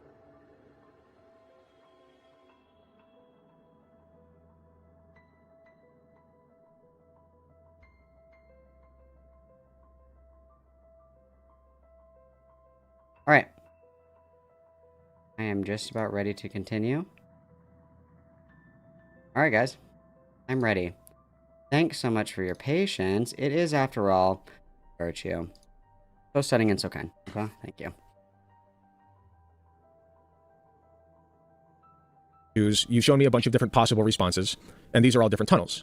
And so I get to point to a tunnel and go, let's go down that one, right? So I'll say, so if I say, hi, how are you? You can say, I'm Oh, my sentences fine, are how are getting you clipped doing? off. And That's probably my gain. Okay, sorry. That should be better. Sorry, guys. You've kind of handed the reins over to me to guide the conversation, so now I can lead you down a tunnel. Make sense? Or you can say, well, you know, not so good. I was talking to some transphobes. They misgendered me. It was sucky. And that's an entirely different tunnel that you just led me down now. Get it? Yeah, and we can go to many different tunnels from there. We can actually talk about it. There's lots of different kinds of tunnels. There's big tunnels, deep tunnels, shallow tunnels, old tunnels, young tunnels. The Russian Revolution, we can talk about China, we can talk about anything for now. Yes. You know? Now, here's the kicker. If I'm exploring your mind cave, and you're exploring my mind... Baby, do you want to come over and explore my mind cave? I think that we need to do a Dance Mom pyramid for all the moderators in the Discord, and then every week we do an Abby Lee Miller pyramid for best and worst mods. Like, if I were to do a pyramid right now, like if I was going to do a pyramid, I'm not going to. I'm not going to derail, because we've already been stuck on this segment way too long. I know. I'm aware. I'm having fun. And I'm allowed to have fun on my own stream. Okay? I would say if we were going to do our pyramid today, guys. If we were going to do our pyramid today, Don't Smoke in Bed would be at the top of the pyramid. Strong performances. Okay, great funny comments. Also got this clip for me. And Don't Smoke in Bed did something else today. I don't remember what it was. Top rank today. Next on the pyramid would definitely be Danny, okay, for valiant efforts. We didn't get the downloadable clip, but we're still up there pretty high. I think that Rowan is actually on the bottom of the pyramid today because I sent Rowan a message earlier that could have been urgent. It wasn't, but it could have been urgent, and Rowan just now responded to me, so I think that Rowan is the bottom of the pyramid this week, and therefore he will not be getting a solo this week, okay? Very important. Right. Thanks for coming to my TED Talk. Mind cave. And we're both in the same cave exploring it together. What does that mean? Glenn, you're comfortably in the middle of the pyramid, okay? We're not standing out, but we're also not falling behind, which, you know, is good, right? But we could also do better. I would say that you're comfortably in the middle of the pyramid, which means there is room for improvement, okay? But Rowan, I'm sorry, you are at the bottom of the pyramid this week, all right? You have a chance to do better with your duet. Your duet is going to be with Hizaki because Hizaki is on vacation. So, good luck doing a duet with Hizaki when he's not here. But nonetheless, it's fine. We are spending time together, and Yes. we are experiencing the same things. We are, because your mind cave and my mind cave are currently the same. You understand? What if my mind cave and your mind cave kissed? During a conversation, you and I share a brain. Isn't that crazy? Yeah. We're unlocking the same pathways in our brains at the same time. That's crazy. So the reason that I bring this up is because what this means psychologically is that you and transphobes, if you spend time together, are just going to be traversing this cave together for a long time. You know, opening up the same pathways, coming to the same conclusions because you're together. Now, sometimes you'll argue, sometimes you'll bicker. And then here's the other side of that coin, though, however, is that if you spend more time around transphobes, there's also the inverse, right? That there's a potential that they're going to convince you that you are deranged, mentally ill, and that you're a failure in life, and that you're a total fuck up and like a sicko and a depraved freak AGP. Then what? And whatever, and you'll get stuck and you won't make progress. Rowan, have you never seen Dance Moms? If you say that you've never seen Dance Moms, it is going to be hell week when you come and visit me. You are so fucking cooked. You are so fucking cooked. If you've never seen Dance Moms, dude, it's over for you. But the more time you spend together, usually you just get over it and you keep traversing, you move on, right? Yeah, I would say I'm kind of a masochist in that aspect because, like, I don't know why, but I like staying in aggressive places short of me. I don't know why. I really don't know why, but I do that a lot. You do like, that a lot. people who don't. I do. Why the fuck is this still on a clip? What is going on, dude? I can't believe that I got mogged so fucking hard by this clipping feature. I can't believe that I was clipped like that. This is crazy. I stay in places that I'm not really welcome. Oh, Rowan, you're so fucked, dude. It's over. Dance Moms Marathon? Yeah, it's over. It's over. It's over. You're gonna wake up like... It's gonna be like, Misery. You're gonna wake up, like, chained to the bed. And you're like, what the fuck is going on? And I'm like... It's time to watch Dance Moms. Do you like it? Are you having fun? Do you like this show? A lot. For example, I stayed in a Brazilian right-wing Discord server for quite a while. I got banned from there because I shared things from a comment server to the server to ask questions about it, and then they just banned me. I don't know why. Probably. Interesting. Then then people there were pretty nice to me, and I was nice to them. I don't think Brazilians are as polarized as some other people, as people in the United States when it comes to gender and stuff. So yeah, it's way better. But I would disagree with that. I think that this is probably this person is probably just like in a decent area. We know that Brazil is significantly more dangerous than the United States for somebody who's trans. Say what you want about the state of transgender politics in the United States. It's not a semi-regular occurrence for trans people to quite literally be killed in the fucking streets.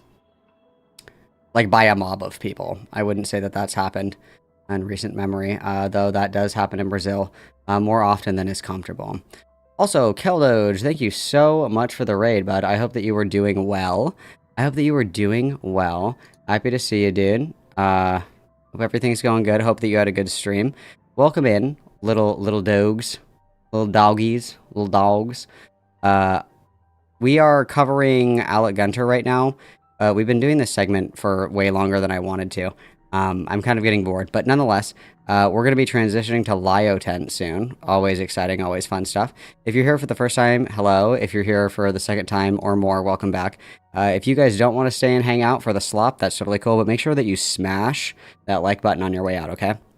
Very important, even if you're not going to stay, leaving a like on the video, it's kind of like leaving a mark on my heart. You know what I mean? It's like a fingerprint. It never fades. You know, it's really beautiful if you think about it like that. So make sure that you guys do that, okay? And then you guys are also always welcome to the Discord. The verification bot, I think, is fixed now, so you guys can go check out the Discord, hang out, vibe, be annoying. I don't care. Just don't say anything crazy. And then you guys can also check out my merch if you really want to traumatize your family and friends with Malcolm merch, okay? Let's continue. I think I have like 5 more minutes of this in me because we've been going for close to 4 hours, and I would at some point like to get into LioTent because boy oh boy do I have a fucking treasure trove of Lio content for you guys tonight. So let's wrap up. That's good. I stay a lot in places that can be considered right-wing for some reason. Like, I stay there for no reason at all. I just want to see what they're saying. I watch a lot of Amir Odom for a good while. You know Amir Odom? I do not. Oh, it's a black gay conservative out there who makes videos about that topics and being pro-Trump and all that stuff. Okay, cool. So you watch a lot of him. You go into a lot of Discord servers where people disagree with you and don't like you. Yeah. Okay, I think this is a good practice, honestly, depending on why you're doing it and how you're responding. How do you feel like this is affecting your mental health? I feel like it's not affecting that much. I just stay there and be respectful to them. I don't attack them. I only start debating when they pull the debate, which was what happened in the server. Like, you let them start. They started the debate. They started questioning me. What is a woman? Then I said, a woman is a person in a certain state of mind, and that state of mind is considered feminine. And then they said, like, but you can... True. Feminine men are women. I agree. This is a strong message. Answer, what is a woman feminine? Then I say, like, well, femininity is a cluster of traits like being able to carry babies, not really. Take care of babies, be more emotional, be more creative. Dude, very true. Men actually, like, if they see a baby, they die instantly. It's actually really crazy. It's very well documented, but if a man makes eye contact with a baby, the man will die instantly. It's actually very important that men are never allowed around babies because the babies will kill them with a single stare. It's quite incredible. And the male characteristics would be that, but we define that as a society as well as hormones a little bit.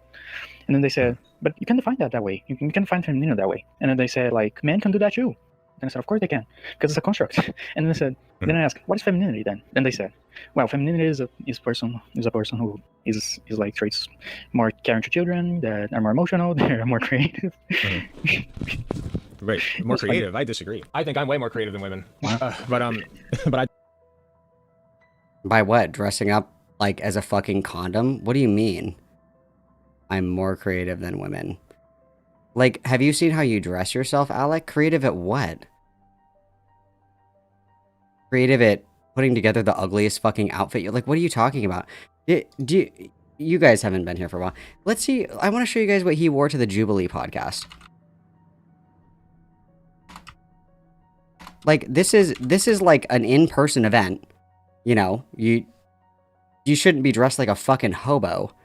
Yet this fucking dork looks like he just came from, like, his white people, like, fucking Honolulu luau party. Like, look at this fucking loser. This is him. Look at him. What the fuck is this? Creative at what? Making people go blind? What do you mean? What are we wearing right now? What is happening? This is why I think that straight men should never be allowed to leave that. Well, he's not even straight. Never mind. This archetype of man should never be allowed to leave the house. What the fuck is going on here? This literally has to come with an epilepsy risk. What are we creative at? What are we creative at? What is happening? Literally, the Riz that's scaring the hoes.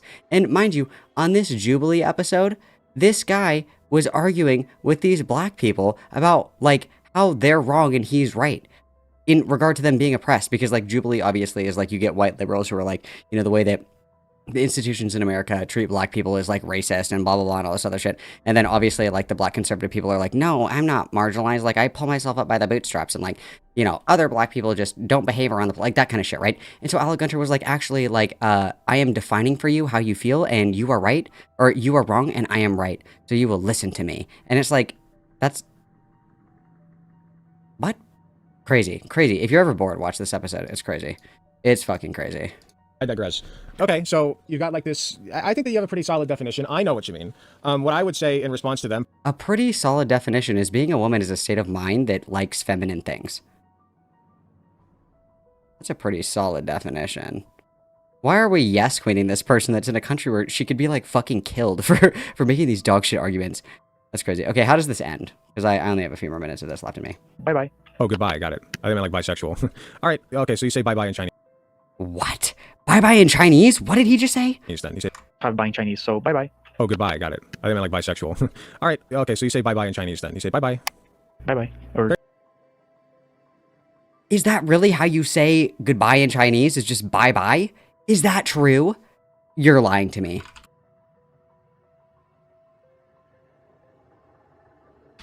I'm not Chinese. I don't speak Chinese. I don't know what. How do we say this? How do we say this? I feel like this is wrong. I feel like this is wrong. This can't be right. 再见.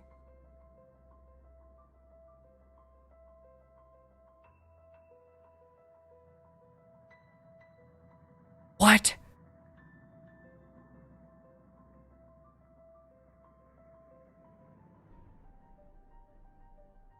Am I... Guys... If I say something in like a horrible Asian accent, I'm just saying haraprish. Am I just saying that in like in like Chinese? Like what do you, if I say like teriyaki, I'm just saying food in Japanese. What?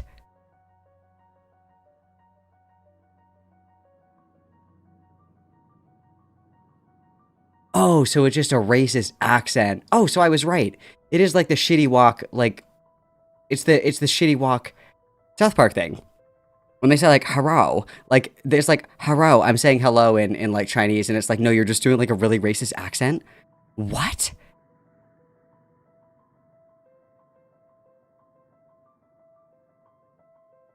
Mitsubishi teriyaki sushi Hiroshima. Got it. Very nice. Daijian. All right. Daijian. Have a good day. All right, Daijian. Bye-bye. You too. You have a good one. Thanks for coming up. Beautiful. That was a fun one. Indeed. Hi, thanks so much for watching and making it to the end of the video. I just wanted to let you all know that I love...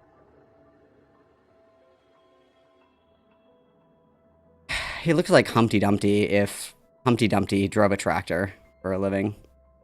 I'm just very upset. I'm very upset. There's so much shit in his house. That carpet looks disgusting. If I went over to a man's house, an adult man's house, like a 35-year-old man's house, and we had, like, Mario mushrooms, like, it looked like a frat house in here, I would vomit immediately. This carpet would have to be professionally cleaned. Like, we've got, like, a Donkey Kong plushie, like, fucking nailed to the wall. There's probably more hair on this carpet than there is on his fucking head. Look at how fucking disgusting that carpet... May this kind of man never find his way into my life in any capacity. Holy shit. The fucking cringe gay anime posters. The ambient bisexual lighting. May this evil never fucking find me, dude. Holy shit. How do you feel about having a similar beard to him? Well, smartass. I don't have a beard. I have a goatee. Okay? Get it right. The goatee. Okay? Different things. Different things. And you know, to be completely honest, if I had like a jelly roll right here, I'd probably also grow out my beard, but... Unfortunately, we're not all blessed. We're not all blessed, as they say.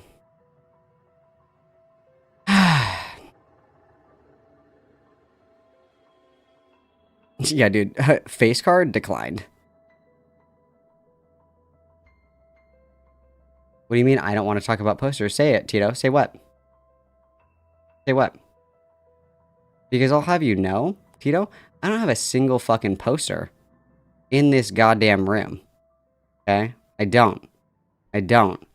These are all album cover prints. okay? These are not posters. These are magazine clippings, okay? All right? This is a print of a poster tour. These are all pashminas, okay? This is tarot cards that I arranged meticulously by how cool they look on a poster board, okay? I meticulously decided which ones arbitrarily were the coolest by my own standard of what I find to be cool, organized, okay? These are not posters. You don't know what a poster is, buddy. I didn't get these from the go fuck yourself bin at Spencer's, okay? This is handcrafted aesthetic, okay? These are album covers, not a poster. Nice try. Why don't you Google what a poster is, Tito? Tito's at the bottom of the pyramid. Rowan, you're doing a duet with Tito this week. Good luck. You're doing a duet with Tito this week. Unbelievable. Unbelievable. Unbelievable. I can't believe that you would say such a thing. Yes, please show me your trinkets. Let me into your mind cave. Let's go spelunking to look for trinkets. Let's go. They're not bougie posters. Fuck you. They're album covers. Different. Different. Different. You guys are entitled to your wrong opinions. It's totally fine. Sorry. Jesus. Together, gospel will honor his name. We are Charlie Kirk, his courage our own. Together, unbroken, we'll make heaven known.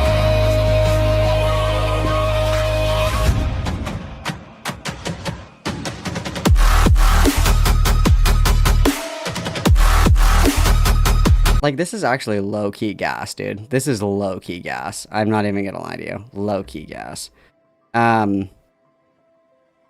It's true. The person that did help me organize this room, I think will get a solo this week. But, you know, the nationals are coming up. So if the solo is not good, then we're certainly not doing a solo at nationals, okay? You might only be able to participate in the group dance. So knowing that nationals are coming, okay, there's a lot of added pressure, and if, you know, you can rise to the occasion, you know, go ahead. Mannequin head, IKEA, like $20. Go crazy, go crazy. All right, guys, let's see. Okay, quick go piss girl, and then we're gonna move on to LioTent, because I have quite a little treasure trove of things for you. I have quite a little treasure trove of things for you. The first thing that I wanted to look at was, I also was smart enough and wrote down how long each of these are, so the chronological order will actually be helpful, okay? Alright, I will BRB. You guys are gonna hate me. It's piss time. I'll be right back, and then we're gonna lock in for LioTent, okay? Everybody behave. I'll be right back.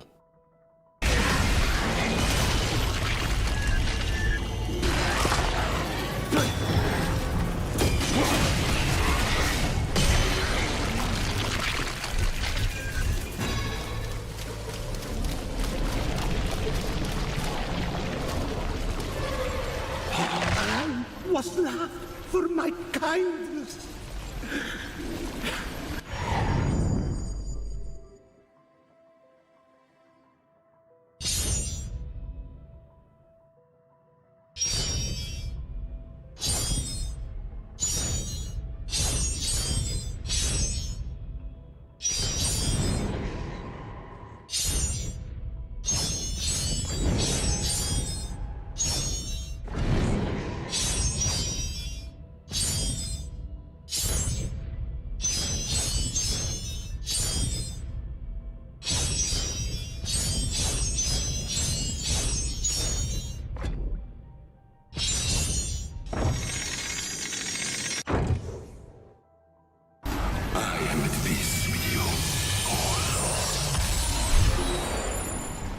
Amen.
Blessed mercy. Find peace.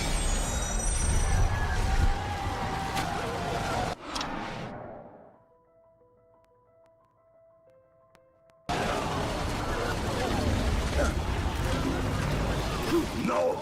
Don't wait! I had no choice! I cannot control this hunger!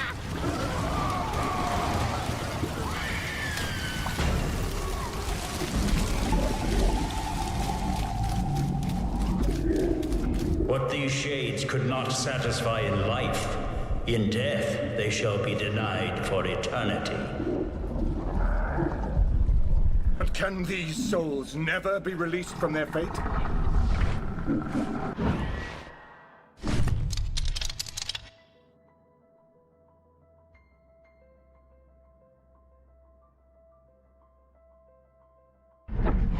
They wake no more.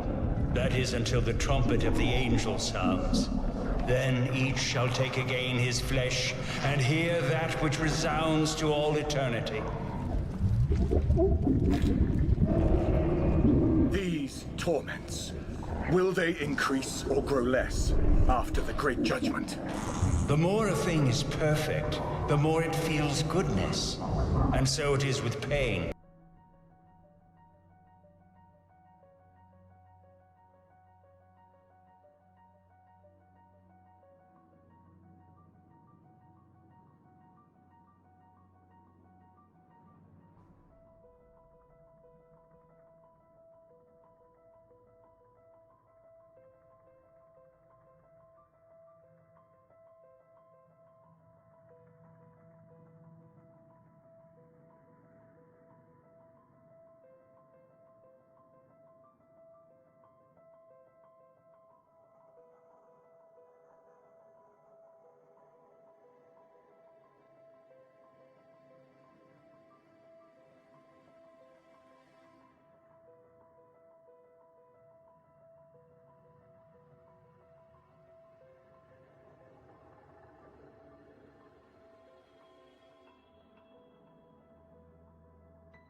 I keep forgetting that I muted myself again, sorry.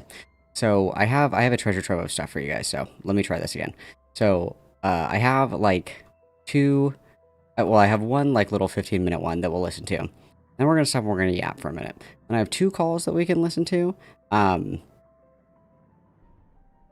we'll listen to one. We'll listen to one. We'll probably only have one because it's a little late, but that's okay. We're competing with Aiden. I'm not even tired. I'm not even tired right now, okay? So you guys decide which one.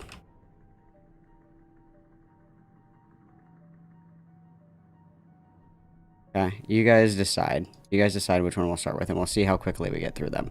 I have no promises. I have no promises that we'll get through all of them, but we'll do our diddly darndest, okay? We will do our diddly darndest. And then I have this, like, right in my fucking mouth because my wife is trying to sleep, so, we'll be kind of demure about that, okay? We're gonna be kind of demure about that. So, we'll start with this one, okay? So this is a call where Lio is basically he's trying to do another call with somebody, but he's trying to be mindful. Now, something that I think is important to take into consideration here is that, and I think it was Aiden that I first heard bring this up, and he actually eloquently like took the words right out of my mouth, okay? There's certain things that like you just intuit and you can't really be taught. Like you can't, it's not like a skill that you can learn. And I think one of those skills is being able to assess rather quickly where somebody is in relation to you and like being able to keep up with you.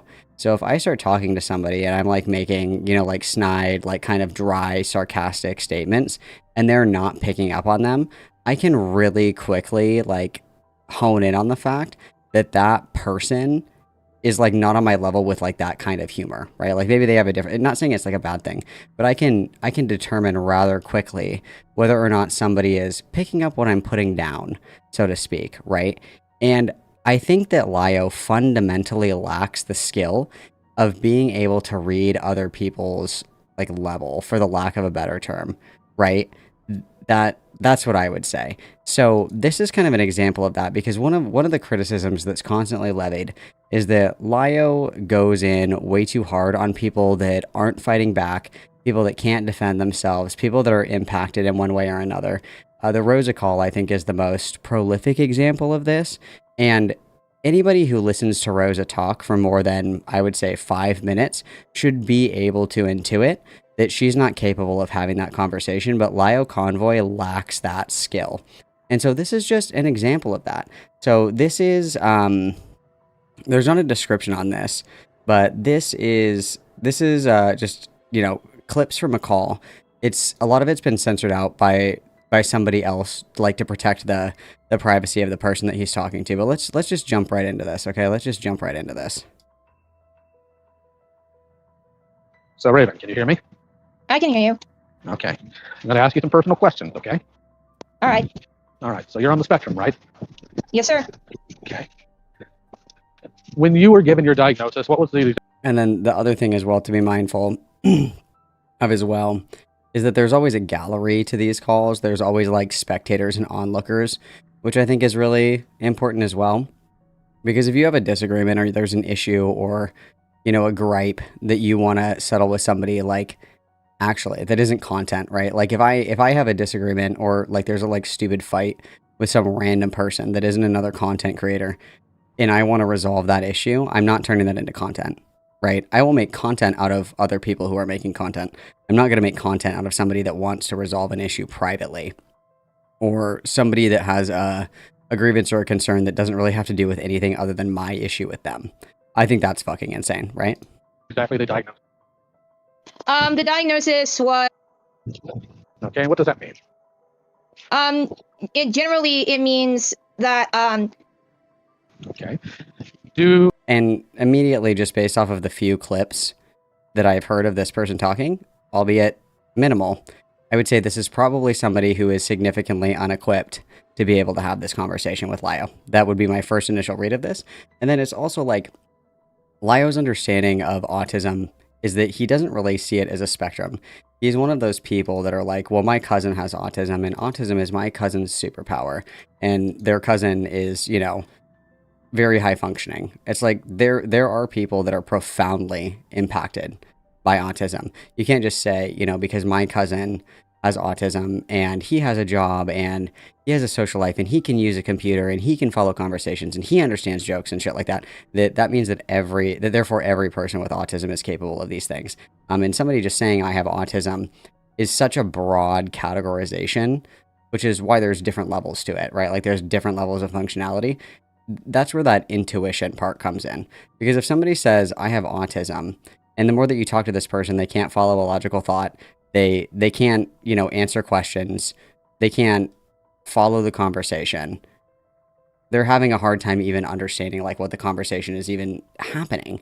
Like that is where that intuition comes in to say, okay, this person is on the spectrum and this person is more impacted than, say, the person that I know that has autism, so I need to be mindful of that going forward. He just lacks that skill. You live with your parents, right? Okay, so both your parents, are they your guardians? Do they take care of all your business and whatnot, or do you? Okay, that's not what I asked. What I mean is... And then, so there's another example, right? I say, are your parents your guardians? And somebody says yes, and I'm like, okay, so does that mean they take care of, like, all of your affairs? And they answer a question that they answer in a way that doesn't answer my question. It's like, okay, well, obviously this person is having a really hard time understanding where this is going, right? Hello? Like... Again, like this is 59 seconds of a chopped up little thing.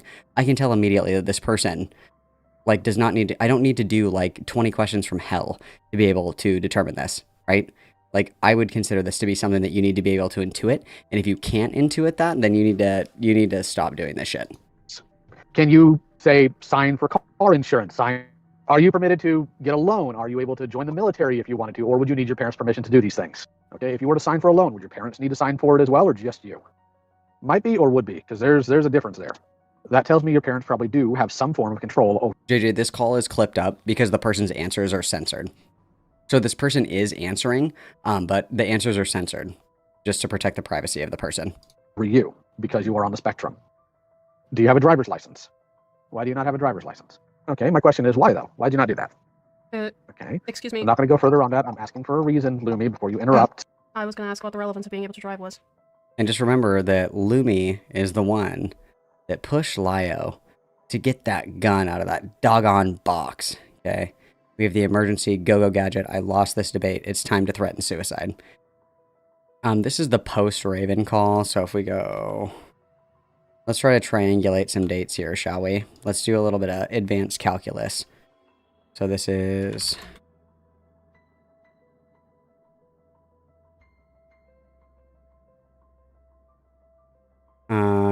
So this is the archive. Yeah, this is the archive. This is a short recording of the mod's call from Helpless Peaches' doc, where Lio is called. No, this isn't the right one, I don't think. It looks like there isn't a full call. When would this have been?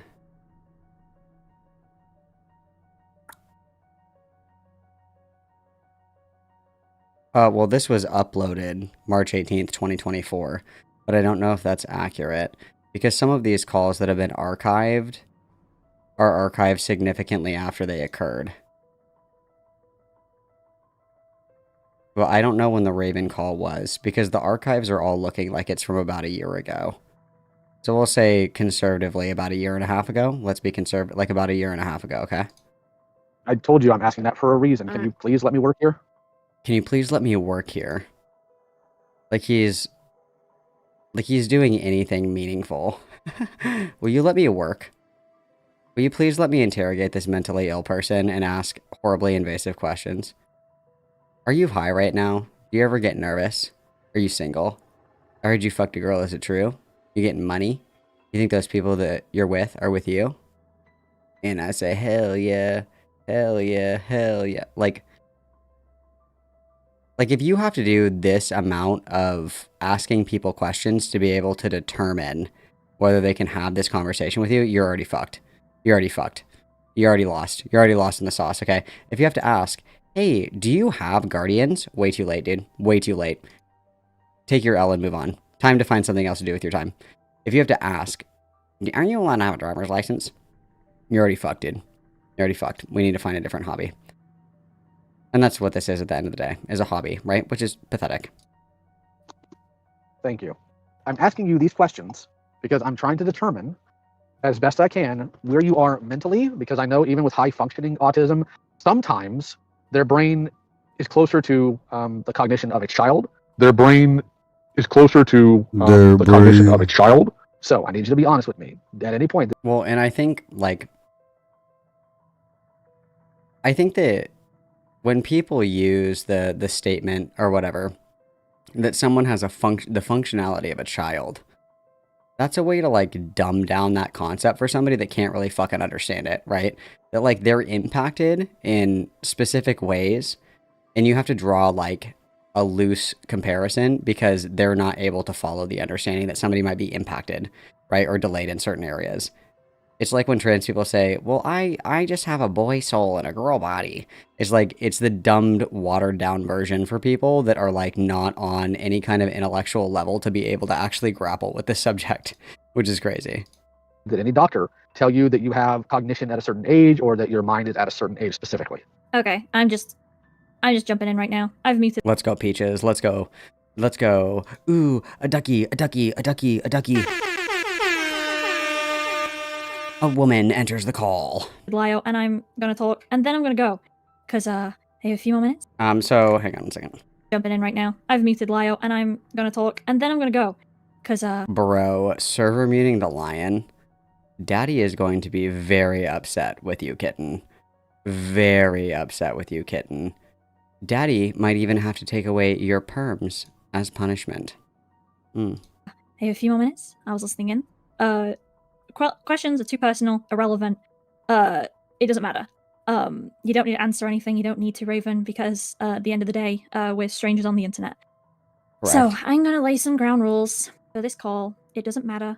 Raven's here talking. You're not yelling or shouting at anyone. You're here to listen to people. So, You're to Therefore, listen. I say the best course of action is for a call is to just lay out what was wrong with the actions, and give an explanation on how best to avoid this kind of situation in the future. Does everyone? And that's like how all of the, like, realistically, I don't think that it's your job to be the behavior corrector on the internet for, you know, like young mentally ill people that find their way into your community. But if for whatever reason that's something that you feel a particular calling to do, which I would disagree with, this would be how you do it, right? You don't like berate them and like browbeat them to try to get them to understand something, because that's not how people learn. Like, it should be like, hey, this thing that you did it was bad because of this reason. And because it was bad because of this reason, this is why we shouldn't have done this. And so let's talk about how to avoid this in the future, or what you'll do if this happens again. So we can kind of work through ways, you know, that we can prevent a situation like this happening again, right? Like, that's how you would have that if you actually wanted to be productive, instead of just like chud dunking. And again, there's no honor in chud dunking on people that can't defend themselves. It's pathetic, right? And Everyone agree with that? I agree with this. Also, Aaron, Lio stepped down from the stage. Let's read that again. Hang on. I went kind of fast. I agree with this. Lio Convoy, age 38, refused to come back and left the newly 18-year-old mod to manage a call only Lio had context for in his stead, to sulk over being stopped. Not the freshly 18-year-old mod, bro. Dude. Trial by fire. Bully them to death or be demodded. LOL. New mod test in Malcore. Let's go. Also, Aaron, Lio stepped down from the stage. After the... Fuck. It's going fast. Down from the stage. After this, there was a mod call started by Lio Convoy. We need the SVU sound. SVU sound. Do I have space on my soundboard for another sound?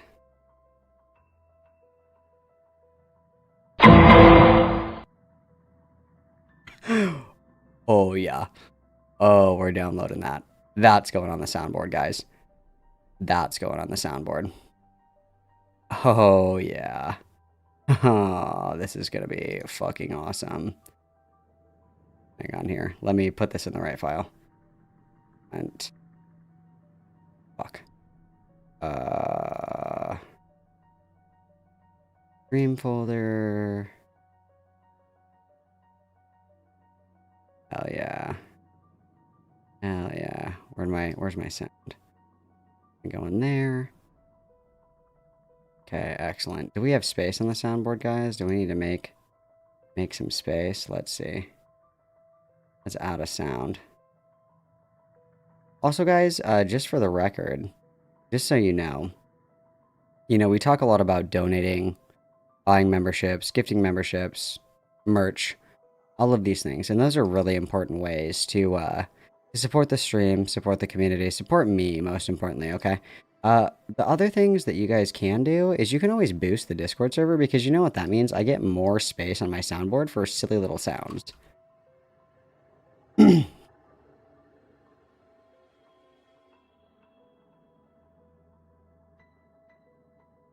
want to let me name this.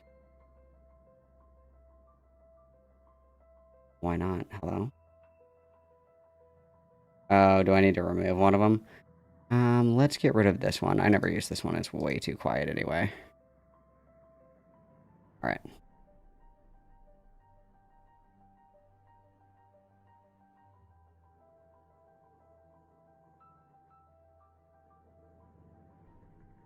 Okay, there we go.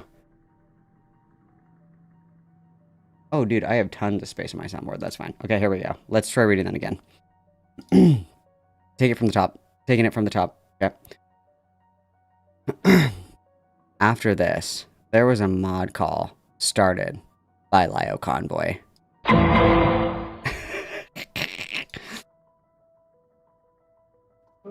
we go. I'm your old man. Lio, can you hear me?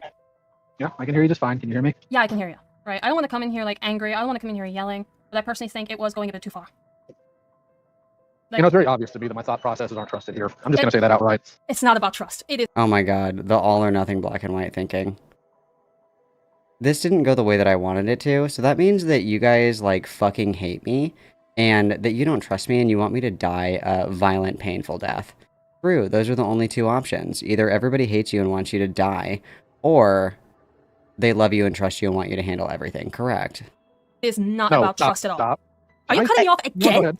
I'm not trying to. Well, yes, I mean, I'm trying to explain my thought process here. Yeah, but like... I love his username, dude. Okay, hey. Pay attention. Pay attention. Over here. Everybody pay attention really quick, okay? Whoever is archiving this shit, this is what I want. Can you guys see this? Can you guys see this, okay? This is what I want. I want to see who's talking in the corner, okay? I want to know who is in this call and who is talking. So right now, it says that Hidden is talking, okay? And then when the next person talks, it pops up right here and it tells me who's in the call, okay? This is important. Write this down. Anybody who's archiving this shit, this is what I want to see. Thank you. Hold on, Hidden. You don't let me finish what I'm saying and then you're cutting me off again? I just said that I don't think... Dude man 28. You're a 30-year-old geriatric male. Come on. I'm trusted, and I was trying to expand, and you interjected. I was just trying to finish my thought. Alright, in that case, I'll apologize and back away, but... We do trust you. We do. If we didn't, we wouldn't be so open to tell you if you have a problem with something. I trust One other person you have had, or anybody else here is muted in the middle of a gallery call in front of 100 people. Would you prefer I kept my mouth shut? Maybe like the victims in the call? Who else has been server muted in the middle of a call before? Maybe the people that you're fucking ganging up on? Kinda sucks, doesn't it? And let that continue? What I would prefer is to be treated with some civility. Context, Raven, on the spectrum, and not understanding the weight of the actions, didn't call out predatory behavior in a server they didn't moderate, and read lines for predator callouts made by teenagers. Lyle will frame this as malicious predation / negligence going forward. Okay, so this person, Raven, on the spectrum, obviously this person, I think that we can all agree, is probably pretty significantly impacted. It sounds like this person has a caregiver. Or a guardian, which is indicative that they are pretty high needs. And they didn't call out behavior in a server that they didn't moderate, so not their responsibility. And then red lines for predator callouts made by... How old is this Raven person? Does anybody know how old this Raven person is? Because even then, like, let's just say that this Raven person is like 19 years old. They're doing what? Somebody is like, hey, can you read these lines for a script? And they agree. I mean, I guess you could say that there should be oversight, but I don't think that's indicative of any kind of, like, malice. If somebody asks them to read, like, a line for a script, and then it turns out that the video is kind of dog shit, like, isn't that something that has happened to, like, literally everybody up to and including ContraPoints? Like, hello? Because frankly, the person who put those people in danger was treated with more civility than I was in that call. No, Raven isn't Rosa. This is a different... I know, it's hard to keep them all apart. It's hard to keep... But this is actually a different... mentally unwell person that we're yelling at in a call for not moderating something that they didn't even have the ability to moderate, correct? In front of 100 people. Would you prefer I kept my mouth shut and let that continue? What I would prefer is to be treated with some civility, because frankly, the person who put those people in danger was treated with more civility than I was in that call. How so? Because I told you that you were going too far or something? The person in this call was treated with more civility than I was. Oh. How do I say this? Leben Lens? Leben Lens. Oh, you must be a Keldogi. You must be a Keldogi viewer. Yeah, this is like something that happens like every other day. This is probably, I would say, like, what, you guys? This is probably like the 30th fucking call that we've listened to like this. Like, this is like a new call is discovered like almost every fucking week. Like, no joke. This is something that happens routinely. Spin the wheel. There's like 30 different people that this has happened to. Go on. You did not come in and say I was going too far. You came in and asked for the relevancy, which I was trying to state. And then Aaron comes in, server mutes me, embarrasses me in front of 100-something people instead of just talking. And Aaron is Peaches. And then, like, he can understand the perspective of being humiliated and embarrassed in the context of these gallery calls. Like, when there's an audience, that it makes it exceptionally humiliating when somebody, like, fucking dunks on you in front of a bunch of other people, right? Like, if you trip and fall, like, alone, it's like, ouch, I scraped my knee. If you trip and fall in front of, like, a bunch of Victoria's Secret models, it's probably, like, utterly fucking humiliating, right? Like, he clearly understands the implications of being embarrassed and, like, there being basically, like, a live audience to your mistakes being called out. I don't know why he can't apply that to other people. Is it not embarrassing for the person to be asked, like, hey, are you so fucking stupid that your parents have to make sure that you know how to wipe your own ass every day? Hey, excuse me, are you so fucking disabled and brain damaged that you're not allowed to drive a car? Hello? Oh, it's Lenny. It's because it's your dead name. I'm sorry, Lenny. My mistake. I hope that you're well, Lenny. I don't know why YouTube changed it. You guys can't have your chosen names in chat anymore. I find it very transphobic. Very transphobic. Talking to me because they've been micromanaging me for the past 3 days now because they're scared. And apparently I'm a screw up. So that's what they do. Managing. I wouldn't call it micromanaging personally, because I do not see the relevance of I know, I'm breaking up. No. Look, I want to relevance, right? How is being able to drive a car relevant to being cognizant and being able to understand things? How is It's because he's unable to identify like traits in people and the way that they have conversations to kind of determine whether or not these are appropriate conversations to have. So he has to rely on like arbitrary markers that he thinks defines functionality. But the problem is a lot of people misunderstand what high and low functioning means when you talk about autism. So they're like, when people think of high or low functioning, they think of like, if this is our scale right here, this is like high, this is like low, and this is medium, right? And if you have enough traits, you're high functioning. If you have this, like say that you have like 5 out of 5 traits to be like independent. Medium would be like 3 out of 5, right? And then low functioning, you'd be like 1 out of 5. And that's how a lot of people like look at or understand functionality. But that's not what functionality means, right? That's not what functionality is. What functionality actually looks like is we have all of these different domains, right? We have all of these different domains. So let's say that we have communication, okay? We have adaptive living, okay? So that means, being able to bathe yourself, to go to the bathroom unassisted, to be able to make something to eat, to clean up after yourself, to put on clean clothes, things like that, like adaptive living skills. We have leisure skills, right? Like being able to occupy your time in a meaningful way. Let's say that we also have like behavioral. Are we able to regulate our emotions? Are we like punching people in the face when we don't get our way? Like vocational, like your ability to have a job, right? And so the way that we look at it like this is it's think of it more as like a bar graph than anything. Then like a level 1, 2, or 3, think of it like this. Hang on, that looks like shit. Think of it like this. So let's say that you have somebody who is nonverbal. They can't talk. Where would you put them on communication? Just hypothetically. You're trying to assess how functional somebody is, and they say they're nonverbal, they can't talk. You'd probably put them pretty low. What if that person is completely fluent in ASL? Well, then we'd probably put them up here. Like, let's say that this is like 100%, okay? And then back here is like 1%, right? Or 0% or whatever. But let's say that this person's completely fluent in ASL. They'd be up here. Let's say that this person is completely fluent with like an AAC device. We put them like here. Let's say that this person doesn't know ASL or doesn't use an AAC device, but they can use like PEC images. Like they want water, so they like show you a picture of water. Maybe we put them like right here. What if this person can like say yes or no? Maybe they have like echolalia, and so they just repeat what you say. We'd probably put them down here. That person is verbal, but they can't really communicate. So verbal, like being verbal, is not the same as being able to communicate, because there's plenty of ways to communicate that are not verbally, right? However, if we, so we're looking at it like this, like these are all different like bars that we're kind of looking at here, right? And the problem is that a lot of people look at it black and white. Same thing with like adaptive. Like if I asked you, is somebody who can't bathe themselves, is that person high or low functioning? You might say low functioning.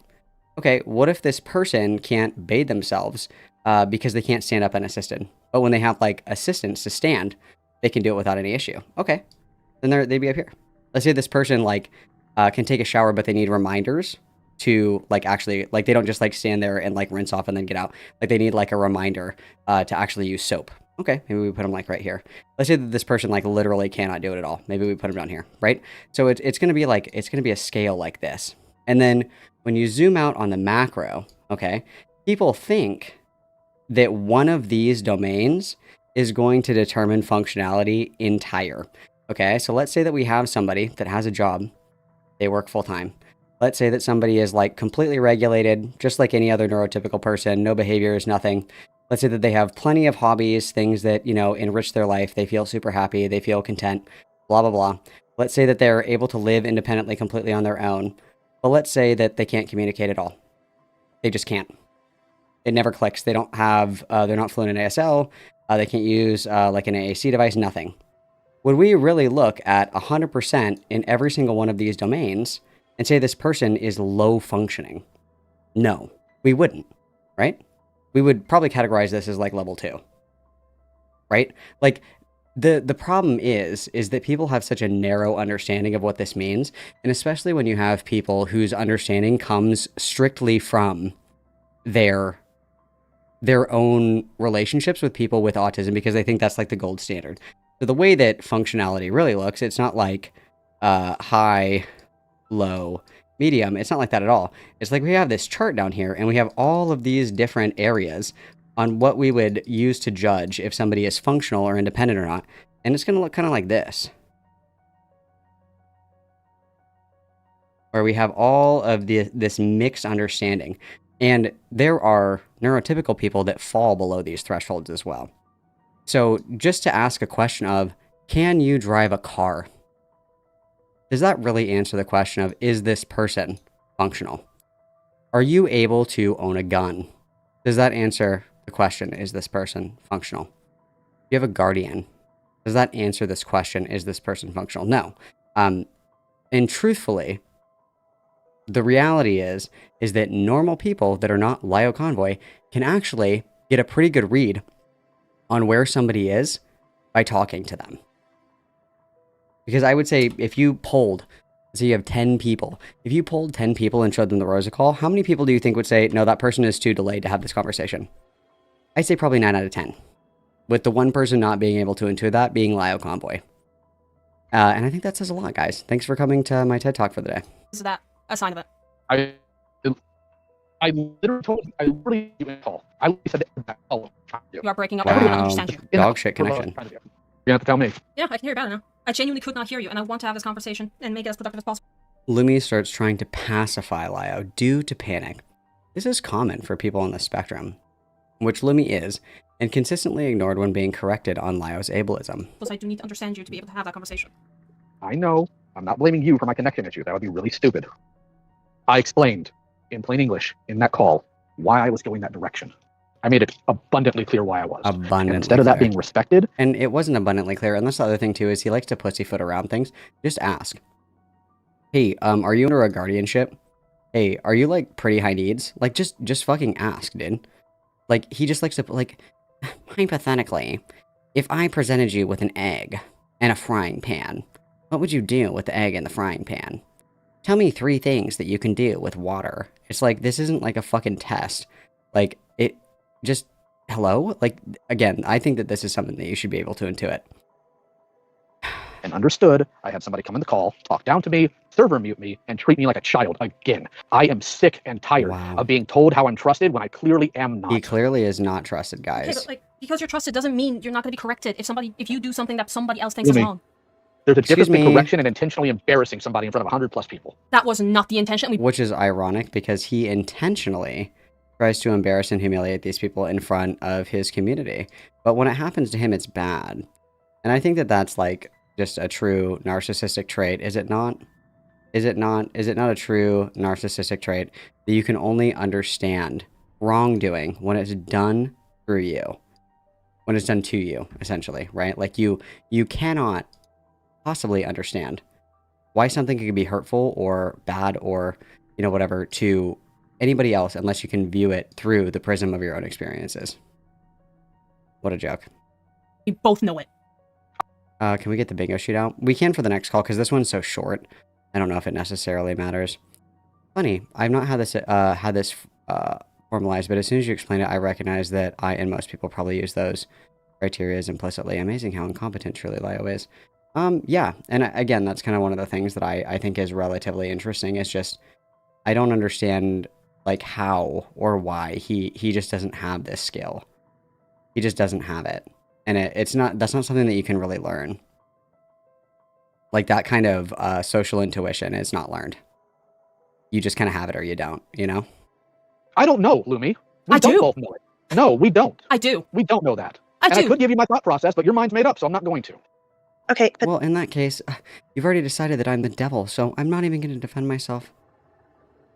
Just for a second, I just want to bring this up because I think it's important. The reason that these questions were stopped, because we all understand the intention, that's not the problem. The intention was you wanted to figure out how much their autism is affecting their ability to make decisions. That's fine. That's absolutely fine. Like, the baseline of those questions are absolutely okay. The problem is, the further you went on, you started asking questions that have incredibly bad implications. Use a different mic. I'm fucking tired. We're using our phone speaker, whatever. He's so Lewis McClung coded. He doesn't know what an implication is. It's awesome. That works. Go for it. Okay, so my point was being that when you ask these questions, the implication behind these questions gives people the wrong idea. Asking something like, do you have a driver's license? And then getting the answer to no, and then going, but why? Gives people the implication that since you're asking whether or not they're able to, or since you're asking to determine whether or not they can function properly, basically with that question, what you're saying is, oh, if you don't have a driver's license... And that's not even, like, a good question to ask, because people, like, there are people that are paralyzed from the waist down that can drive cars. There's people that are, you know, autistic that can drive cars. There are people that have, like, TBIs that can drive cars. There's deaf people that can drive cars. Like, you know what I mean? Like, that's not a good metric. Like, it's not really something where you ask a question. There's not, like, a certain amount of yes or no questions that will give you this answer. You can't drive, you're unable to function. So instead of DMing me and asking me to check my DMs, that happens? None of you would have done that for anybody else. Nobody would have hopped on that call and server muted me and embarrassed me for anybody else. None of you would have done that to Aaron. None of you would have done that to Lumi. That is so bullshit. That is so bullshit. Like, this happens to everybody all the time, bro. Oh, no. You do not get to say that about me because we both know Aaron would have server muted me. Aaron would be chewing me out right now if I had pulled anything like that. Aaron's a lot harder on me than you think. I didn't say anybody without Aaron. My point was, it wouldn't have happened with the rest of you. It would have. No, I don't think it would. Yes, if any of us had done... You guys are just exceptionally mean to me. You guys just are exceptionally cruel to me. You guys just hate me, don't you? Please respond, not clickbait. Like, he's literally sympathy baiting his own moderators for correcting him when he fucks up. The treatment will be exactly the same. If I disagree with anyone on staff, I'm happy to DM them and tell them. But if it's happening in the moment, and when I poke it, I'm like, hey, I don't know what the relevance of this is. Hey, implying, hey, we should stop it here, and you continue, like, hey, no offense, I can't exactly blame Aaron if the conclusion they came to was, okay, he's not going to stop, I might have to server mute him. Because I was explaining the reasoning for it. And instead of Aaron coming in and saying, check your messages, or anything like that, that happens. And no. Why are you entitled to resolve conflicts in private, but others aren't? Why could you not have settled this in private with this person? Why did it have to be a gallery call? Why are you entitled to privacy when resolving conflicts and others are not? Please respond. I'm not going to sit here and argue with you about the intention there because Aaron has absolutely intentionally embarrassed me before, and I know why. You may not believe it, but I do. I mean, he can just intuit truth. He believes that he can intuit truth and people's true intentions, and that he just knows these things. But he can't even determine whether or not somebody is impacted enough to have these conversations with him. Like, he's Schrodinger's asshole. Like, he's so smart that he can peer into the intentions of other people and know it for fact. But he's also so fucking stupid that he doesn't understand what an implied threat is. Like, he's both a genius and an idiot. He's both hilarious and painfully like, he's all of these things simultaneously. He's the alpha and the omega. At the beginning and the end, he is everything and nothing at once. What a fucking narcissistic freak. Yes, I have more trust in Aaron than you then. Because I know that Aaron's not the type to go around fucking Thank you for the back-added insult. I appreciate that. Truthfully, he probably thinks that driving is the metric for competency, because he had to take his driver's ed test like 17 fucking times, because he's so fucking stupid he probably can't even tell his left from his right. Damn, thanks for cutting me off again. I apologize. Making a new habit of it? Because you've been doing that again recently. Think I haven't noticed? Think people haven't pointed out to me? It's because women... You think I'm doing it intentionally? Somehow it only happens to me. How come this Lumi person is not allowed to intuit intent, but Lio is allowed to intuit intent about, you know, Peaches and everybody else? He can read their intentions, but others cannot. Only he has this If I may, gift. I will say this, that Lumi did, like, I jumped in call with Lumi after that call happened, and Lumi was very open with me about things I did wrong in that call. It's not just criticism of you, it's, like, Lumi is very upfront with anyone else, and just did the same for me literally, like, 10, 15 minutes ago. Wow, that's brave. I ended the stage so we wouldn't drag it on either. Because I knew that if I ended the stage sooner, we'd be able to get into the call faster and we'd be able to talk about it. Problem isn't criticism. Problem is how it was handled. I just don't even necessarily know what the ideal outcome is here.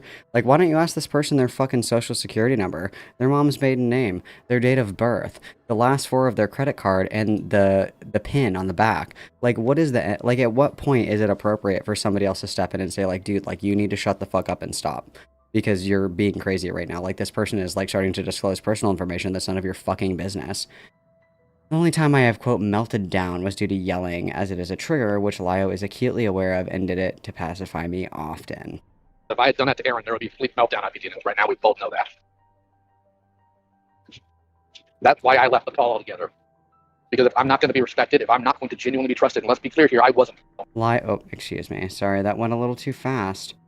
To Lio Convoy, showing him respect is to not criticize him and baby him in DMs while he berates people in public. Very true. This is a correct assessment of his behavior. Being respectful means, like, only ever resolving issues in private. Meanwhile, he's unable to offer that same respect to others. Not going to genuinely be trusted, and let's be clear here, I wasn't. Then why am I there? You guys could just do it without me.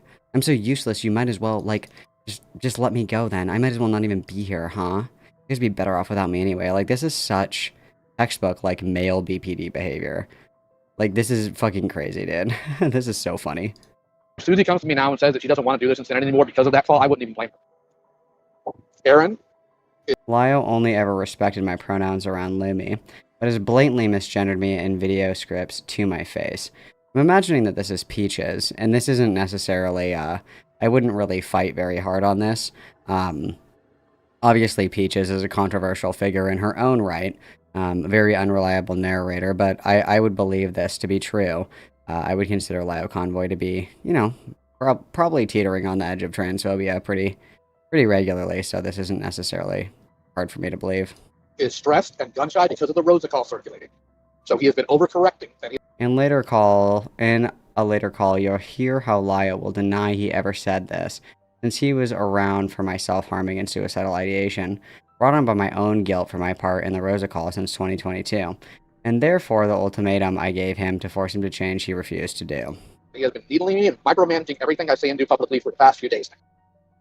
It's why I was accused of defending the Rosa call when my text...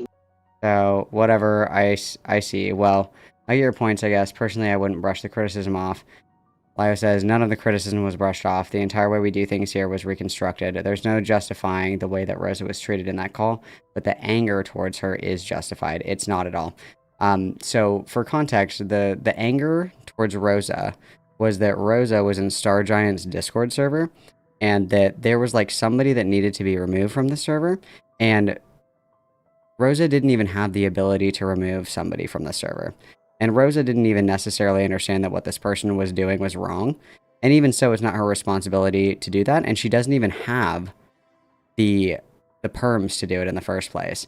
And if anything, you would question, like, why somebody would give somebody like Rosa any kind of authority in a Discord server anyway. It would be like making a 6-year-old a police officer and then being confused, like, as to why they didn't stop an armed robbery or an active shooter. It's like, well, because this is a fucking 6-year-old. Why don't we look at the people who gave a 6-year-old a badge and a gun? How about we start there? You know what I mean? Literally said the exact opposite and accused of ableism because Aaron is overcorrecting. No, okay, hold on. That call, Okay, hold on. Yeah. that call should not have been a kumbaya call. It should not have been a let's go ahead and hold your hand or even do what they were doing. They were cognizant of it. The reason why I went so hard on the driving thing was to determine whether or not she was... Lio will state in private and to my face that he would never question somebody else's mental health, yet, when I'm not listening, he admits to openly thinking that it's fake. And this is, you know, I think that Lio just doesn't understand most things. I think that he's very, very, very, very, very stupid, very low IQ, because he just fundamentally fails to understand mental illness as a whole. Like, it doesn't matter what we're talking about. He he just fundamentally doesn't seem to understand it at all. Like, he thinks that because somebody is like laughing and smiling in a call that they can't possibly be depressed. Like, it's just critically dangerous levels of black and white thinking that are just not congruent with reality. The other thing is this contradicts directly his claims that he said that the Rosa call happened because Peaches would go absolutely fucking crazy if he tried to stop these calls.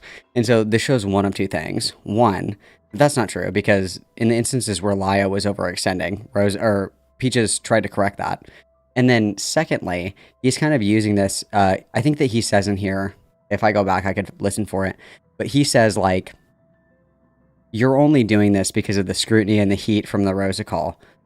Is it not possible that in hindsight, retrospectively, people genuinely have issues with the way that they behaved and want to correct that? Like, in saying that the Rosa call was bad, everybody is right. That was super fucked up. Moving forward, I want to be better about this, therefore I'm going to change my behavior. Right? Like, is that not an option? Or is it just, this bitch is evil and only cares about optics? Or could it genuinely be that after the fact, Peaches was like, no, that was fucked up and I don't want to do this anymore. And I'm going to try and prevent it from happening. I don't want to be complicit. I don't want to participate. I don't want to let it happen anymore. Because now I understand it was wrong. That's impossible, of course. Lying to me about her guardianship, because we've already dealt with people who have done that before. And I already caught her in 2 lies previously. She lied before, therefore she's lying about everything. This guy's so fucking stupid. It's the black and white thinking for me, dude. It's the black and white thinking for me. It wasn't to value whether or not people drive. I couldn't care less. It was to find out if she was lying about the reason.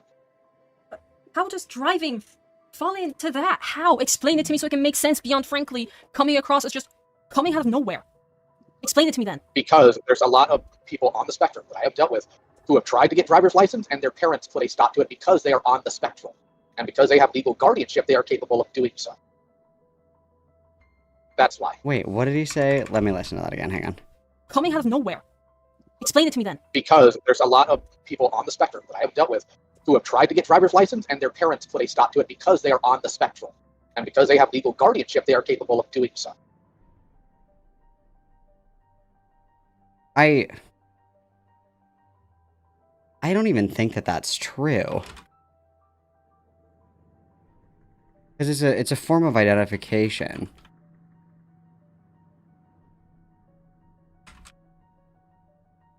I guess it might depend on the state.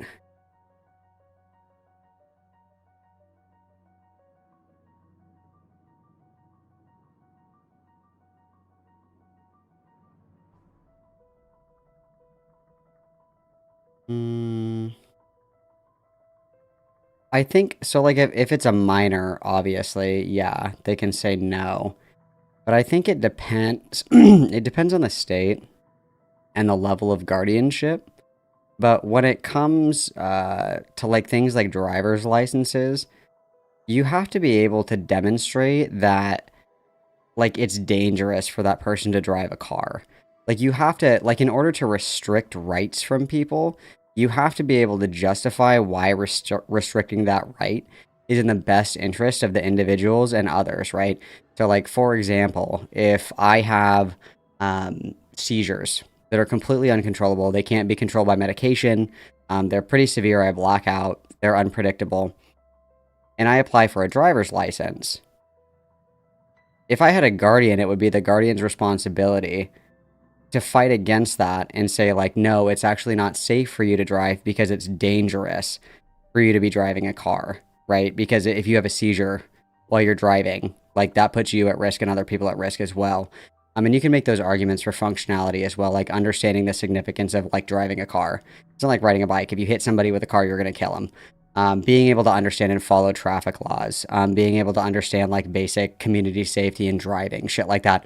If you can demonstrate that somebody is like unsafe in regard to driving, I think that you can like petition it. But like generally speaking, even with guardianship, it's traditionally like you have to demonstrate that this right ought to be restricted, not the other way around. Like the burden is on the individual seeking to restrict the right. You know what I mean? Like, if I'm disabled and I want a bank account and my guardian says, no, you can't have a bank account because you don't understand money, and you aren't able to, you know, spend it, maintain it, you don't even really understand what money is, they need to prove that I have to have a payee. It's not like the default, right? Like, you don't start with nothing and then prove that you earn rights. You start with all of the rights, and then you have to prove that rights ought to be restricted. That's typically how that works. That's why. But would that person even know that that's why it was put to stop there? If they're guardian? If there's Yeah. guardianship on them? Yeah, they would. They would know. You kind of have to be pretty blunt about that. And if Raven can do commentaries, they can put two and two. And then he does this all the time too. They have a YouTube channel. They can talk. They can say full sentences. They have opinions about things.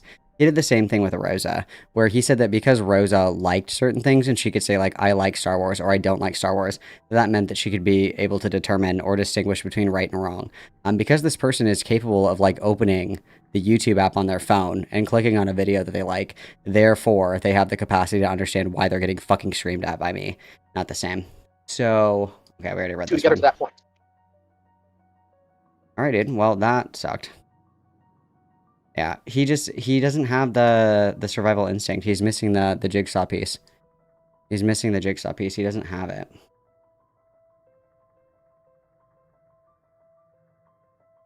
God, this looks fucking terrible, dude. Extension fucking sucks. My eyes. My eyes, bro. My eyes. Okay. So, late night LioTent. It's just you and me. Me and you, so happy together. I wanted to do this. I wanted to do this because this is... I've been pondering my little orb lately, you guys. I've been pondering my orb. Okay, and this is something that I've been thinking about. Been thinking about this. I hear, like, following the conversation with Gilded, I hear that criticism. And I think because Gilded Poo is just, like, dog shit at arguing, that was probably a pretty significant reason that didn't feel, like, very... I don't know, like, a very hard conversation to have. Just because I don't consider him to be very good at arguing. So, I think if I was to have this conversation with somebody that actually knows how to have a conversation, I think that might be a little bit more challenging. So what I wanted to do, you guys, what I thought would be super fun, is we're going to do a little bit of insight and a little bit of introspection together. And we're going to talk through all of these together, okay? We're going to do a little practice. We're going to do a little practice, okay? We're going to do a little Malcolm lesson before I go to sleepy eepy for the night. So, this is normally something that I have more time to do. But as of late, I haven't had a lot of time to do this. But this is kind of my process of kind of working through a lot of these things. I want to share it with you guys. And I want to work through it with you guys as well. So, what we're going to do is we're going to start off at the top here. Okay, we're going to start off up the very top here. And this is going to be our introspection. This is going to be our introspective process. Okay? This is where we're going to start. So, introspection is where I'm kind of consulting my own thoughts and my own ideas, right? That's what introspection is. So, we're going to come over here and we're going to think about what are our criticisms for Lio. What are our criticisms, you guys? What are mine? Okay, we're going to walk through all of this together. So, my first criticism, like, almost always criticism is, Lio is a groomer. Okay. 2, Lio is a danger to minors, victims, people with, like, intellectual disabilities, okay?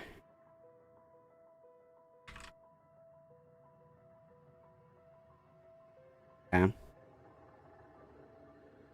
I would also say that Lio is,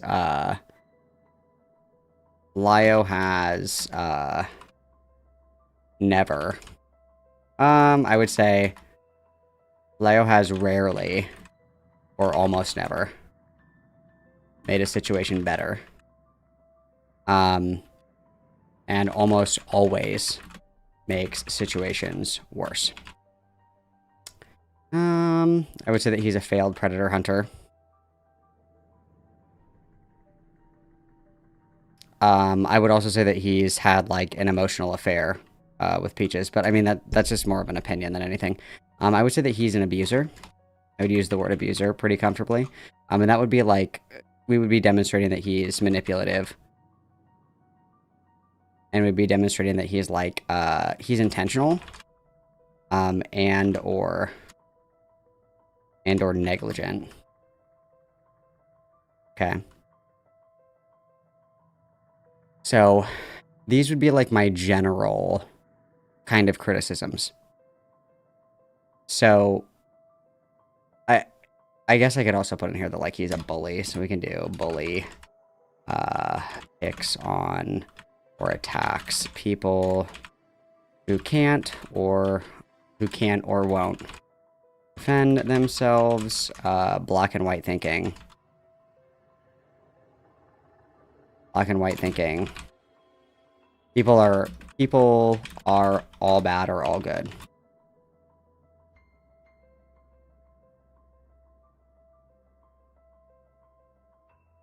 And I would consider this to be like a manipulative tactic. Now that I'm thinking about it, so I'm actually going to put that under here. I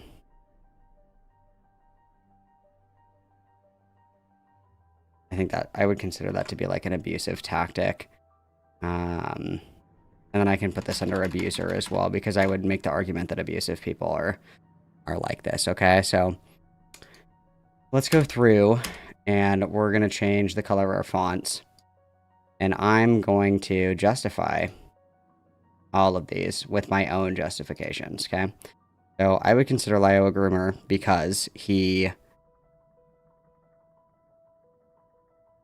How do I want to word this? I would consider Lio... Hang on. I need to power up. I need to power up here.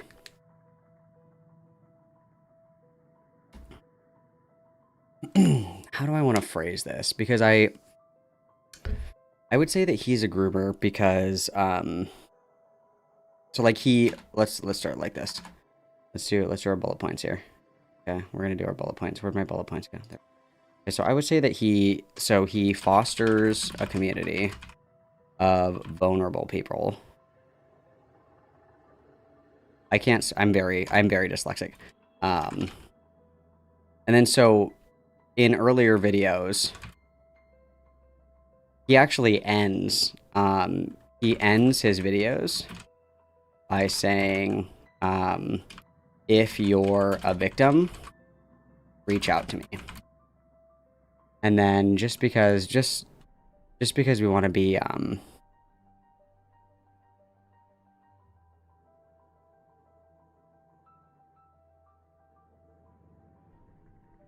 or actually, I'll put that. Okay, so if I go to Lio's YouTube channel, and then I'm just gonna play the audio here.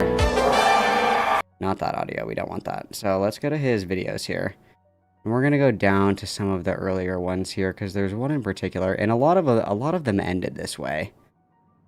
A lot of them ended this way. I want the buttons one. That's the one that I'm thinking of.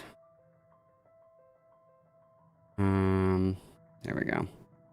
Greetings and bienvenue. No, you guys need to see am this. Lio Convoy. You see that runtime, so grab a snack and a drink, and let's hop in. Welcome back. Okay. And then so like towards the end, We'll change the fact that every action you've taken here are yours and of your own volition. You no longer have a place to hide, and no one can help you hide from hooligan and lay your help buttons. Buttons doesn't want help. Nonsense. Don't provide it. Buttons is going to scream. No, it's not this one. This is just cringe. Hang on. Where's the one that I'm thinking of? Because there's one where he explicitly says in the video, he says, if you're a victim, reach out to me. I need to see the preview of it, and then I'll recognize it. Not this one. This one? Let's try this one. Well, and look at yourselves as you are and straighten up. You're not a victim. The people Pedo Hat hurt due to your negligence are the victims. And you know what the most telling thing is? No, not this one. There's one that I can see so fucking clearly in my head. I can see it. I think it's this one. No. I can see it in my head.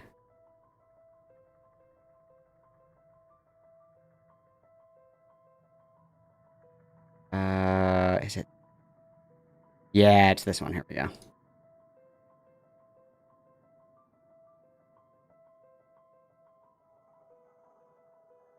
Sicko, he's still a creep. You still need to mock him, shame him, and make sure everybody's aware of him. I've said it before, and I'll say it again. This community needs to get its house in order. There's only one proper response to these type of sickos. Oh, that's fucking gay. Where's the... You still need to mock him, shame him, to get its house in order. Concerning Denmark's laws, who is... However, this one was... Dude, I'm gonna crash out because I remember this. I saw it. I saw it with my own two fucking eyes. Hang on. I need to get the video of this. I need to. Otherwise, I will go insane.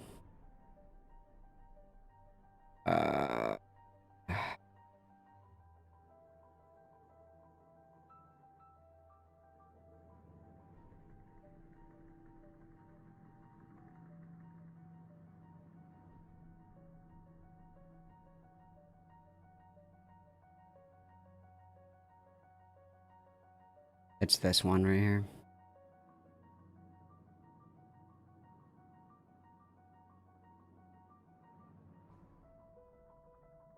I'm an aide in spreading this information to your much larger viewer bases, then I'm going to kindly ask you to unplug your heads from your rectums before I start making you uncomfortable in your own community.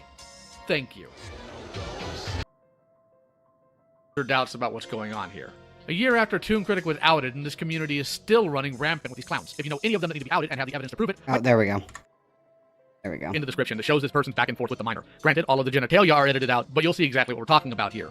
Check that out if you have any questions or doubts about what's going on here. A year after Toon Critic was outed, and this community is still running rampant with these clowns. If you know any of them that need to be outed and have the evidence to prove it, my Twitter handle is in the description, and my DMs are open. I'd like to personally thank Hateful Tate for his work on this. Yeah, so he's soliciting people to come to him with allegations of predator hunting and what have you. And then this video is from 2019, and then this one right here, towards the end here. And play pretend like you were all, period. Fail in your community. Come off it.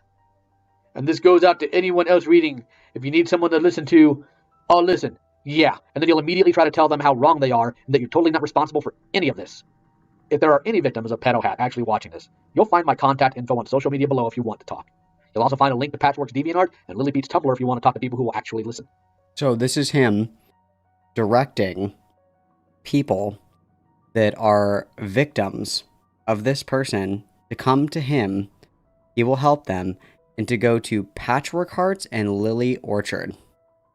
Those are the two people, along with himself, that he is recommending people go to for help. So that is a true claim. That is a true claim, right? So he's soliciting victims, victims to come to him, soliciting predators to hunt. So what he's doing essentially is creating this community of people who are susceptible to like I would say they're susceptible to having poor boundaries.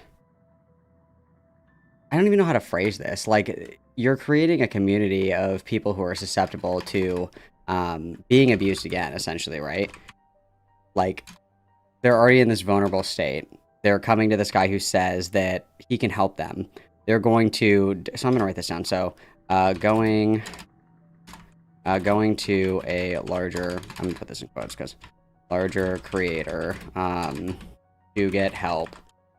Sharing personal, private information to this larger creator creates a one-sided dynamic that has the potential, important, because in isolation or abuse, right, this would be like one thing, right? So we're soliciting the victims. That it's like a one-sided dynamic. Like they're already kind of in this vulnerable position. He has all the authority, all the power, and then I would say that another aspect of this is like he makes content out of these people and their woes, and then defends them to public scrutiny,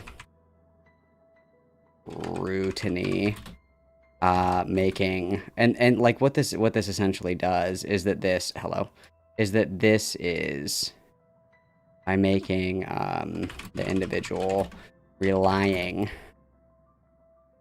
on his defense, right? So when I say that, what I mean is somebody comes to him, they have these allegations, he puts this person on blast. This person then gets attacked by the person that they're accusing, and the person that defends them from that is Lio. And so what that does is it kind of creates a feedback loop, right? Where this individual believes that Lio is like going to be the person that's going to protect them and defend them, right? I would say that that's a big part of it. And then he's doing this without doing this without knowing anything about it, right? So the reason that I would put this underneath like the grooming thing is that like he doesn't know anything about it, like as far as predator hunting is concerned. And I would say that that would fall under the umbrella of grooming, because like, no, you know, I don't want to put that under that umbrella. You're right. I don't want to put it under that umbrella. So he's soliciting these people that are already like high risk, to be either, you know, groomed or abused again or whatever. He's also creating this community by, treating his space, like a vent, thread hunting, like almost like therapy-esque space. So, like in the Mali call, talking about how these calls need literal mental health professionals. That's insane. Using the vent channel publicly where people talk about their grooming or abuse or whatever. Normalizing talking about all of these subjects with like mixed age, within a mixed age space. So you have, it's like normalizing that adults are talking to kids, it's normalizing that kids are talking to kids about all this stuff that they probably shouldn't be talking to each other about, in a sense where it's like, generally speaking, when you have like a bunch of victimized people, or a bunch of people that have a similar issue, you tend to want to keep them apart from each other because they amp each other up and they feed off of each other. So, for example, a common example of this is like self-harm or eating disorders. If you have somebody who has an eating disorder or somebody who, you know, engages in self-harm, if you ever have had somebody, or you've gone, or you know somebody who's gone to like a recovery center for an eating disorder, they are always kept away from each other because they teach each other like hey there, I know people who watch this channel tend to prefer their little like tips and tricks, right? Like, oh, this is how I get away from with I don't know, like only eating like 200 calories a day. This is how I trick them into thinking that I ate all of my dinner. Like they're teaching each other these tricks, and they're feeding off of each other. And this is true for trauma as well. As far as trauma is concerned, you have a lot of people that when they're kept together and they congregate together, what that does is it kind of creates this infinite feedback loop where they perseverate on the trauma and they like hold each other back in a sense is the best way that I can describe it, because it's kind of like it's almost like a weird collective, like, oh, well, you know, we're here suffering through this together. Like, this is what keeps us together, right? Especially with people that have been institutionalized a lot, they really cling on to that kind of collective identity of like going through a shared struggle. And there's nothing wrong with that inherently, but as far as recovery is concerned, you want like the growth to be outward, not inward. So that would be part of it, right? So like normalizing these conversations, like having victims constantly, like for a soy term here, constantly re-triggering or constantly triggering each other with the only resolution being Lio squashing the beef. Like, he's the ultimate sole authority in here, right? I find that confusing. Also, somebody sent me a screenshot. Does anybody have it? Somebody sent me a screenshot. And it was that Lio's server was originally 16 plus because he stopped editing the description of his videos. And so the link is still in there for the 16 plus Discord, which I think is funny. We have evidence that like it's 16 plus in a lot of these spaces, right? So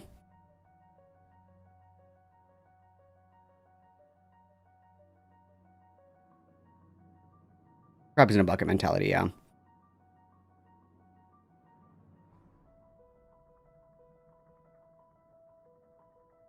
So that's part of it. So this just kind of like, it kind of like continually keeps people in this victim mentality, maintains the victim mentality with Lio as the savior, right?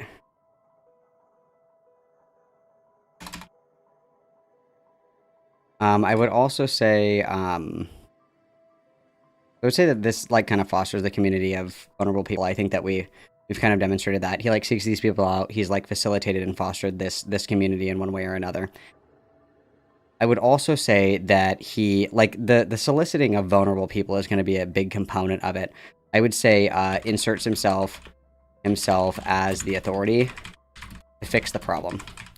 So a loose comparison that I'm going to I wish that I could spell.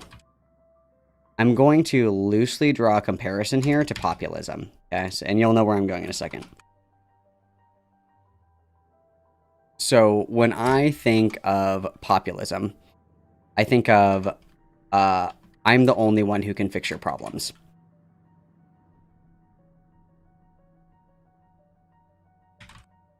So populism, generally speaking, Trump is a populist. Bernie Sanders is a pretty mild populist. So when you think of populism, you think of everybody is corrupt but me. Everybody's out to get you but me. Everybody's in bed with the billionaires and the millionaires, not me though. I have the people's interest in heart. You know, that's what I'm concerned about, is the people's interest. I'm not like these other politicians. I'm the one that can fix it. Okay? That I would consider that like something that a lot of groomers will use, is like, I'm the one that can fix this. I'm the one that you need to come to. And so we've seen this behavior demonstrated in a lot of calls. So getting upset at people when they go to others instead of Lio, right? So there have been several calls where he gets really, really, really upset. I like that. I'm different than other adults. That's a good way. Let's do that one too. Let's do that one too. I'm different than other adults. I like that. That's a good way to say that. So instead of Lio, right? So he will get upset if people go to other people for help. If he's not in the know, most, if not all of the time, like he feels like he's being ambushed or betrayed, and he expresses that as like he's guilt tripping them. Will guilt trip the individual if they don't include Lio and everything. Right? So that's part of that. He endlessly refers to how the system is broken. So he goes on and on and on. He even talks about it in the Barbie conversation, like the cops don't do anything. Cops don't/won't do anything. He relies a lot on the family doesn't care. The other adults who should care don't. But I do. So kind of separating himself. And that feeds a little bit here into the I'm different than other adults. Other adults being around children are unsafe, kid touchers, pedos, freaks, groomers. But not him, right? Not him. He's fine. Teaching, or I guess like demonstrating. Now, teaching or showing falsely to these high risk that it's safe to talk about and trust strangers online with personal information. And then as like a caveat on here, this personal information is often weaponized against them in moments of weakness, right? So for example, in the Rin call, Lio's like, I could call your dad and rat on you. I could call your dad and rat on you. I have his number, but I won't do that, right? He loves the personal information. You know, I remember you told me this, and that. Do you remember that? I remember when you told me that. I certainly remember. He loves kind of weaponizing what other people tell them in vulnerable moments, and that's like a manipulation tactic. That's like a grooming tactic, right? Yeah, and then if you don't share that information, that also makes you guilty. That's a good one. I'll put that in a different spot. I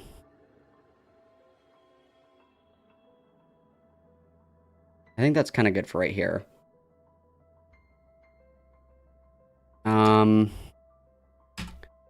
And then some of the other ones that I'll put in here, like these are just kind of like ones that I don't particularly. I mean, I guess I can elaborate on them, but so like I would also say like this is repeating, right? This is repeating, not one isolated incident. The problems with this behavior has been brought to his attention, acknowledged, but never changed.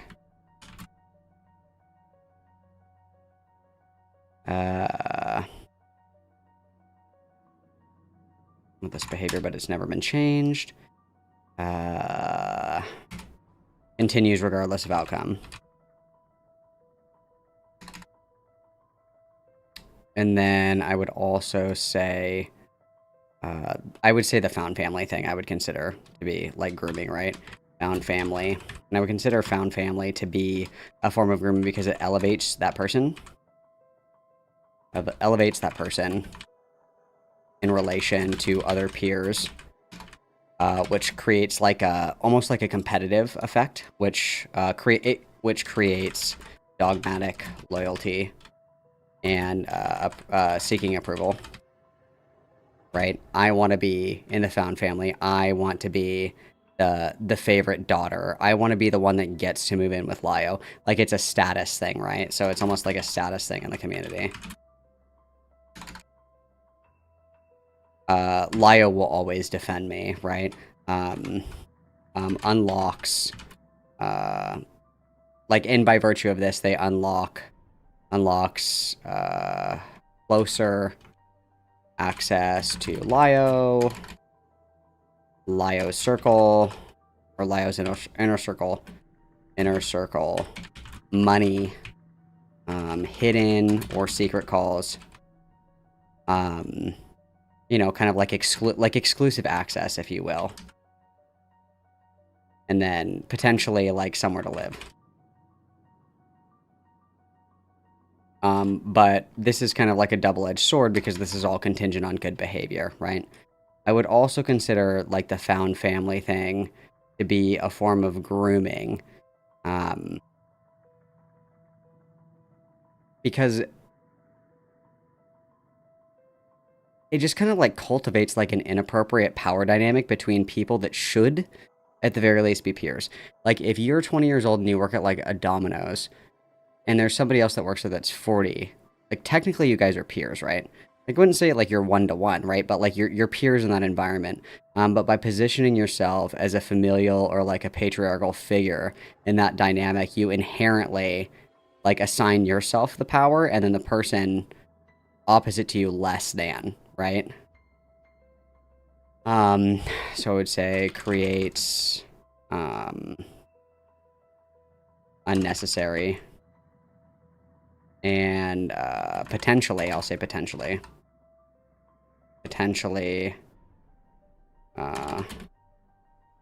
abusive power dynamic between peers. And then we'll caveat here and say, in the instance of minors, this is inherent.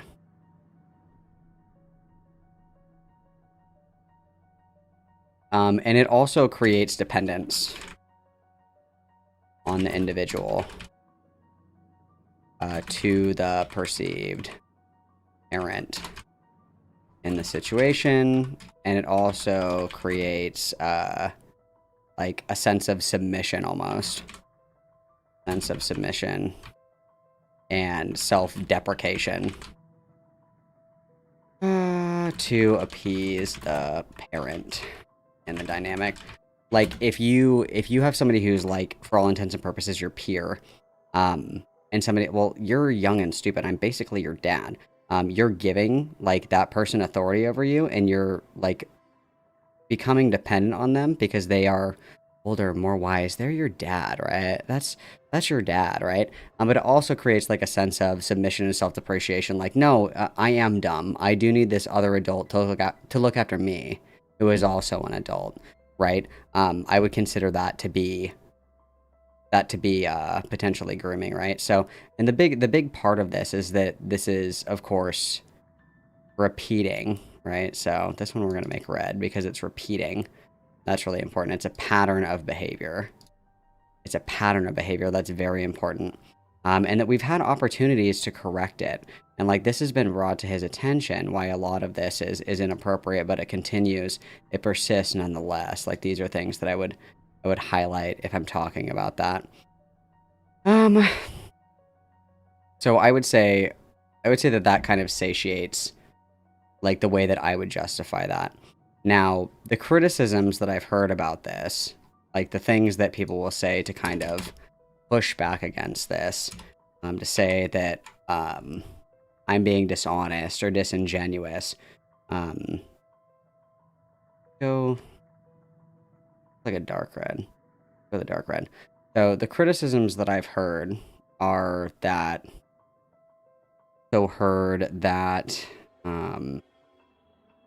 doesn't constitute grooming because no one who was a minor was moved in with Lio before they were age of majority.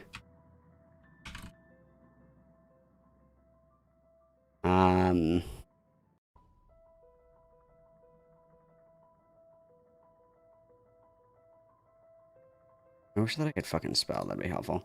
And I've also heard that it's like preloading, right? It's like poisoning the well.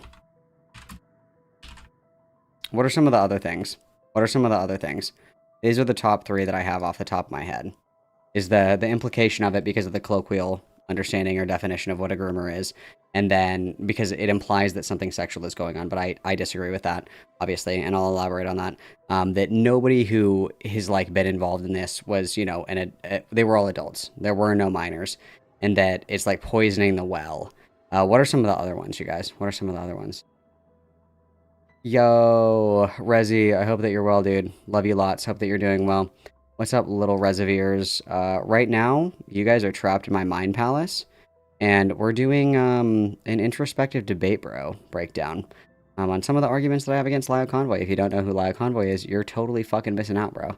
You're totally fucking missing out, and I encourage you to come take a dip, guys, because it's quite well. All right. Intentionality.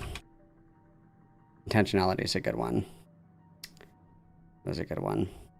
Okay, well, you guys ponder. Oh, you rambled a little bit. Hang on.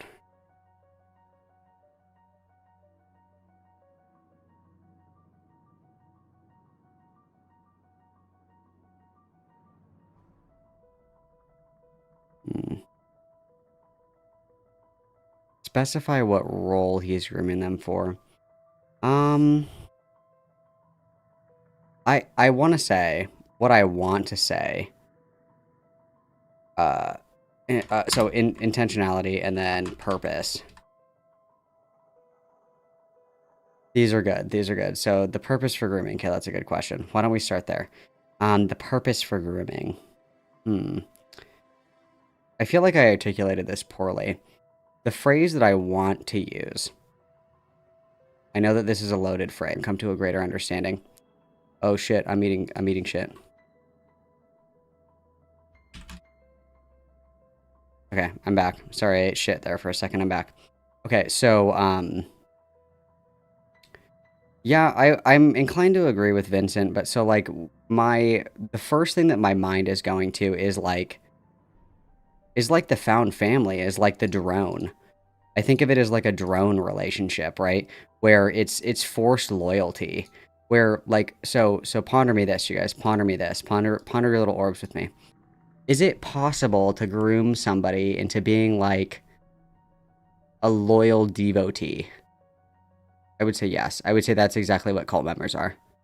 I would say that, like, cult members are groomed into undying, unquestionable, unchallenged devotion of, like, the leader of the cult, right? Like, it's not like people who are in charge of cults are grooming all these people to be sex slaves. They're not necessarily grooming them to financially manipulate them. That can be part of it. But, like, the purpose of somebody who's like a cult leader, like, grooming people to join their cults is they want, like, that elevated status. And they want, like, a loyal base of people that revere them. And, like, they don't challenge them. They don't question them. Like, they're like the oracle, right? Like, that's what I'm thinking of. Does that make sense? I feel like that makes sense. I guess that's the way that I would describe it. If I gun to my head, if I had to describe it, that's the way that I would say it.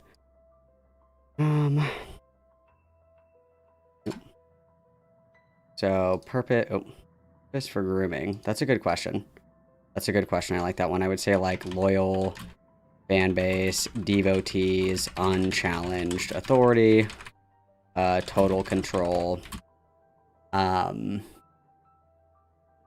loyalty.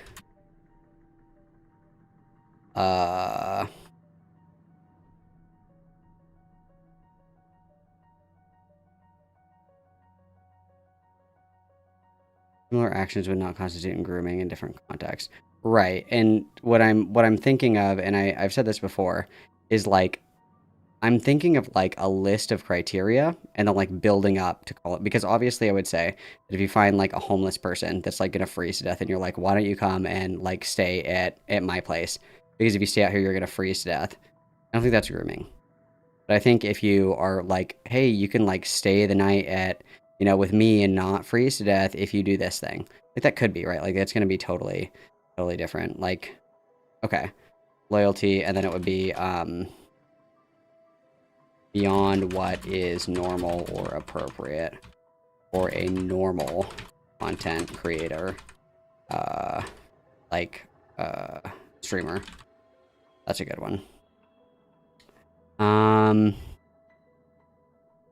Like, approval validation. I guess that I would consider that to be, like, the purpose for grooming, and part of that too can, like, be feeling important. Feeling important. Like, we're in control, like, we have purpose, like, all of these things, like, we have some unique attribute or ability that nobody else has.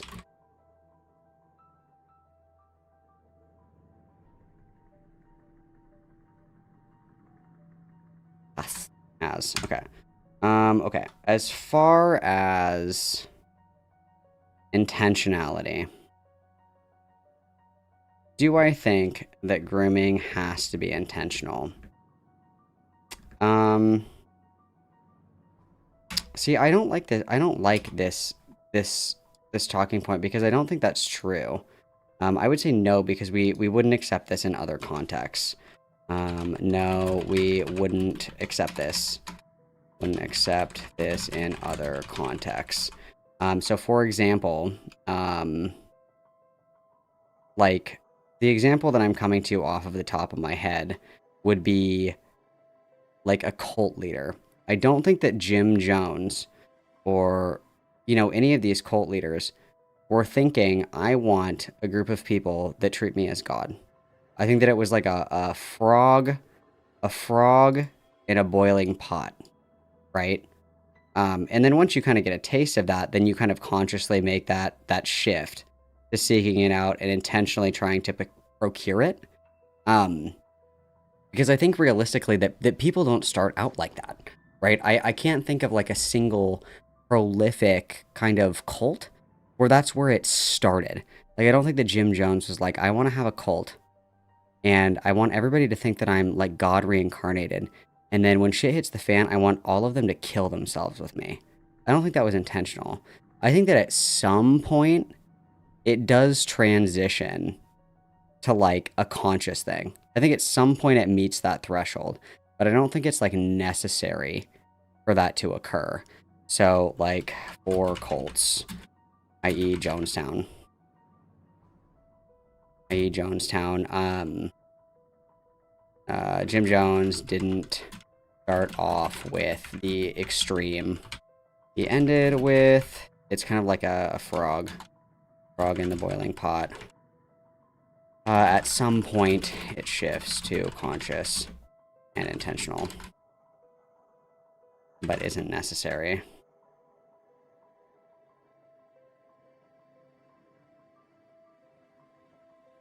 And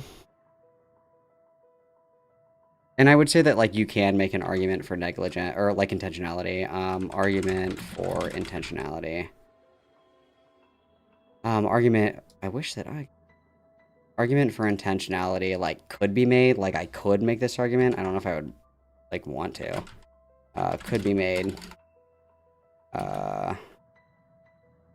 Due to it being repeated many times with similar, undesirable outcomes. Modified behavior to improve the outcomes, but not the circumstances. So when I say modified behavior to improve the outcomes, but not the circumstances, what I mean is when he's changing his behavior, it's not like, it's to like have a successful found family. Like, we're not accepting what's wrong with this entire dynamic. Like, we're like not accepting like what the actual problem is. Accepting what the actual problem is.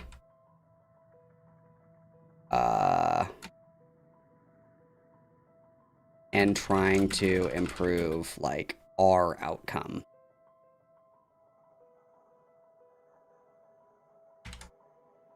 And like, does that make sense what I'm trying to say? Like, because like he's aware that like what he's doing isn't working. So he has to change up his like tactics, right?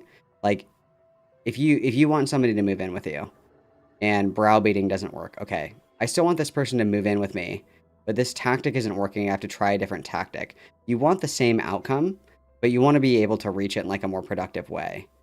So I wouldn't say like the problem is that you don't have the tools to do this. You don't have the skills to do this. You shouldn't be doing it. I'm not a brain surgeon, so I shouldn't be doing brain surgery. I can't do it. I'm not going to make anybody better off. But instead of accepting that I shouldn't do brain surgery, instead I'm trying to find ways where I can like do brain surgery on the black market, or I'm watching like tutorial videos on how to do brain surgery, or I'm practicing brain surgery on like mice so I can build up to doing it on people. Like, instead of acknowledging that me not having the tools to do brain surgery is the problem, therefore I'm going to stop doing brain surgery, we're changing the tactics to try to improve the outcome while I still get to do brain surgery at the expense of other people, right? thing. I'm just kind of like walking through my thought process here. Because I mean, I think that some of the criticism I agree with and some of it I don't agree with. And so like being able to like sit down and write it down and articulate it is helpful for me. That process is helpful for me. And it can be helpful to kind of like bounce ideas and stuff off of other people. And kind of, you know, deciding like how I come to these conclusions, how I justify my conclusions, and then thinking about how people challenge my conclusions, and then like if I think that's right or wrong, and then integrating how I would say I think this is right or I think this is wrong, or like I can agree with this but, and then kind of integrating that into and or changing things if necessary, because I disagree. I disagree with the idea that like using the term groomer as like an obfuscation or like a way to like subtly say something without saying something. I disagree with that. But I understand where that comes from.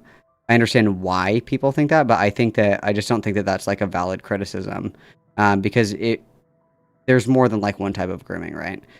So in kind of like thinking about that and kind of going through and saying like, okay, well, it's misleading because of this implication. It's like, okay, well, I can lay out all these ways here where I say that I don't necessarily agree with that. However, I understand that some people can come to those conclusions. I just disagree with that. Because it's entirely possible for two people to look at the exact same facts of a circumstance or a situation and come away with two totally different understandings or conclusions. So generally speaking, it's just like it's just like a thought exercise to kind of like go through and like round out things. Like, because like I said, Aiden's coming for me, okay? Aiden's coming for me. He's coming for the crown. And he will not replace us, you guys. So, just stuff to think about, you know what I mean? It's just stuff to think about. It's just things to think of and ponder, you know what I mean? You know what I mean? And I don't think that Lio is ever going to, I don't think that he'll ever talk to me or Aiden. I don't think that he ever will. I do not believe that he will. Micromissile, if you keep it up, the next Google document is on you.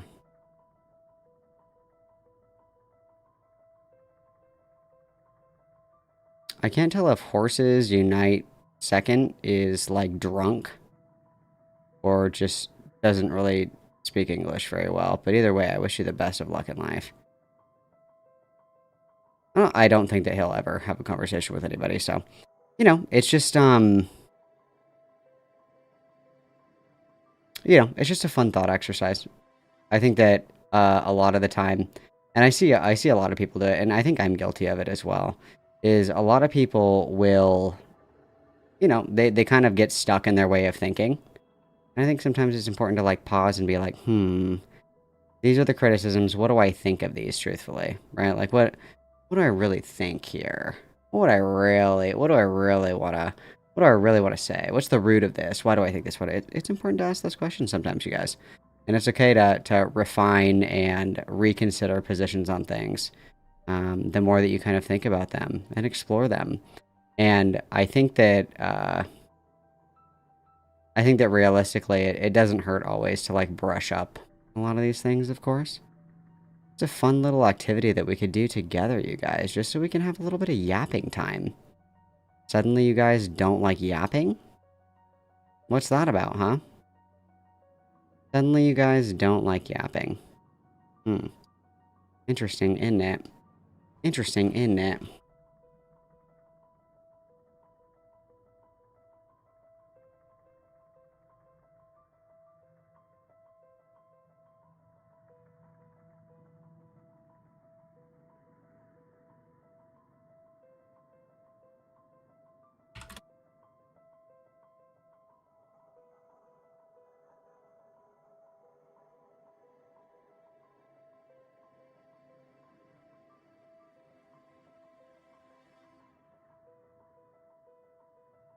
I'm having like a total aneurysm right now. Like stroking the fuck out. I'm dead. I'm dead. I'm dying. I'm dead. I'm also very tired. I agree. It is what it is. What was I looking for? In one ear, out the other, man. One ear, out the other. Oh, that's right. I remember now. I remember now.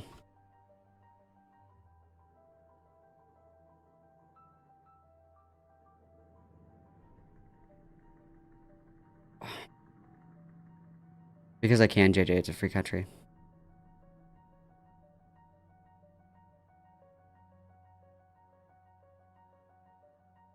Don't want me to end up like Mr. Girl. I'm not, dude, I'm not writing like a fucking Google Doc hit piece. That's fucking gay.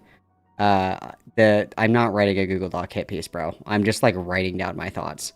I'm not fucking doing anything with this. I'm not laying out my fucking magnum opus. If you think that I'm like unironically gonna sit down and write like a script in a fucking Google Docy, like no fucking shot, bro. I'm just kind of like articulating my thoughts and like writing them down. It helps me process and filter on what I think. Yeah.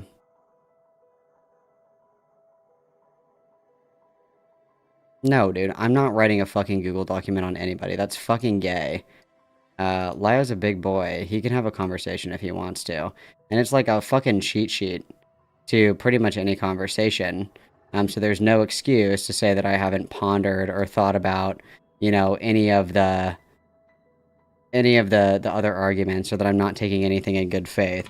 Because clearly if I'm sitting down and willing to like filter out like all the different criticisms and address them in a meaningful way and kind of explain my thought process, then I mean it necessitates that I am aware of it and am able to engage with critically the criticisms or the complaints about some of the statements or the allegations or the accusations that I make. But no, fuck no, dude. I'm not gonna make a Google document. I'm not like fucking 12 years old. It's just a way for me to like filter my thoughts and write down my thoughts. That's all. No, dude, I'm not going to. That's so gay. That's really gay. We're just doing a little bit of yap. A little bit of yap. A little bit of yap and ponder. The day that I make a Google Doc on someone, I want you guys to just, like, fucking put me down. Like Old Yeller. I want you guys to just, like, fucking put me down. Okay? No, we're not doing that. We are not doing that. We will not be doing that, you guys. So, yeah. If there's ever, like, a Google Doc allegation that I put out, no. It wasn't me. It was my evil, gay alter. True, dude. Just make a website. True.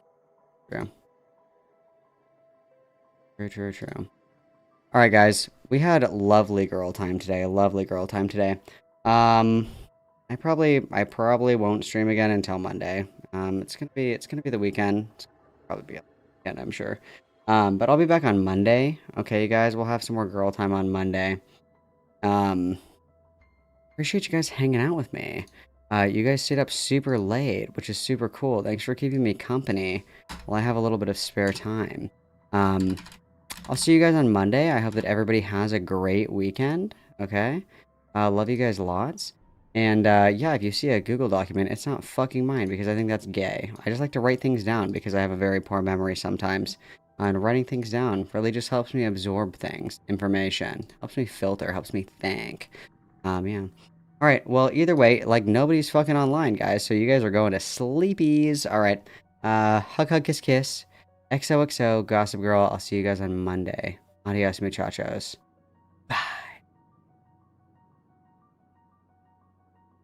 They cannot attain perfection, but look to be nearer to it then than now.